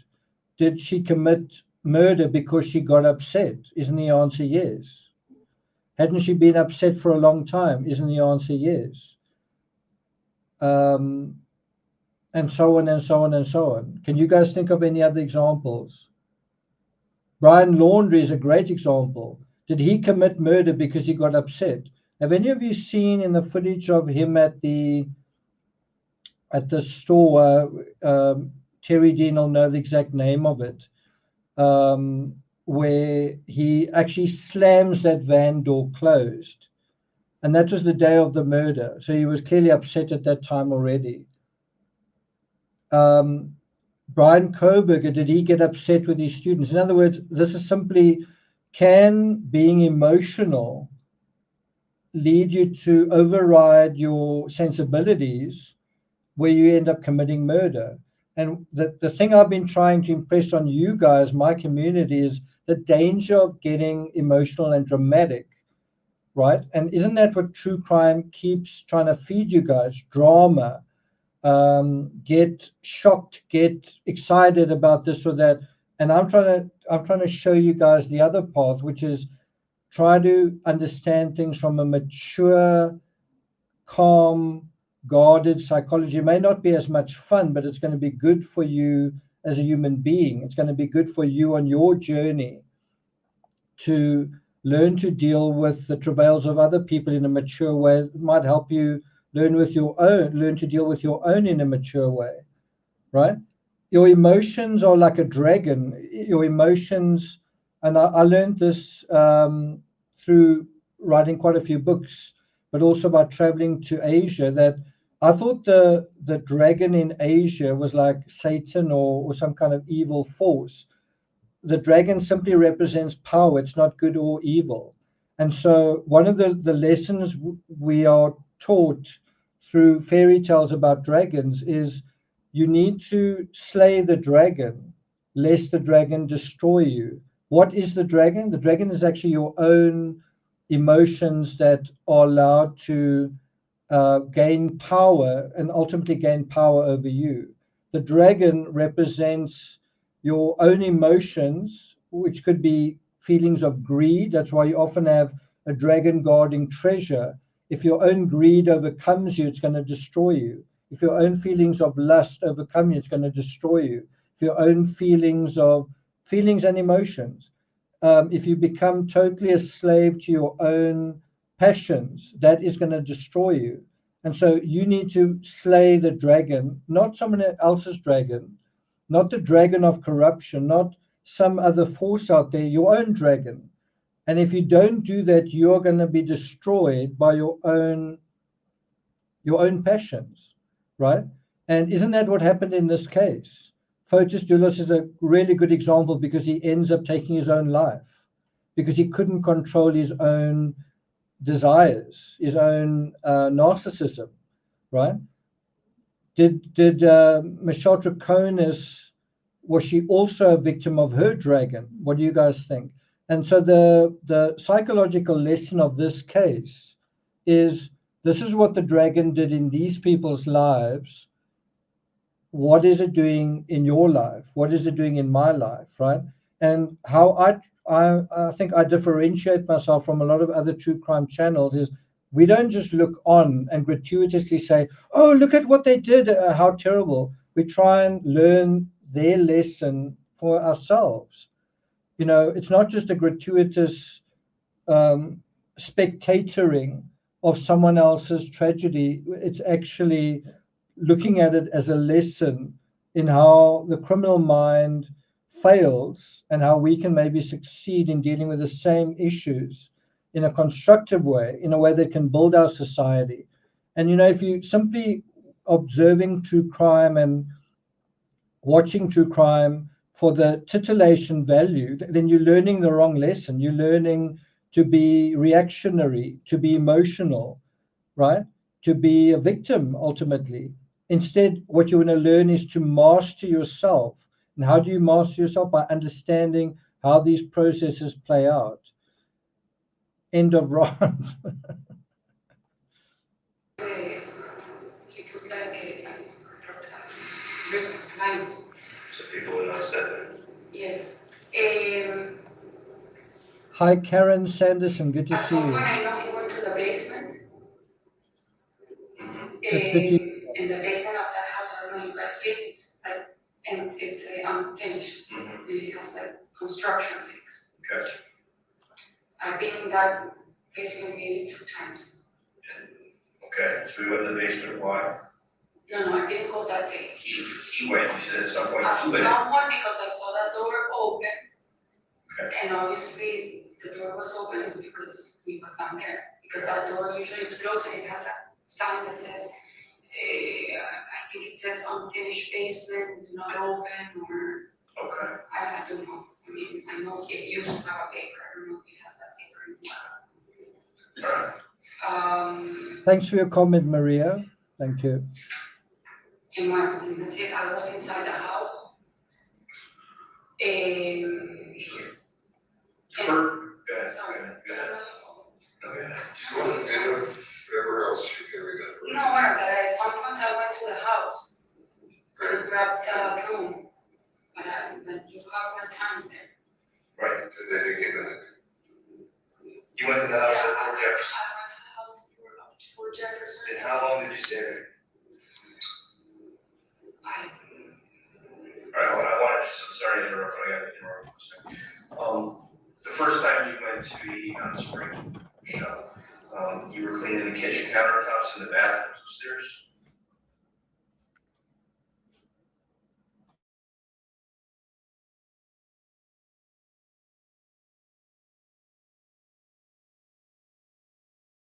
Sorry, I just managed to mute that sneeze just in time.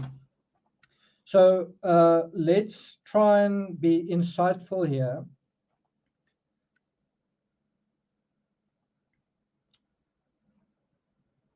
And this is kind of somewhat speculative.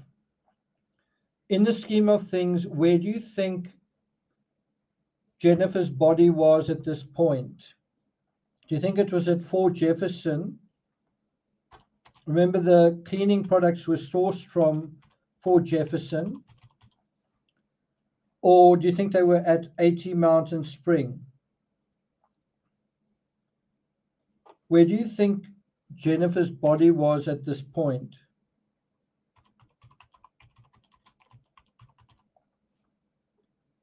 And of course, there's a third alternative that it's neither. And in the case that it was neither, well, then where was a lot of evidence of her body? That would then be the alternative question.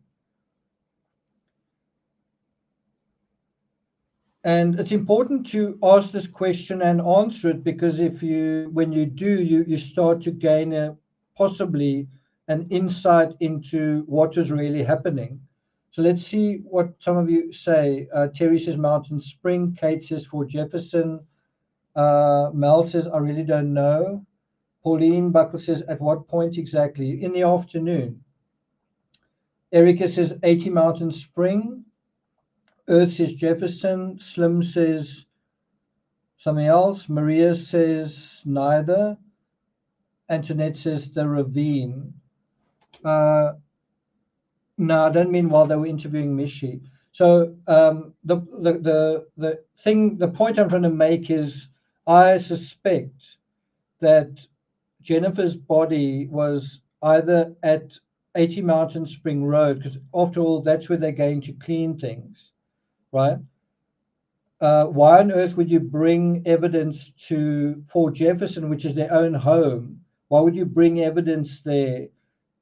Because that would incriminate you. Why would you bring evidence there and then have to clean up your kitchen, clean up the garage, whatever? So it does seem, and I'm just speculating here, let's rather ask it as a question. Doesn't it seem as though either Jennifer's body, and if not Jennifer's body, then a lot of evidence related to Jennifer's body, or cleaning up Jennifer's body, or transporting Jennifer's body, was now at 80 Mountain Spring Road. And so that's the reason that you've got to go there to 80 Mountain Spring Road to clean up something. Otherwise, what are we talking about? Why are there all these trips to 80 Mountain Spring Road and then back to Fort Jefferson? Right? I mean, if you don't ask this question, then you really aren't following this whole thing. Why? What is the point of going to on this day, on the day of the murder in the afternoon, why go there with all these cleaning products? Do you think it was to clean the house? But the house wasn't cleaned.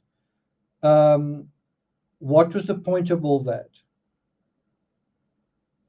And isn't the answer because either Jennifer's remains were at 80 Mountain Spring Road, or a lot of evidence related to her remains were there, and that had to be cleaned up? Does that make sense? Otherwise, we're just listening to evidence without actually synthesizing it into a scenario, the scenario that's under all of these words, that's under all of this narrative. Anything I else? mean, I don't remember exactly what I cleaned, but I do know what I cleaned. I don't know what I cleaned first. So there she's just said, I don't know what I cleaned. I don't know what I cleaned first. She's had a pretty detailed memory up until now. Sorry. Okay, but I did tell you the countertops. Yep. And things of the toilets. Toilet bowl. Toilet bowl. The toilets, yeah. The toilet. Of the bathrooms, of the ones on the top. How many bathrooms are there? And Three. 1, 2, 3, 4. Four bathrooms. So that's quite a good question. Why then would you have a fire at Jefferson? I think one possibility is you may have a few items that you can't sort out at the other property. So let's say, for example,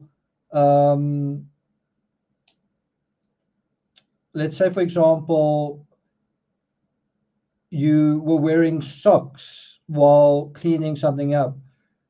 You probably want to destroy that evidence completely, but there's not a washing machine at 80 Mountain Spring. I don't know if there is, but let's assume there isn't. Or for whatever reason, they decide this evidence, which really implicates me, is my own clothing. It's got some blood on it. Let me destroy it. Let me burn it. That could be one possibility. It could also be just documents that are already at Jefferson. It could be printed emails from Jennifer saying this or that. Could be something like that. What's the easiest way to get rid of printed documents? Anything else? I cleaned that part of the living room. I cleaned the outside. There's a terrace in front of the kitchen. Yeah. I tend to disagree with that, because something that has been soaked in blood isn't just going to burn. Like a rag that is covered in blood isn't simply going to burn. Something that is wet doesn't burn very easily. So that's why I kind of disagree with that. You might say that you would add some kind of inflammable liquid, but the smoke coming out the top of that chimney isn't sort of blackish.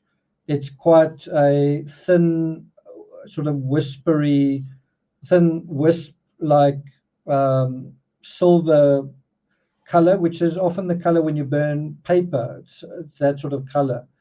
If you burn clothing, it can sometimes be a black color. But I mean, one would really want to know, instead of speculating like that, one would want to know what did they find in the fireplace. I haven't heard anything about that. Did they check the fireplace? That I used the room. So I just answered the question earlier. I said the documents that they could burn are things like, let's say, Jennifer had emailed them something, say from a lawyer or from herself, communicating with them, in writing, stop doing this, and maybe they printed it out. A lot of correspondence from lawyers is in paper. It's hand delivered sometimes. It's signed and dated, and it's all in document form. That sort of thing may have been deleted. There may even, or sorry, burned. There may even have been documents about a will and money, financial statements that could also have been, that would be particularly inculpatory if you've got financial statements showing from your bank, for example, showing how you are behind with certain payments. So anyway, just a couple of thoughts with regard to that. And I picked up like leaves and like that. So you swept the terrace? Yes, because they are. Yeah, that's also possible. Okay. No, I didn't do that much. Okay, so when you arrived this first time, Fotis was driving in Suburban? When I arrived, when you say that we supposedly we were together, Yes, you were. You told me. I was in a Cherokee, Right. and Fotis was in the Suburban. Okay, were there any other cars there? Yes, the red pickup, a red car. So that's quite important. The red Toyota Tacoma is also at 80 Mountain Spring. So if any of you have made the connection that 80 Mountain Spring, it's not just 80 Mountain Spring, isn't the evidence at 80 Mountain Spring, well, it could also be that they're trying to clean that vehicle.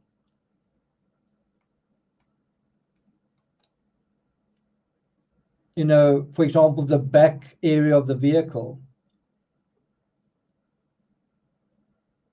and get rid of the bicycle, right? So when you drove it, Just going to pause at 15109. The defendant just indicated that the red pickup, Pavel's truck, was there.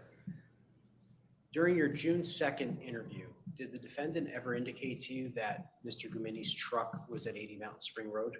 So there you have confirmation that the vehicle, the red Toyota Tacoma, a lot of fuss has been made about this vehicle. So much effort has been made to use this vehicle, right? And then clean this vehicle, and right at the car wash. And now this vehicle's also at 80 Mountain Spring Road, and there's a cleanup operation going towards this vehicle as well, right? No, she did not. Did she talk about Mr. Gumini's truck during that first interview? At the very end of the interview, she mentioned that Pavel had a red truck, which was dirty, old, and Now, bear in mind, Pavel didn't drive the red Toyota Tacoma to 80 Mountain Spring Road. He was driving around in the black Ford Raptor. Are you guys following? And as Desert Cat says, he then turned up at about 4:30.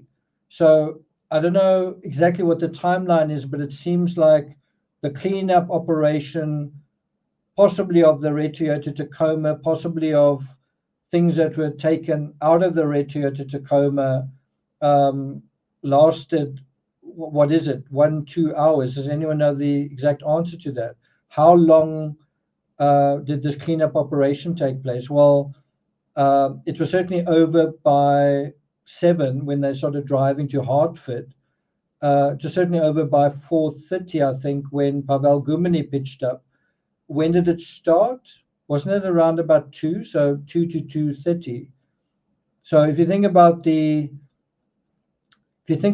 cleaning up of the crime scene at the crime scene, didn't that take about 2 hours? From about 5-6 minutes past 8 till a few minutes past 10.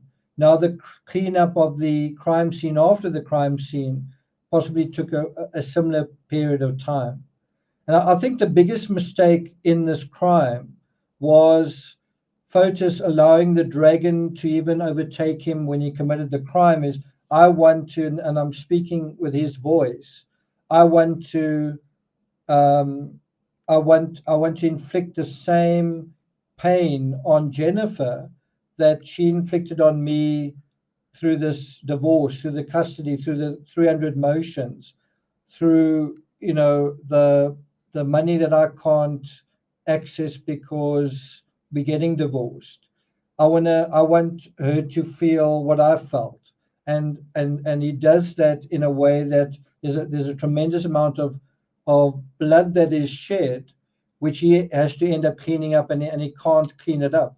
So he ends up becoming the victim of his own dragon, where because so much blood is shed and he can't get rid of all of it, the blood comes back to haunt him and destroys him. Do you see how it totally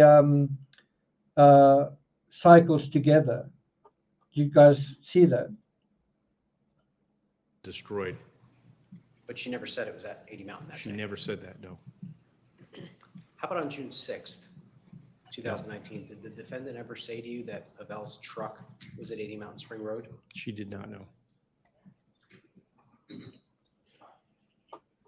So is that a significant thing that is left out in the? So again, this idea is Michelle Troconis actively conspiring to assist someone in the commission and covering up of a murder? Well, she's actively cleaning up something where the red Toyota Tacoma is present. Isn't that quite a strong piece of evidence added to all the others that we've mentioned? Already at 8, was Pavel there? Okay, where was he? Do you know where he went?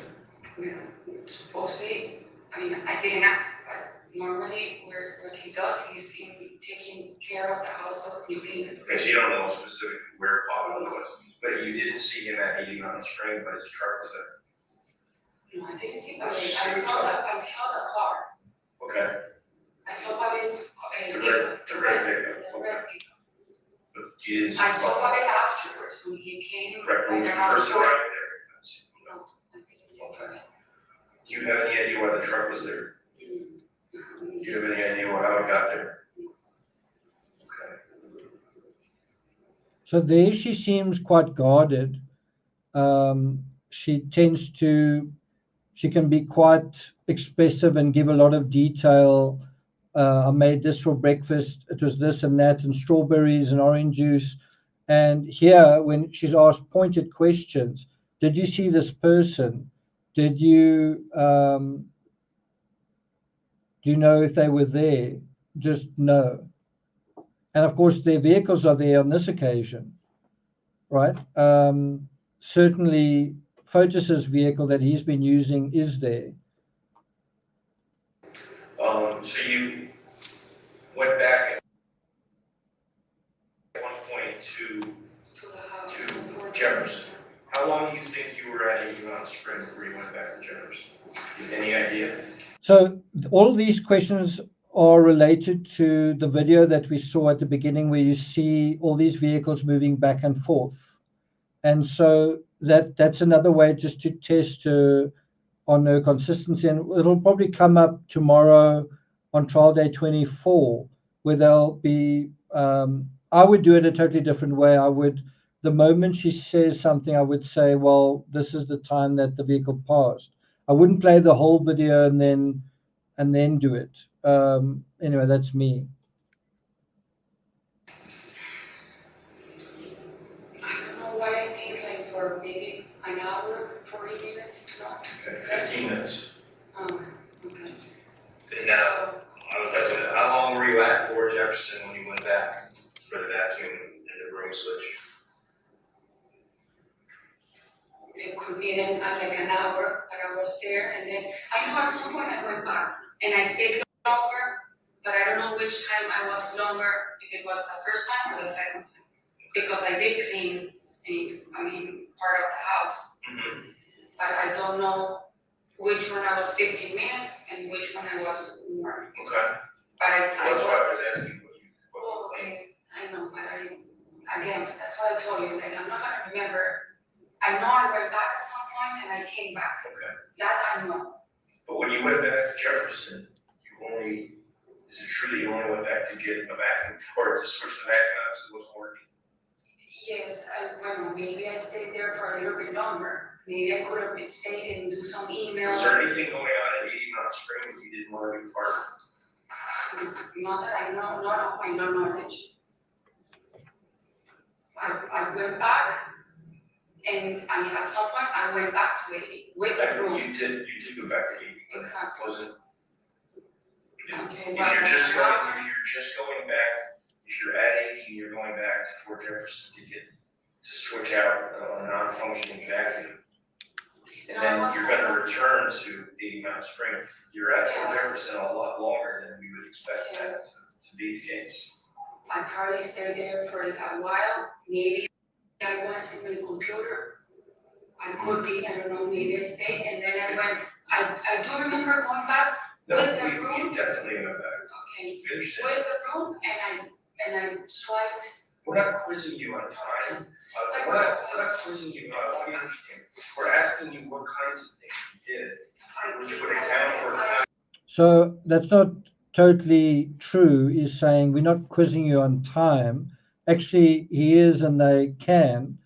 But he says we're asking you about what you were doing. And I think one of the things she said was, I went to clean windows, but then realized that there were so many windows that I stopped. If you can believe that. That we know are the case.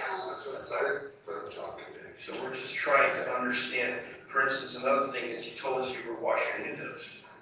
No, I never said I was washing windows. You said you were cleaning windows. No, I did not. So that's quite interesting. So I'll play that again.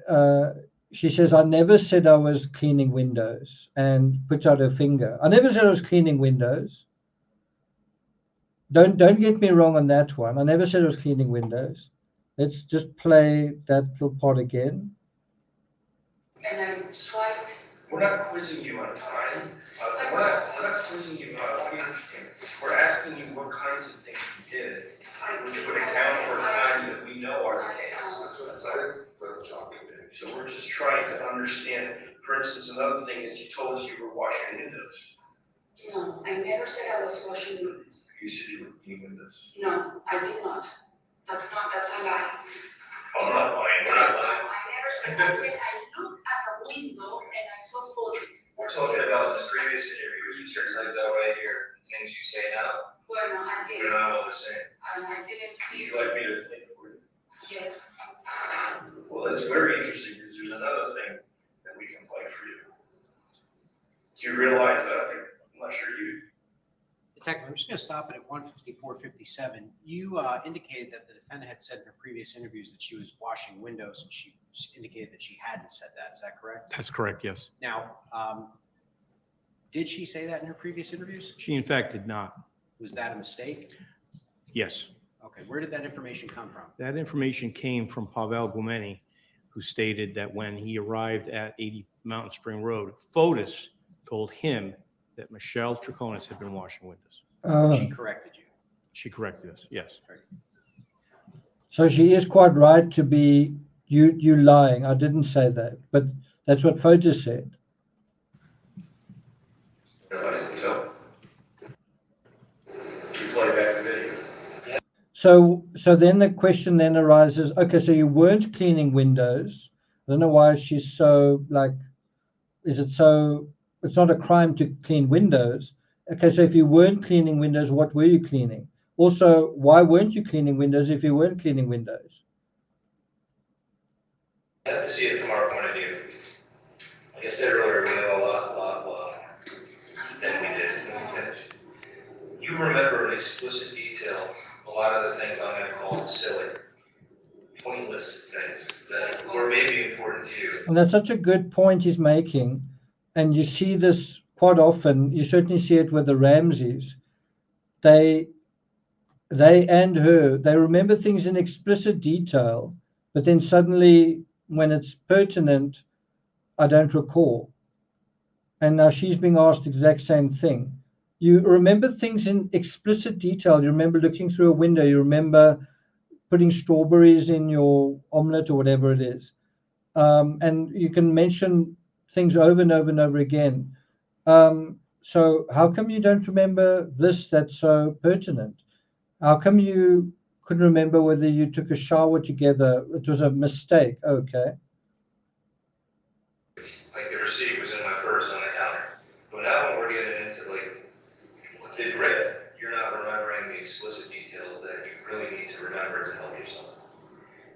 Did you hear what he said? You're not remembering the explicit details that you really need to remember. Why do you remember all the fluff, but you don't remember the milestones? Okay. I don't understand. Could you explain? You remember a lot. Now she says, I don't understand what you're saying. It's one way of buying some time to deal with that accusation. A simple detail. I went and took a picture with the robot. I was going to this person's house, going to that person's house. But now that we're at the place that's very important, I don't know. I don't know if I was going for 10 minutes or an hour and a half. But leading up to that, you're very, very good. Can I tell you how? Because I asked Bill for the chats. I asked my family for the chats. I asked my dad, everybody that I usually talk to, even in court, I ask them for chats, conversations. So you've been going through all that. I've been going, and that's how I know, okay, I went to bed at this time, I got my AT&T phone logs, so that's how I know at what time I was talking to whoever I was talking or texting. That's why I remember, but it's not because I have an Iron Man memory.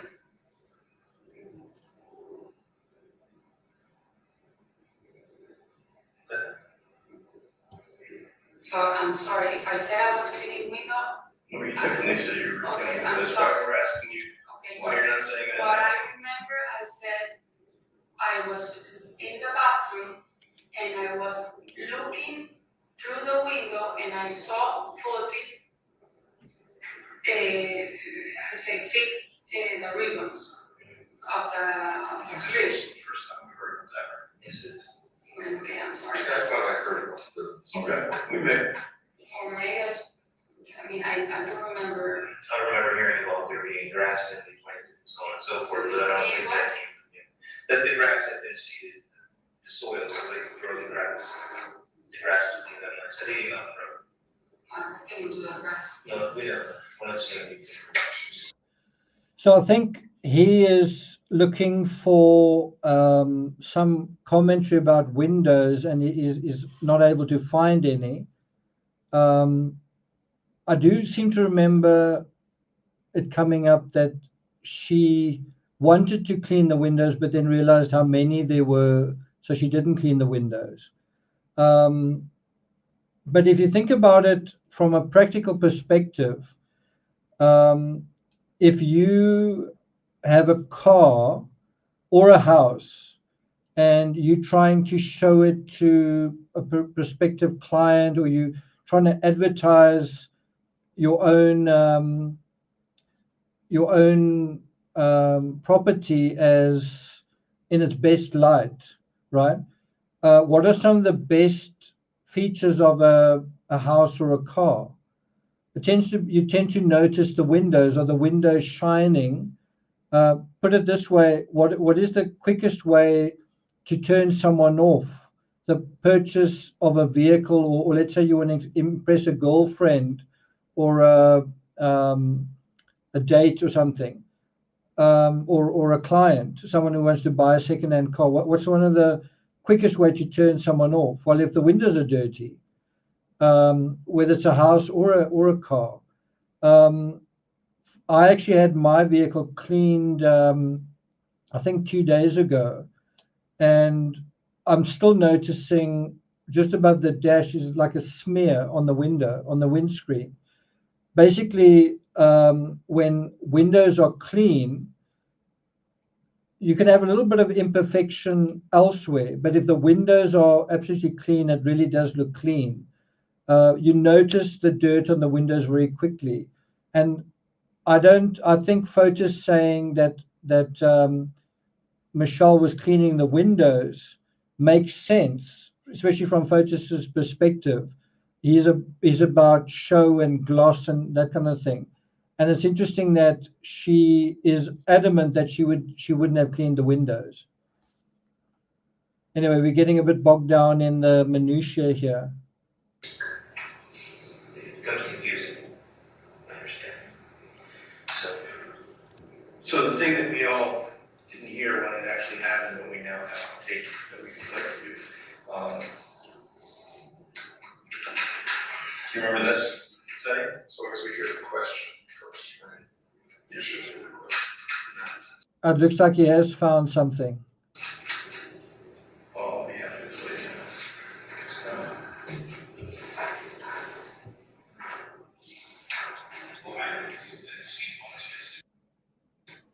Detective, what are you playing for the defendant at this point? I'm playing a segment of the second interview that took place at Attorney Bowman's office on the 6th. And how are you playing it? Playing it on a laptop computer.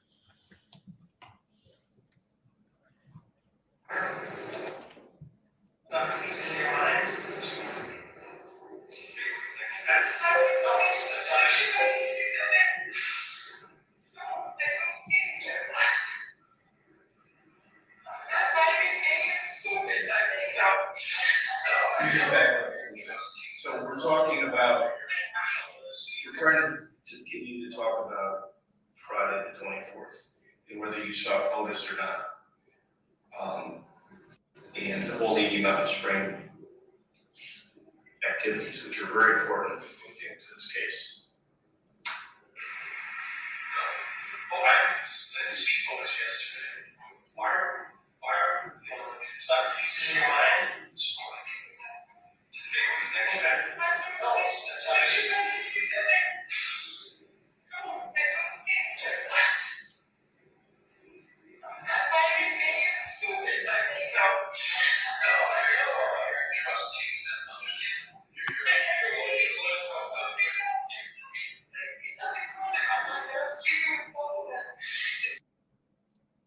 I can't make out what she's saying.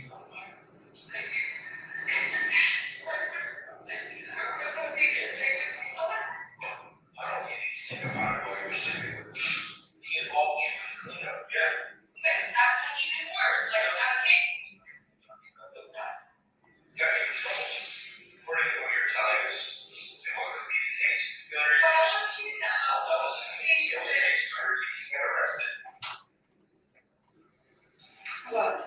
Yeah, I don't know. So I don't attach the same significance to that you do. Okay, because you're asking her. And look, I'm not here to get into a disagreement with anybody, but I mean, I remember I was there at the time, and you were asking her. You're asking her about age. I know. Why don't listen? You know what the stakes are here, right? So I want you to tell them everything you know about 80 Mountain that afternoon.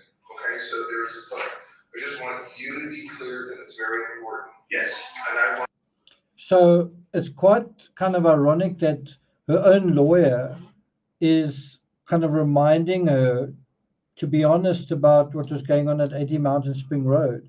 Her own lawyer is kind of getting frustrated that she seems to be holding back or something. Sorry, I couldn't make out anything what was going on in that playback, but it is quite interesting that her lawyer seems to be aware as well that she's not being transparent. I mean, that's pretty that's pretty damning if your own lawyer in a thing like this is basically saying, can you please just say exactly what happened? I want everybody in this room to know that you understand the importance of it, okay? So again, I cleaned part of the house, I didn't clean the whole house. I just cleaned all these pieces that I told you. I cleaned the terrace. At some point, Otis comes in and he asks for paper towel because he spilled something. I told him.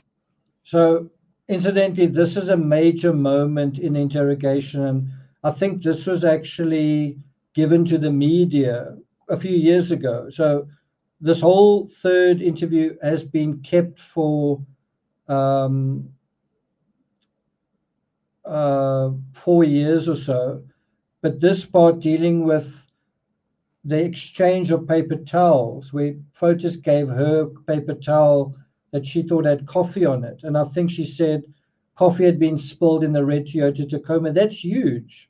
That's basically saying, remember, the red Toyota Tacoma was used in the commission of the crime.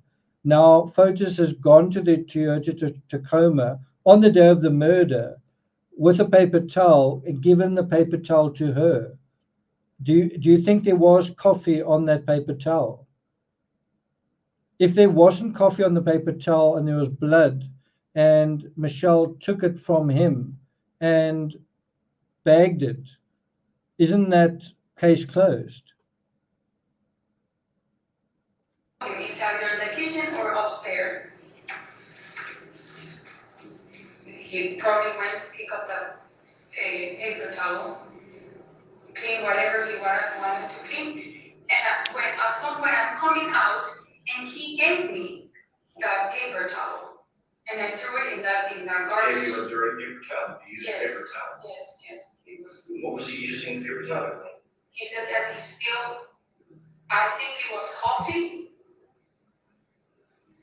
And Everywhere.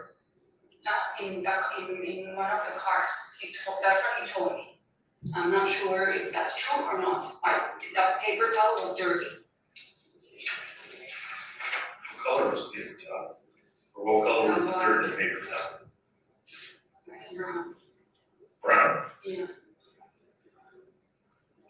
I'm being honest with you, having a real hard time believing that you don't know what's going on here. I didn't know what's going on. Just going to pause it at 2:01:52. So before we address that, did you hear what he said? Something like, we're having a real hard time thinking that you didn't know what was going on here. Now, if you think about, again, in a basic way, the broad strokes, not knowing everything about this case, we do know that 10 paper towels were missing from, that's complete, full, new paper towels. 10 were missing from Jennifer DULOS's home. 10 paper towels. They had to go somewhere. Something had to happen to them. And now you have that same day, the guy who murdered Jennifer DULOS, the guy who took those paper towels, giving a paper towel, a fragment of one, a section of one, to Michelle Troconis, and it's got a stain on it. And are you telling me that it was coffee? Are you telling me that if it wasn't coffee, that she doesn't know what's going on here? It does stretch the presumption of innocence to breaking point, doesn't it? Now, can you see, when you put all of this into context, if you put it out of context, it's quite a strong argument. If we put it in context, it's almost incontrovertible. Do you see that?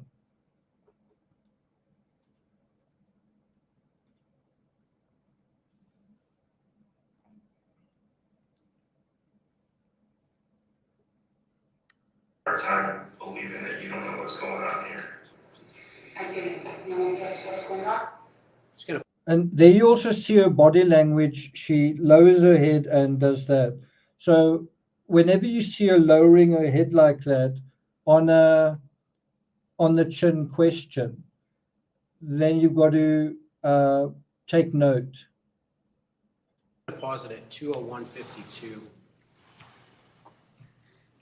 Detective, during the June 2nd, 2019 interview, did the defendant ever tell you that Mr. DULOS had given her a paper towel that was brown in color while she was at 80 Mountain Spring Road? No, she did not. How about during that June 6, 2019 interview? Did she ever include that detail during that interview? She did not know.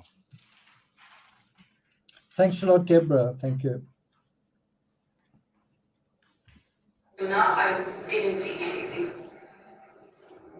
So he hands you a paper towel and he says he just spilled a coffee stain in one of the cars, but you don't know which car. Was it No, Toyota? I believe it was in the Tacoma. Okay, so he's spilling. That's also huge. That's also huge. So it's not only that she doesn't mention it, the first two times, like, does she have guilty knowledge that she selectively withholds besides the other things we've heard about, besides that, what was it, the shower, that they had sex? Okay, no, we didn't have sex. Taking the phone call, what are all the things that she's added during the third interview? But what she says now is that she'd said, didn't she just say a moment ago that she didn't know which vehicle it came from? Now she's just said, I think it's the Tacoma. And again, that is huge. I mean, I'm pretty sure it is the Tacoma. What other vehicle could it be? She's saying there's a coffee stain in the Tacoma. Why would there be coffee in the Tacoma? And they seem to go to Starbucks a lot. Did they go to Starbucks twice that day? It's unlikely. Do you go to Starbucks twice on a day? Probably there are some of you who do. But let me ask you guys that question. Do any of you go to Starbucks twice a day?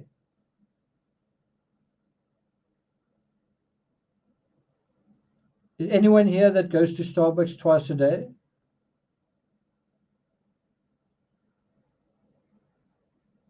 By the way, I actually took my brother to Starbucks not that long ago, and it was the first time he'd ever been. It was quite a shock for me. But anyway, it doesn't necessarily mean that he went to Starbucks, but we do know they went to Starbucks that evening. But why on earth is there coffee in the Toyota Tacoma? But more pertinently, the Toyota Tacoma was used in this crime. And are you telling me she didn't know what was on that paper towel? It wasn't coffee. And if it wasn't coffee, what was it? Now, a lot of this turns on the jury, going to say, yeah, it could have been coffee. Was it more likely coffee or more likely not coffee? Was it coffee beyond reasonable doubt or blood beyond reasonable doubt? And we know where the paper towels are coming from. She says she got paper towels from Fort Jefferson. I don't know if that's true. I suppose it's possible, but it could also be that the paper towels came from Wells Road, from New Canaan, from Jennifer DULOS. He spilled coffee in the Tacoma. He always carries coffee, and he makes me buy the coffee things, Dixie, whatever they're calling the supermarket. Where was he standing? Where was Foda standing? Outside, When he hands you this paper towel. I was getting out of the garage to go towards outside, and he was coming, so we met there. Where was he coming from? Which direction was he coming? From the garage, from the outside of the house. That's also incredibly specific knowledge. She's even using her hands. I was coming out the garage, and then it was right there, and that's when he gave me the paper towel. That's incredibly specific. And of course, when Pavel Gumini arrives, he finds them both standing right next to his vehicle, and they've got this look of surprise on their faces. So in her story, she's putting distance between herself and the red Toyota Tacoma. Did you walk out? Did you walk out the garage? I came out from the terrace, the kitchen, and the garage. There's a door. Have you been in the house or not? No. I haven't. We have other people there. I've seen photos of it. I know the general layout. Yeah. And being out in the garage towards outside the house where the cars were. Right by the garage. The cars were actually out here. Yeah. That's when we he says here, and I threw it in the. I doubt it. I doubt it. Because I believe when Pavel arrived, Jennifer was already somewhere else. So she was either buried near there or and it had been disposed of that afternoon as part of all of this, or she was, or this happened in the New Canaan area. As far as I know, I think Stephanie thinks that I think that someone mentioned there's a 40-minute period where movements can't be accounted for, but so it's possible that Jennifer's body was disposed of somewhere in the New Canaan area in the morning. I really don't think that Pavel arrived and her body was still in the red Toyota or in the house of 80 Mountain Spring Road. I would imagine by then it was already somewhere else.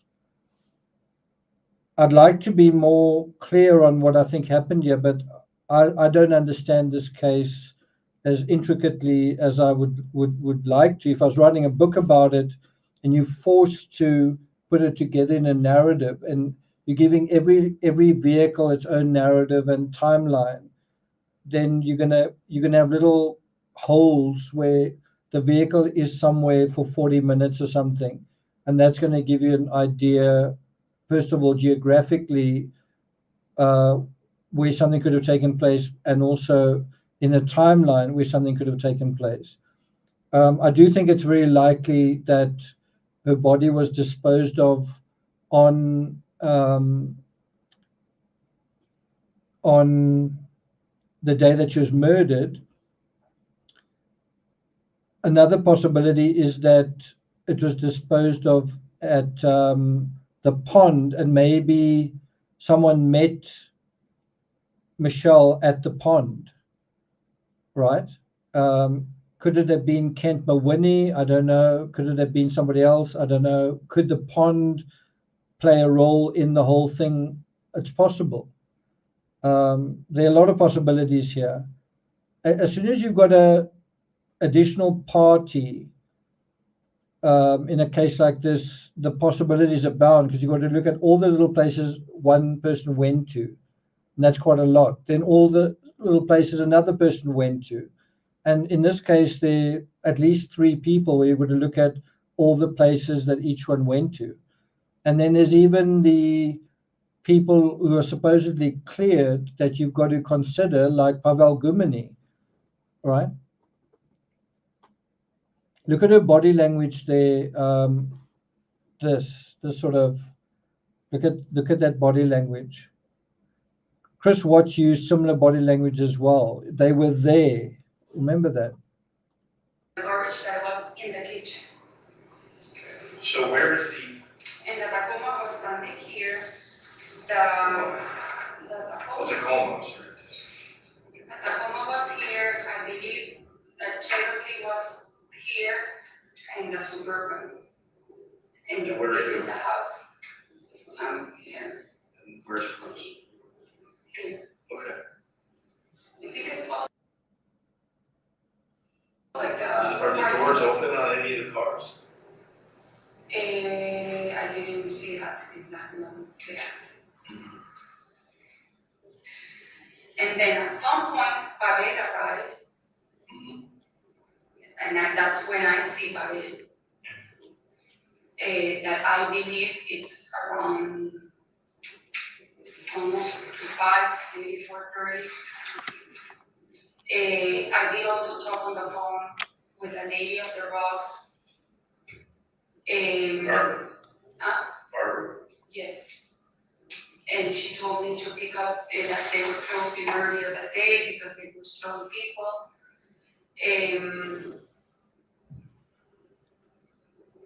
I saw the text that at some point I texted with Greg Smith, he's our water skier. I also at some point spoke with my dad because I have calls from my dad. Okay. I'm just telling you things that happened but I'm not exactly in terms of time. So you left at some point from 80 Mountain Road to go to the drugstore, in your car, is that correct? But that was after, like, when we were all leaving. Can we start at the time that I'll know? Sure.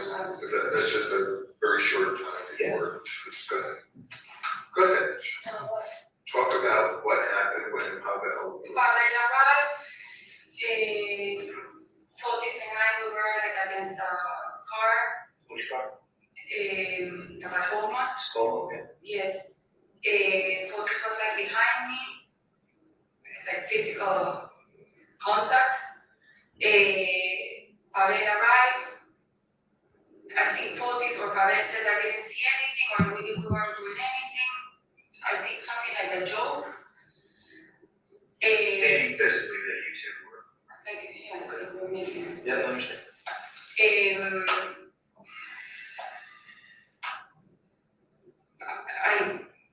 I believe Pavel started talking to Fotis about the house in New Canaan. I guess like how was the day or whatever. And at some point, I mean, I have to go because I wanted to go and get my rocks. So this is also huge, is the moment a third party intrudes unexpectedly, where does he find Michelle? Well, not only is she not cleaning the house, not only is she not in the house, not only is she not by her own vehicle, the white Jeep, not only is she not by some other vehicle, I mean, of all the alternatives, she's supposed to be cleaning, she's supposed to be in the house, she's supposed to not be with Fotis, she's supposed to have nothing to do with any vehicle. And where is she? Where does this third party find her randomly? Well, guess where she is? She's right by the Toyota Tacoma, and she's with Fotis, the murderer. In that one moment out of that whole day, she's right by the red Toyota Tacoma. On the day of the murder, she's standing right beside the vehicle that transported the body of her rival, the woman in whose home she's been living, the woman whose husband she's stolen away, the woman who is, right, she was transported in that vehicle. Where she's standing? Right by that vehicle. What has she just done moments before that? Taken a paper towel from that vehicle that had a stain on it. What stain was on that paper towel? Did that paper towel really come from for Jefferson? Did it actually come from Jennifer DULOS's home with Jennifer DULOS's blood on it?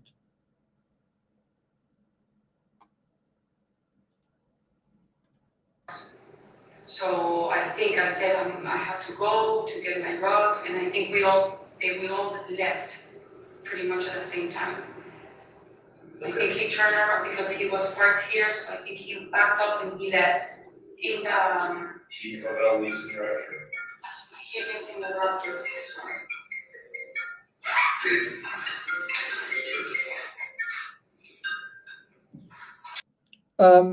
Unless I'm mistaken, they still weren't done with the vehicle, right?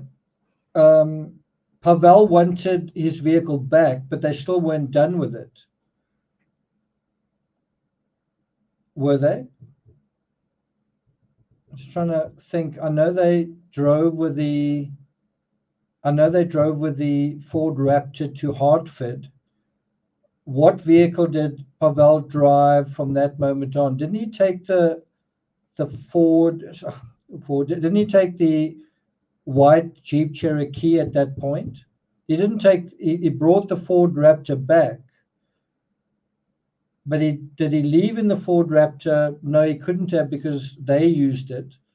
Did he take his red Toyota, or did he take the white Jeep? If the answer is the white Jeep, was because they weren't finished with the vehicle. When was he driving around with a plank, and when did he put the motorcycle in his vehicle? Was it that night or the next day? A little bit unclear on that.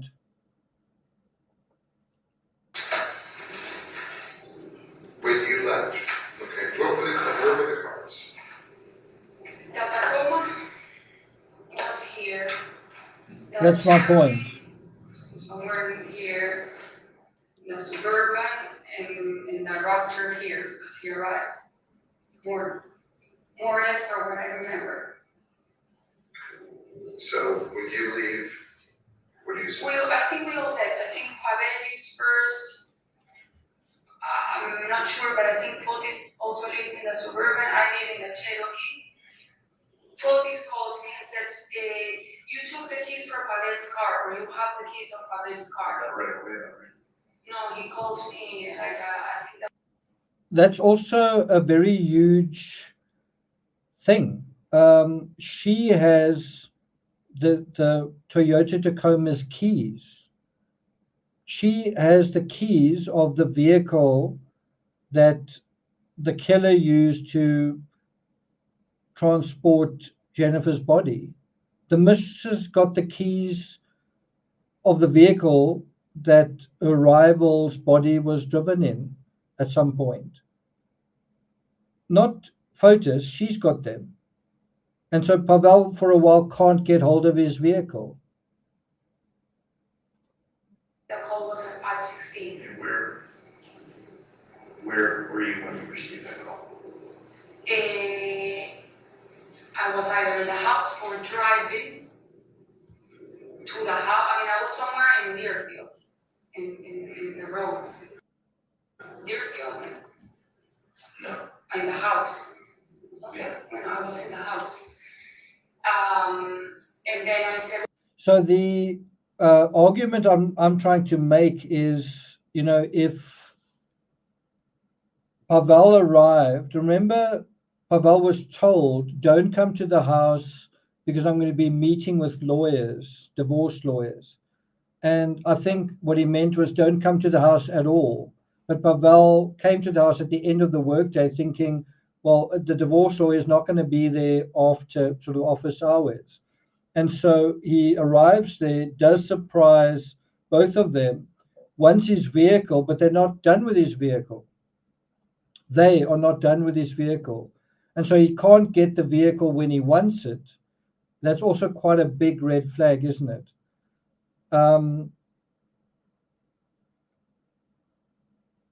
We really do need an infographic showing the timelines of every single vehicle, just like where it went, who was driving it, etc. Shouldn't be too hard to do. Anyone want to volunteer to do that for homework?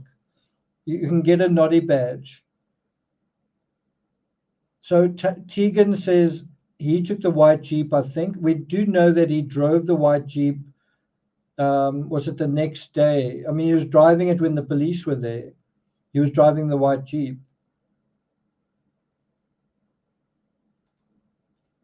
well, I'll need you here. And Why did you take the keys? the keys were in the car, in the Cherokee. Keys were in the Cherokee. The keys were in the Cherokee because he said, you took the keys. I said, I did? He said, yes, you took the keys for Pavel's car. And I, Show you. That's not true. That's not true. well, Michelle, that is not true. I understand that Pavel came here for 10 hours okay, well, so then I took the keys. and talked to us. I know. So how did you get the key, Michelle, to the Tacoma? I know, that part, Some pictures. That's quite a testy moment there. She's saying something that Pavel, I think, accused her of taking the keys, and they getting extremely uncomfortable because it's getting potentially their star witness into trouble. And they're saying, Michelle, tell us the truth. And anyway, let's see what she says. Just to show a little of the work we've done.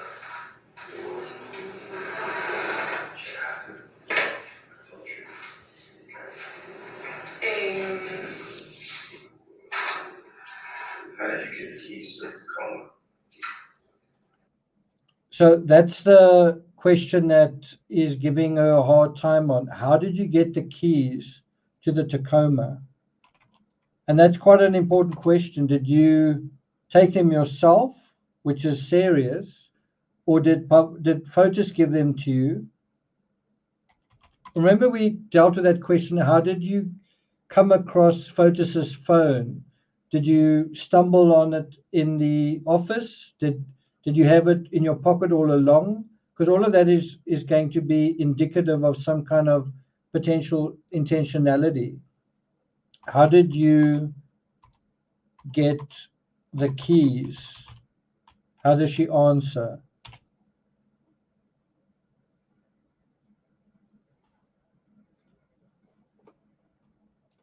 The keys of the Tacoma, they can be either, well, the Fotis put it in the car,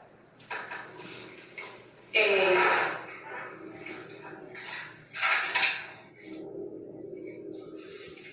or if I took So I don't know, I get a bit of an oopsie sense from her. She's frozen, her body language is quite frozen. She's staring in front of her. She seems to be quick, the gears in her mind are working. She's trying to figure out an answer to this. This is something that I don't think she anticipated. How are you going to explain how you got the keys to the Toyota Tacoma? And now she's kind of verbally hypothesizing, or maybe Fotis this, maybe I took the keys. Let's just go back a couple of seconds.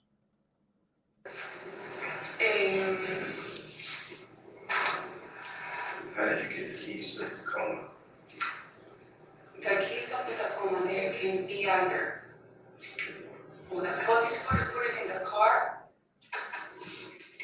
and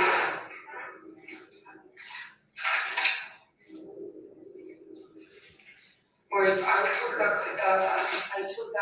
keys, it probably was in the, I don't know, I mean, over there in the car.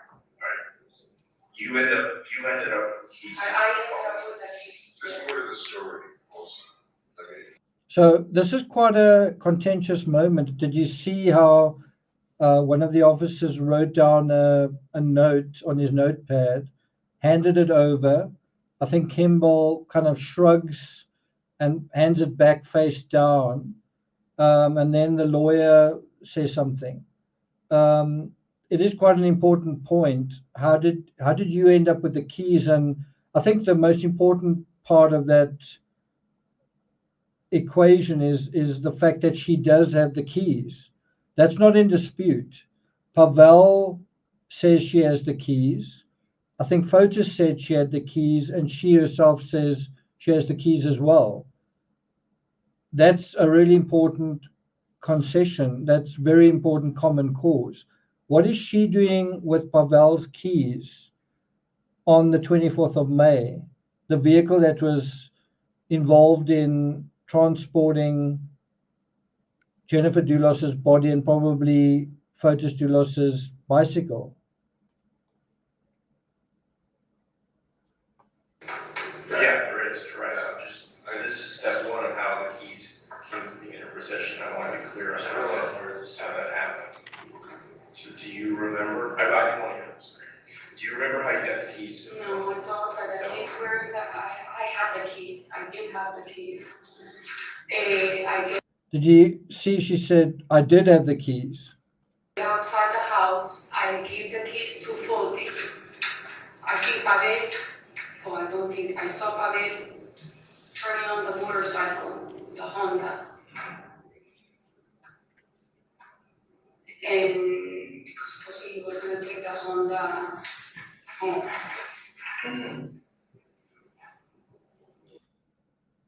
And that's actually her motorcycle, right? That dirt bike is actually Michi's bike. And I'm just expressing an opinion here. Was the dirt bike always Pavel's? What was the dirt bike doing at 80 Mountain Spring Road? Well, I mean, it was there, right? What is it doing there that it needed to be transported that day, the 24th of May, to Pavel? And what was brought up at another point in the trial was Michi wanted it back because she'd never been given any money for it. And so one does wonder, does the bike become Pavel's possession that day? Was there some kind of deal made? It's a question. Just a question. I've asked quite a few questions related to various things. Was the dirt bike almost given in exchange for them using his vehicle? Like, was that the thing? Or was it just happenstance that the dirt bike happened to be at the property that day? Was it typically kept there? Why did he want it back? Why did he want it or want it back that day of all days?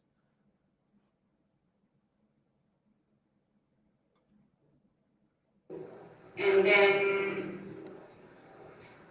I think I did because I wanted to do the rocks, but it was late. And I wasn't gonna make it, so I I'm getting confused now. You get a call from Fotis, and he says you took the keys to Tacoma, bring them back. Is that correct? but I didn't bring them back. I was in the house. You were in the house? I said, I come to the house or I'm here in the house. So they, Bring the keys back to Eden Spring. no, No? no, no, Are you sure? I'm sure. I gave him the key in the house. Okay. At the church. Yes.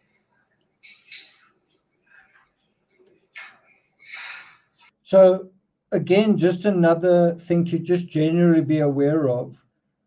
In the afternoon, Michi goes to 80 Mountain Spring Road where the red Toyota Tacoma is with this whole arsenal of cleaning supplies, right?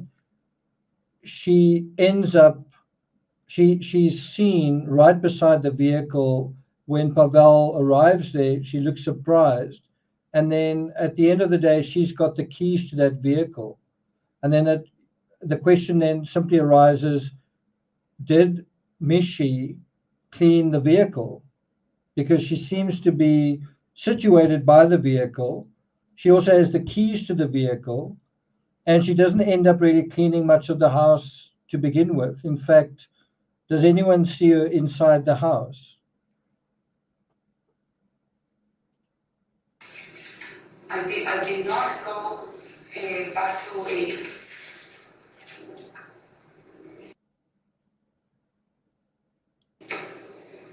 That's also a good point from Chelsea, that Pavel said that he saw the keys in the door on the passenger side, and then I think when he came back, they were gone. So the transfer of the keys took place in Jefferson, you handed them to Fotis? Yes, Where was Pavel? doing something with the motor. Pavel was there too. Yes. Was there any conversation prior to your leaving 80 Mountain between Fotis and Pavel about Tacoma staying at 80 Mountain Road? Not that I know. Not that you heard, not that you're aware of? Fotis didn't want him to take the Raptor for the weekend, that didn't come up, there was no discussion that you witnessed about that? Not in front of me. Not in front of you? And for what I've understood, Pavel took the Tacoma, and that actually I told him how did he take the motor? How he puts the motor on top of the pickup? He says that he goes to 585 in Deer Creek, and that he backs up in a place that there's a hill, and he puts the motorcycle on. That's what they explained. Jim, did Fotis ever tell you that Pavel wanted to sell the Tacoma? Yes, yes. When did that take place?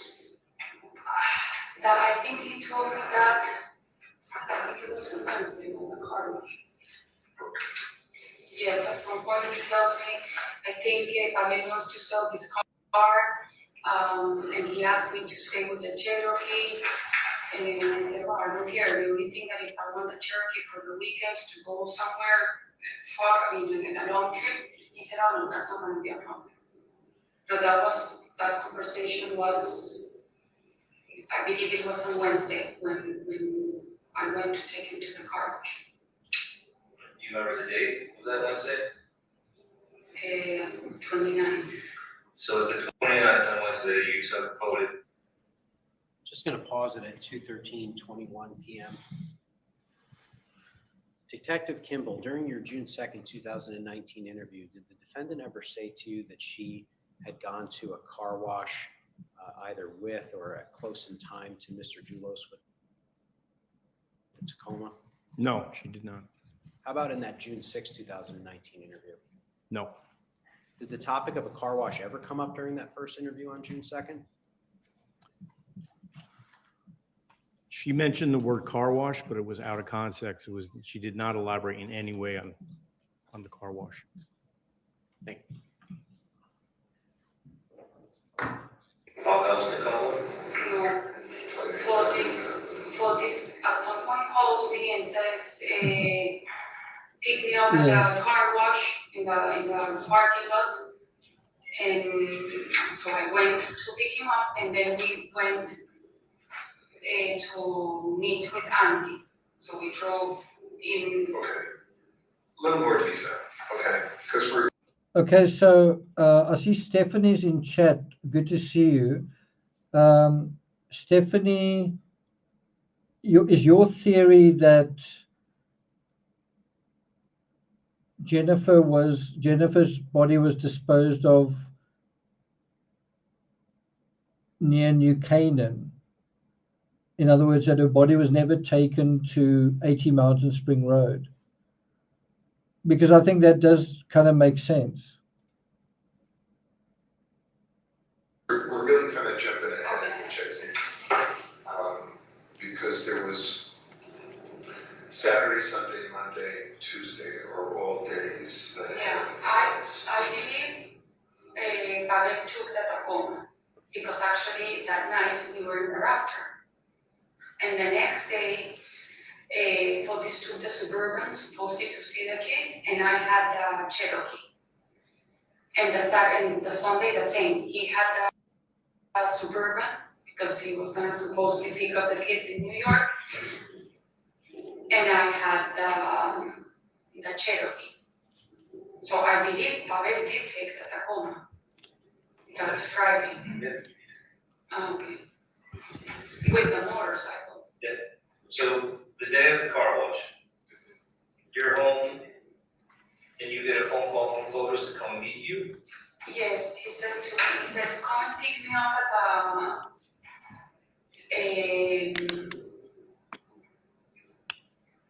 wait, I drop off the college school, I go back to the house, I get change.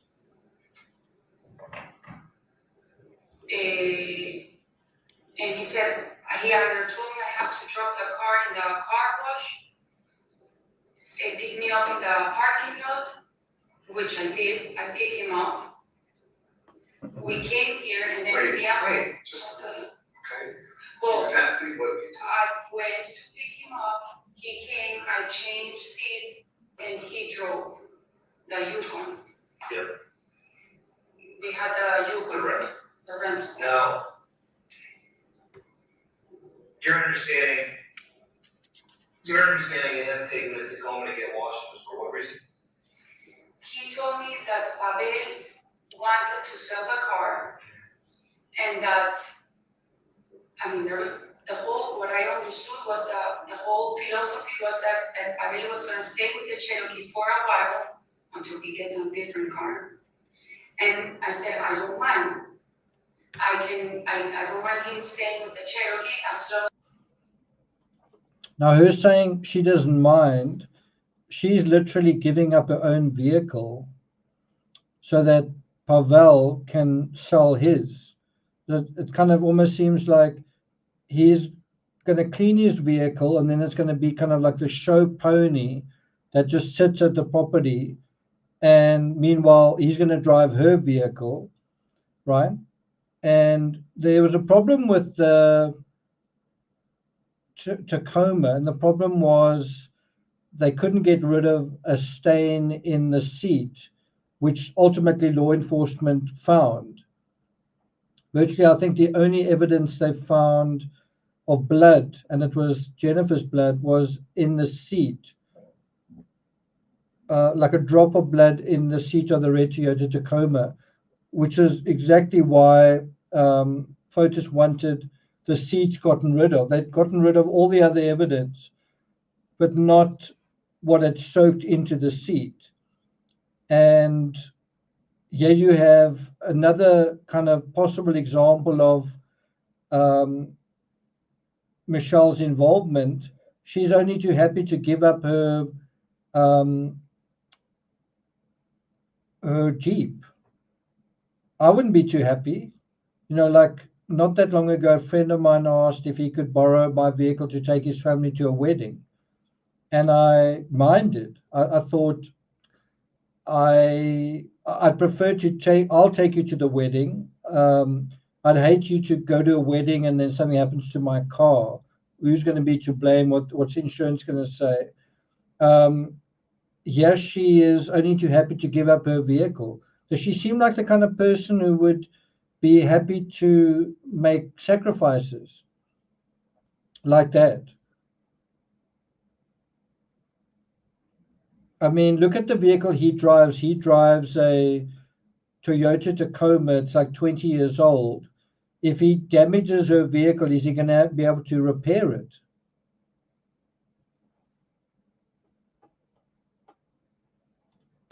If I go on a weekend somewhere, I can have the Cherokee because it's easier to drive. And on what day was that explained to you, that Pavel was gonna have the Cherokee? Wednesday, Wednesday, when he went to the car wash. so the day of the car wash. Car wash. So, all right, so he calls you, says, here, pick me up. Is that right? Yeah, we're talking, on the phone. At some point, he calls me like at 9:11, and I call, or vice versa. I call him at 9:11, he calls me at 9:13. But we end up on 44, there's a car wash. In that car wash, in the parking lot, I pick him up. Obviously, I changed seats. He drove to come down here. Yeah, that's the first day you meet with Attorney Boyd. Yes. And I don't know what time we arrived here, but. Okay, so And then then, on the way back, I received a phone call from the car wash at 1:39 saying that the car was ready. I didn't give them my phone number because I didn't go and talk to them. It was FOTUS. Yeah. Okay. And then as driving back, I'm not 100%. We either after the meeting with Andy, we drove back to Farmington. Stops in the bank.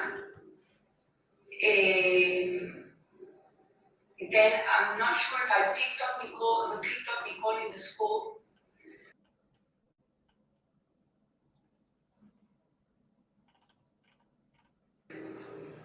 I don't know. This part I'm not right. And then back to the car wash that I dropped him off to pick up the car, and then I drove back home, or I went to pick up Nicole. That's, but I mean, the car, he washed the car. I mean. Okay, so I just wanted to make sure that I didn't say something that seemed to be true and was, very believable, but actually not true. Yeah, so it is true that that DNA from a blood-like substance was found on the seats of the Toyota Tacoma, was a perfect match to Jennifer according to the documents, right?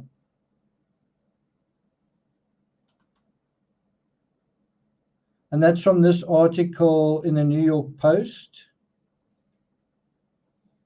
And I think it's a really good headline. Old red pickup could be the undoing of Jennifer DULOS's husband and mistress. This was published September 6, 2019. Very true. Thanks a lot for that, Al. Thank you.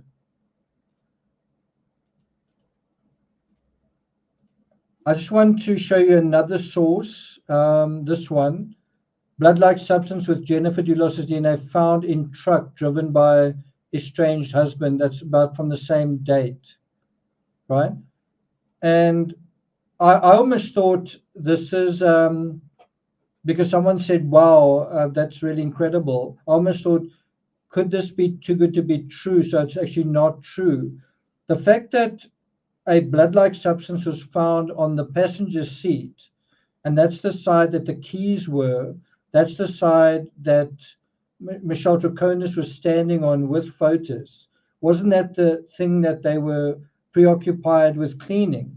Because cleaning the rear of the pickup, come on to me, cleaning the rear of the pickup could be fairly straightforward. Cleaning these seats might be particularly problematic. And as at the end of the day, that is where they found evidence. They didn't just find evidence, they found Jennifer's DNA. Jennifer's DNA. So there's absolutely no doubt that Jennifer was transported in that vehicle, right? And so then you say, what links does Michelle have to that vehicle? This vehicle that has got crucial evidence in it. Well, she has the key to the vehicle.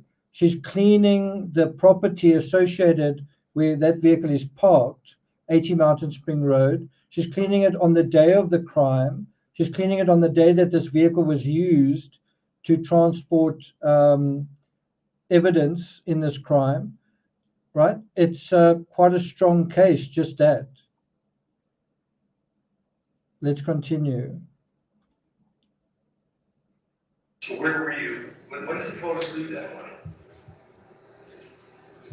When did Fotis leave? He drove out of Jefferson with Tacoma, right? Yeah, Okay. yeah. Do you know when he left the house that morning? No, but I think it was like around 9. Okay. I believe, I'm And not 100. where were you when he left? You still Eh, at the house? I was in the house, but So I just want to ask a quick question to Stephanie. Would you guys, because I know you live in Connecticut, have you guys ever made a fire in late May? Like it's quite, maybe you feel it's quite cold and then you make a fire. Would you ever do that in late May? Well, let me first ask, do you have a fireplace? If so, do people in Connecticut make fires in late May? Typically. What do you say? I probably went out right after him to pick up him. When you say you probably went right after him, Michelle, I know, you I Okay. think I went after him to pick well, up. after him could be a minute after him, a second after him, or an hour after him. No, it wasn't an hour. Okay. It was So close to going after him, like immediately. immediately after him? Yes. So were you following him out of the driveway? Or did you leave a few minutes after he left? No, I think it was immediately, like right after him. Okay, so were you following him out of the driveway, or was it a few minutes after he left that you No, left? it can be part of it. All right. And when he dropped the car off at Russell's Street or where were you? In the parking lot, in the car. You were in the parking lot, right? Yeah. Okay. So he drops the car off. Yeah. So how do you need to have a phone call from him to come pick him up? Because you're with him, dropping off the No, car. I wasn't with him. He was in another car and I was in another. You were in the parking lot of, We spoke and probably we spoke about, okay, I'm gonna drop off the car, go and drive to Andy. We had 2 calls. What did we talk? I don't know, but obviously I did drop him off. I'm not saying I didn't drop him off. Not drop him, I mean, I was in the you car. told us that he had to call you to come pick him up, but actually you were in the parking lot of Russell's Peters when he's dropping off the Tacoma, Yes. making arrangements to have it detailed, correct? No, I didn't say any of that. I was in the parking lot. Okay, I was in the parking lot. I never talked to the I'm car. not saying that, Okay, but so, when he goes into Russell's Speeder yes, to drop off the Tacoma, to yes, get it detailed, yes. you are in the parking lot of Russell's Speeder. Russell's Field. Is that correct? Yes, I was in the Okay, parking so lot. once he leaves, he He, drops, okay. he comes out of Russell's Speeder, He told me, where are you? shutting up. Okay. He comes out of the office, he's paid for the detail. Does he get into your car? He gets into the car, yes. Okay. So I don't understand why he needs to call you and tell you to come pick him up. No, Because maybe he's not in your picking car. up, maybe it's, where are you? He's standing in the parking lot, are like looking for me in the parking So lot. all I know is you tell me, so I he'll know. come and pick me up, so that's why I'm asking. Wait, I'm not, Is this a good time to take a break, Judge? 10 more minutes. Yes, sir. where are you to come to the car? Okay. I mean, So you followed him to Russell Speeder, he went in, left your phone number apparently, Yes, because Right. he called me. and then he comes out, he gets into well, you guys switch, you're in the rental, Yukon, and the two of you drive down together to Attorney Cullen in Westport, correct? Yes, And then sometime during the afternoon, through 1:39, you get a call, and yes. you go back to Russell's Speeder. I'm not sure if we went to drive, well, first, I don't know if we were driving from here to Farmington. Right, I'm listening. At some point, I know he stops in the bank. Well, right, And maybe I drop him there, or I'm back to it. This is you guys in the back, right? yeah, Okay, okay, yeah. I mean, Detective Kimber, what are you showing the defendant? I paused it at 222:17. Those are two still frames from the People's Bank surveillance from the ATM machine, which is essentially directly across Russell Speeders. I mean, say People's Bank, it's now M&T Bank. It's out now M&T Bank, correct? there, yes. Yeah. Yeah. That's So, you, I was there, yes. Yeah, so I'm just saying, yes, you go to the bank and then you go. Do I go to pick up this one, or? Do you remember? I I'm don't just asking you, what you go. But I don't know, but I know I went to the car wash and I dropped him off. I want to go back to the email for just 1 second. Lotus hands you the paper towel, the brown substance on it. Where did you place that? In one of the black bags, One of the black bags? yes. Is that the only thing you placed in a black bag? No, I put some paper towels that I used. And then that was it. I left all the cleaning supplies in the kitchen. So that's the only thing you saw or Terrell that he gave you. Matt, we did go back and look at the temperature. I think it was 73 Fahrenheit, which is about 22 Celsius, which is not hot. It's mild, I'd say. Looks like some of our chat members are seeing that they don't live too far from one another. At 80 Mountain, anything else you threw out, the stuff that you used? Yes, Yes. yes. Did all that stuff go into that one bag? I don't know, because I never went back to their house and I didn't pick up the cleaning supplies or anything. I guess at some point, if Otis went back to pick up the Tacoma, he probably took everything.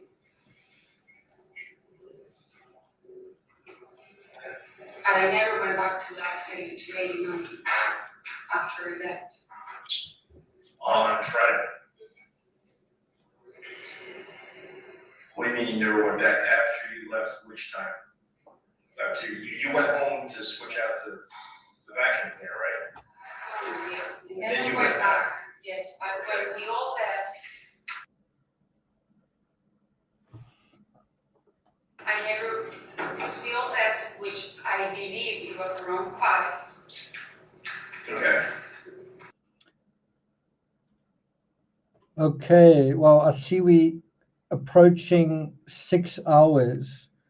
15 minutes to go, then it'll be 6 hours. I don't think I'm going to do a longer live stream than 6 hours. I might do a short little live tomorrow dealing with the last part of this. I do think it's important to cover all of it, but I think I don't have the stamina to sit here for another 2 hours. So I think we'll do the last part tomorrow. Just a quick question. I don't know if you'll know the answer to this, Stephanie.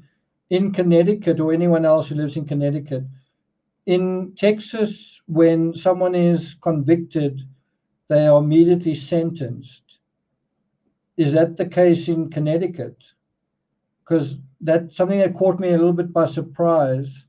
I attended the trial of Caitlin Armstrong in Texas, and like virtually in the same session, they sentenced her.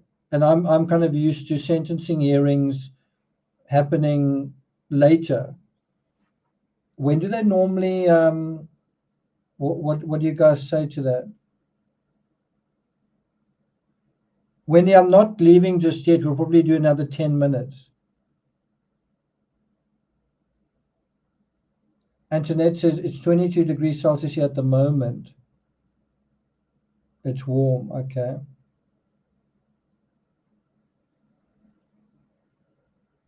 Because I was also thinking, I wonder whether I shouldn't try to be in Connecticut for the sentencing. That's obviously assuming there's a conviction of some sort, which is not to say a given. But if there is a conviction and the sentencing is delayed by a month or two, maybe I should try and make the effort to be there for that. Stephanie, are you here?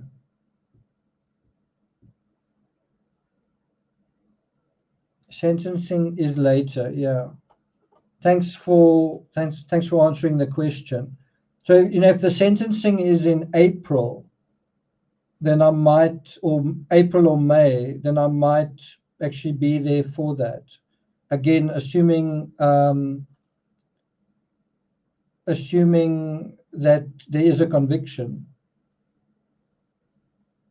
And who knows, then maybe a couple of us can meet and have a little informal TCRS coffee. Okay, so I'm going to play another 10 minutes or so, and then I'm going to call it a night. It's 3 o'clock in the morning here.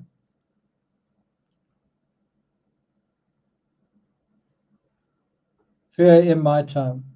I never went back to 80. Okay. That's what I'm saying. Did you ever take photos on Friday? Did you ever take photos back to Jefferson?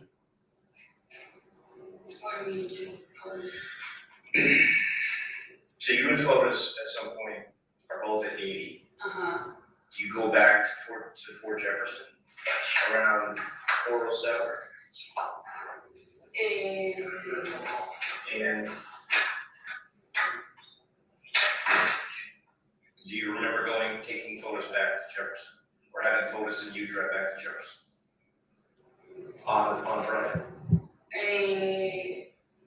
It could be that he came to the crowd through.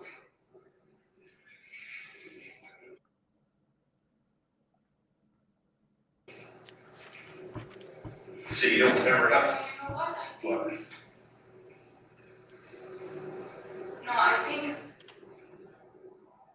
I think I took his phone that it was on charge. You took his phone? To charge it, I think. Wow. So there's another instance where, on this day of all days, where she's running around with his phone. She says she's not with him, but she has his phone. Just in terms of sentencing, remember in the Laurie Vallow case, wasn't it 2 months and then it was sentencing? I don't know if that's a ballpark to go by, but in this case, if the trial ends at the end of Feb, then surely sentencing would be late April, sometime in May, perhaps at the latest June. Can you be or no? I wasn't there. You were there. I know, but I don't know, maybe he gave me the phone because he said I have no battery. And when I went, I charged it at some point, then I left. Then you left. I mean, I went back You're to, gonna say where you I are. went back, okay, from 4 Jefferson, I went back to 80. You just took the phone back? Is this a maybe or is this a you did it? I think I did, I think I took. The only problem with going to this particular area is that I think it's a closed community. You can't just like drive into, it's like a housing estate, which probably means it's access controlled, which means you couldn't just go in there willy-nilly, which would be a bit of a bummer. His phone to charge. Because his battery was with it. And he remained at 80, Yes. doing what? Cleaning out the cone? No. Oh, I saw him, I told you, outside, I saw him, at some point he went down to the basement because the door I saw it open. And no, that's it. I mean, I wasn't paying attention to what he was doing. I was inside the house. Not when you needed to do the tally work. Not when you needed to do the dirty tally for outside the house. Well, I was walking outside the house and that's where we met. And the only time I was out is in the porch, in the terrace outside the house, but looking towards the lots, Looking on the north side, looking north. to the lots. Sorry, which This is. is the house, and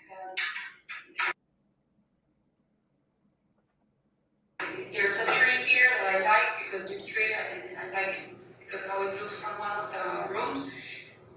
And the porch is here, and the garage is here, and all the garage parking is here. The north is this way. So the lot is here, lot is. And he has these 2 lots for sale. Right. Well, one is supposed to be sold. This would be an appropriate time to take the recess. Yes, Judge. The whole, Pause now, 2:27:29. Thank you, ladies and gentlemen. We will take our afternoon recess. Please do not discuss the case.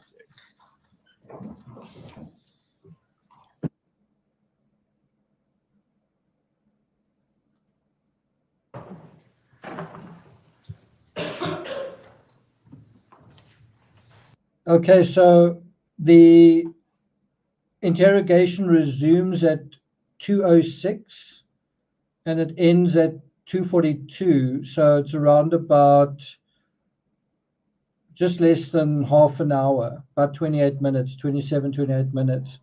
So we're going to resume our own analysis in a subsequent live.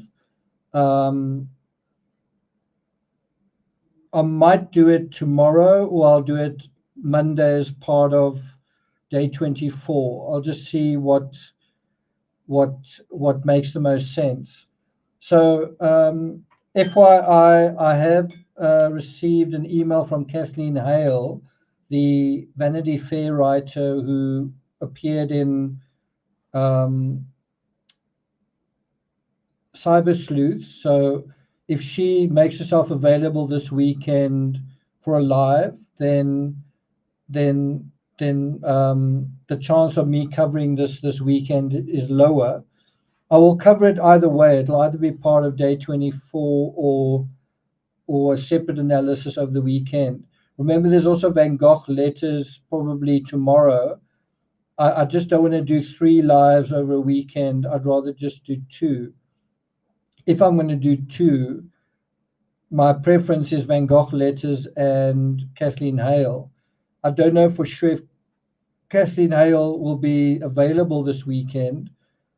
If she is, maybe it'll be more likely Saturday, then I'll push Van Gogh letters to Sunday, just FYI. So that's the plan. If Kathleen Hale doesn't make it, as I said, we just made contact. We haven't made any fixed arrangements. If we do make an arrangement for this weekend, this will fall away. Does that make sense?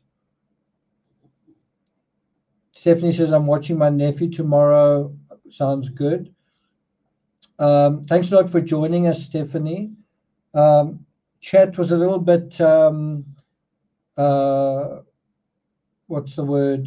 Some people seem to take some of it personally.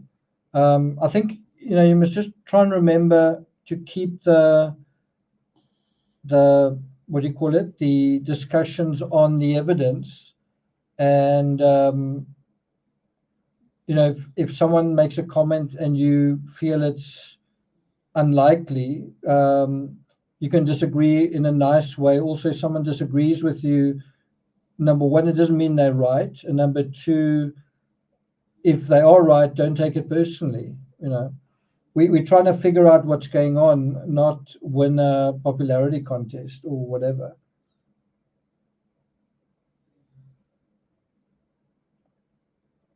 Yeah, there was a little unhappiness, I think, from somebody. Antoinette says, thanks, Nick. Thanks, Timmy. Timmy, thanks. Desert Cat says, what a wonderful chat group. Thanks. Thank you all for your welcoming comments. Thanks very much.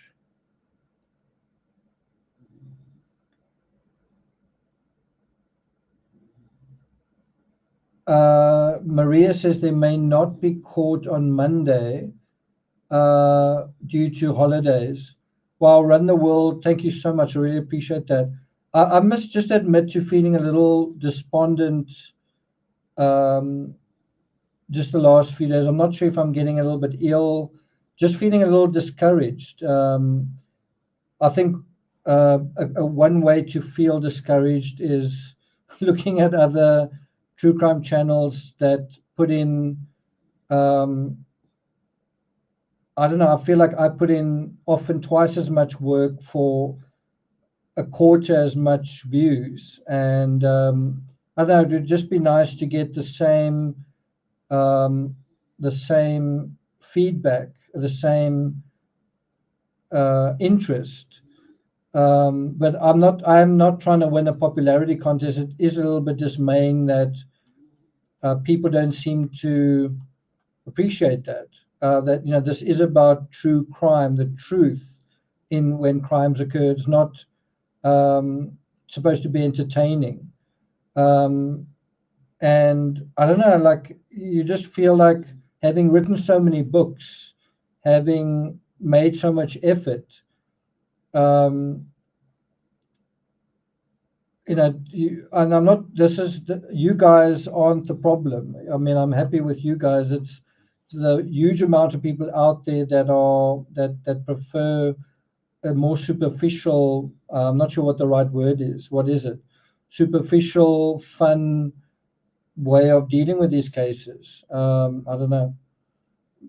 Do I take it too seriously? Well, it isn't murder serious. But anyway, a super chat like that certainly warms my heart and makes me feel like, you guys do appreciate me, and I do appreciate you guys. I have to say, covering this case has made me want to visit Connecticut all over again, just seeing some of the places. And it's nice to know that a couple of you are there. So, I've already made two epic trips to America. One that was a big success just in terms of growing and learning. When I went for 9 weeks in April to early June. The second trip was also a big success given the adversity. And I think if I go again, I should make it a lot more modest. Maybe just go to Connecticut and Myrtle Beach and maybe Florida, something like that. Just stick to one side of America, don't go for too long, keep it fairly manageable. So that's kind of the plan at this point. We'll see. So anyway, let's just finish off with a couple of comments from you guys. I must say, I found today, I learned a lot just from paying attention to today's testimony. I think the case against Michelle Troconis is developing brick by brick. Timmy's just put up his hand to say he thinks so as well. Yeah, I mean, if I do go to Connecticut, we could have a little bit of a get together there for anyone who's nearby. So Run the World says cerebral doesn't seem popular right now in the US. It doesn't, right? Thanks a lot, Silent Murmur. Robbie Robbins says, Nick, we are quality. You guys are quality. Robbie Robin, you've been a member for 2 years. It's good to have you here. You must be up pretty early. It must be 1 o'clock in the morning where you are. I also need to make a trip at some point to the UK. I mean, I lived there for over 2 years. I went there again in 2013, but I know I've got a lot of supporters there. Glow with the Foe says, come to California. I have. I've been to California. I've been to Thousand Oaks. There was an earthquake there quite recently. Irvine, San Francisco, Napa Valley, all those places. Yeah. And so, this channel is trying to make the case for critical thinking, not for mindless TikTok reactions. You can be on social media and be like a zombie, just click, click, scroll, click, click. The internet is encouraging a zombie nation, a zombie world, and we need to be conscious beings. And so why not have the internet also a conscious mechanism, not one that helps make you a zombie? Thanks a lot, Antoinette. Okay, last couple of comments. Yeah.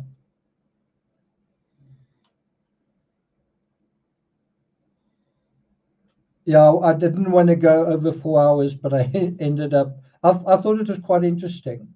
There were points where it wasn't, but otherwise it did come back on track.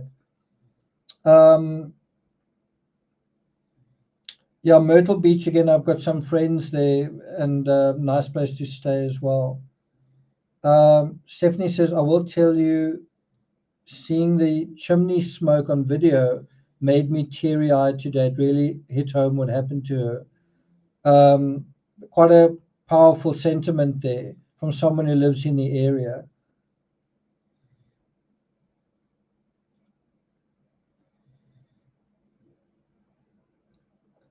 Robbie Robin is in Staffordshire. Robbie Robin, do you think we can arrange some kind of get-together of the UK TCRS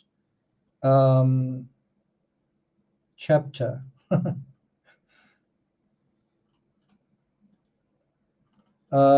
Sherry Davis, thanks so much. Jalsi says it was a very interesting day in court. By the way, I'm also thinking about possibly traveling to Italy later this year, but we'll maybe talk to you guys about that later on.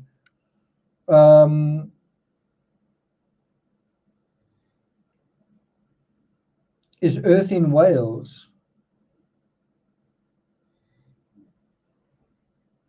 Interesting.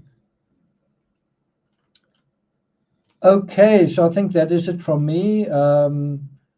Thanks a lot for joining us once again. Timmy says ta-ta. Thanks so much, mods who have been here the whole time. Terry Dean, Stephanie, I know, came towards the end. Jalsi, for sure. Thanks a lot for being here. And just the new subscribers, the old subscribers as well. bear in mind, I'm uploading the latest audiobook on Patreon the day after Christmas. I'm going to go from here to narrating chapter 4, I think. That's quite a grueling chapter. I remember that event like it was yesterday. I hope my voice can take it. Anyway, thanks a lot, guys, for being here. You guys must take care, sleep well, and watch the space for news of live coverage on this channel and Team Peachtree over the weekend. As soon as I know what's going on, I'll let you guys know what's going on. Again, thanks so much for the super chats, in particular, Run the World. Thank you so much. Appreciate it. Okay. Also, the @Crime Rocket, that's the Twitter handle that I use. So if you on X, on Twitter, please follow me over there. And if you're watching a live and you're enjoying the coverage, please share on Twitter. Let's try and get to 300 people watching next week. Let's try and aim for that. Okay, thanks very much. Take care and see you guys next time.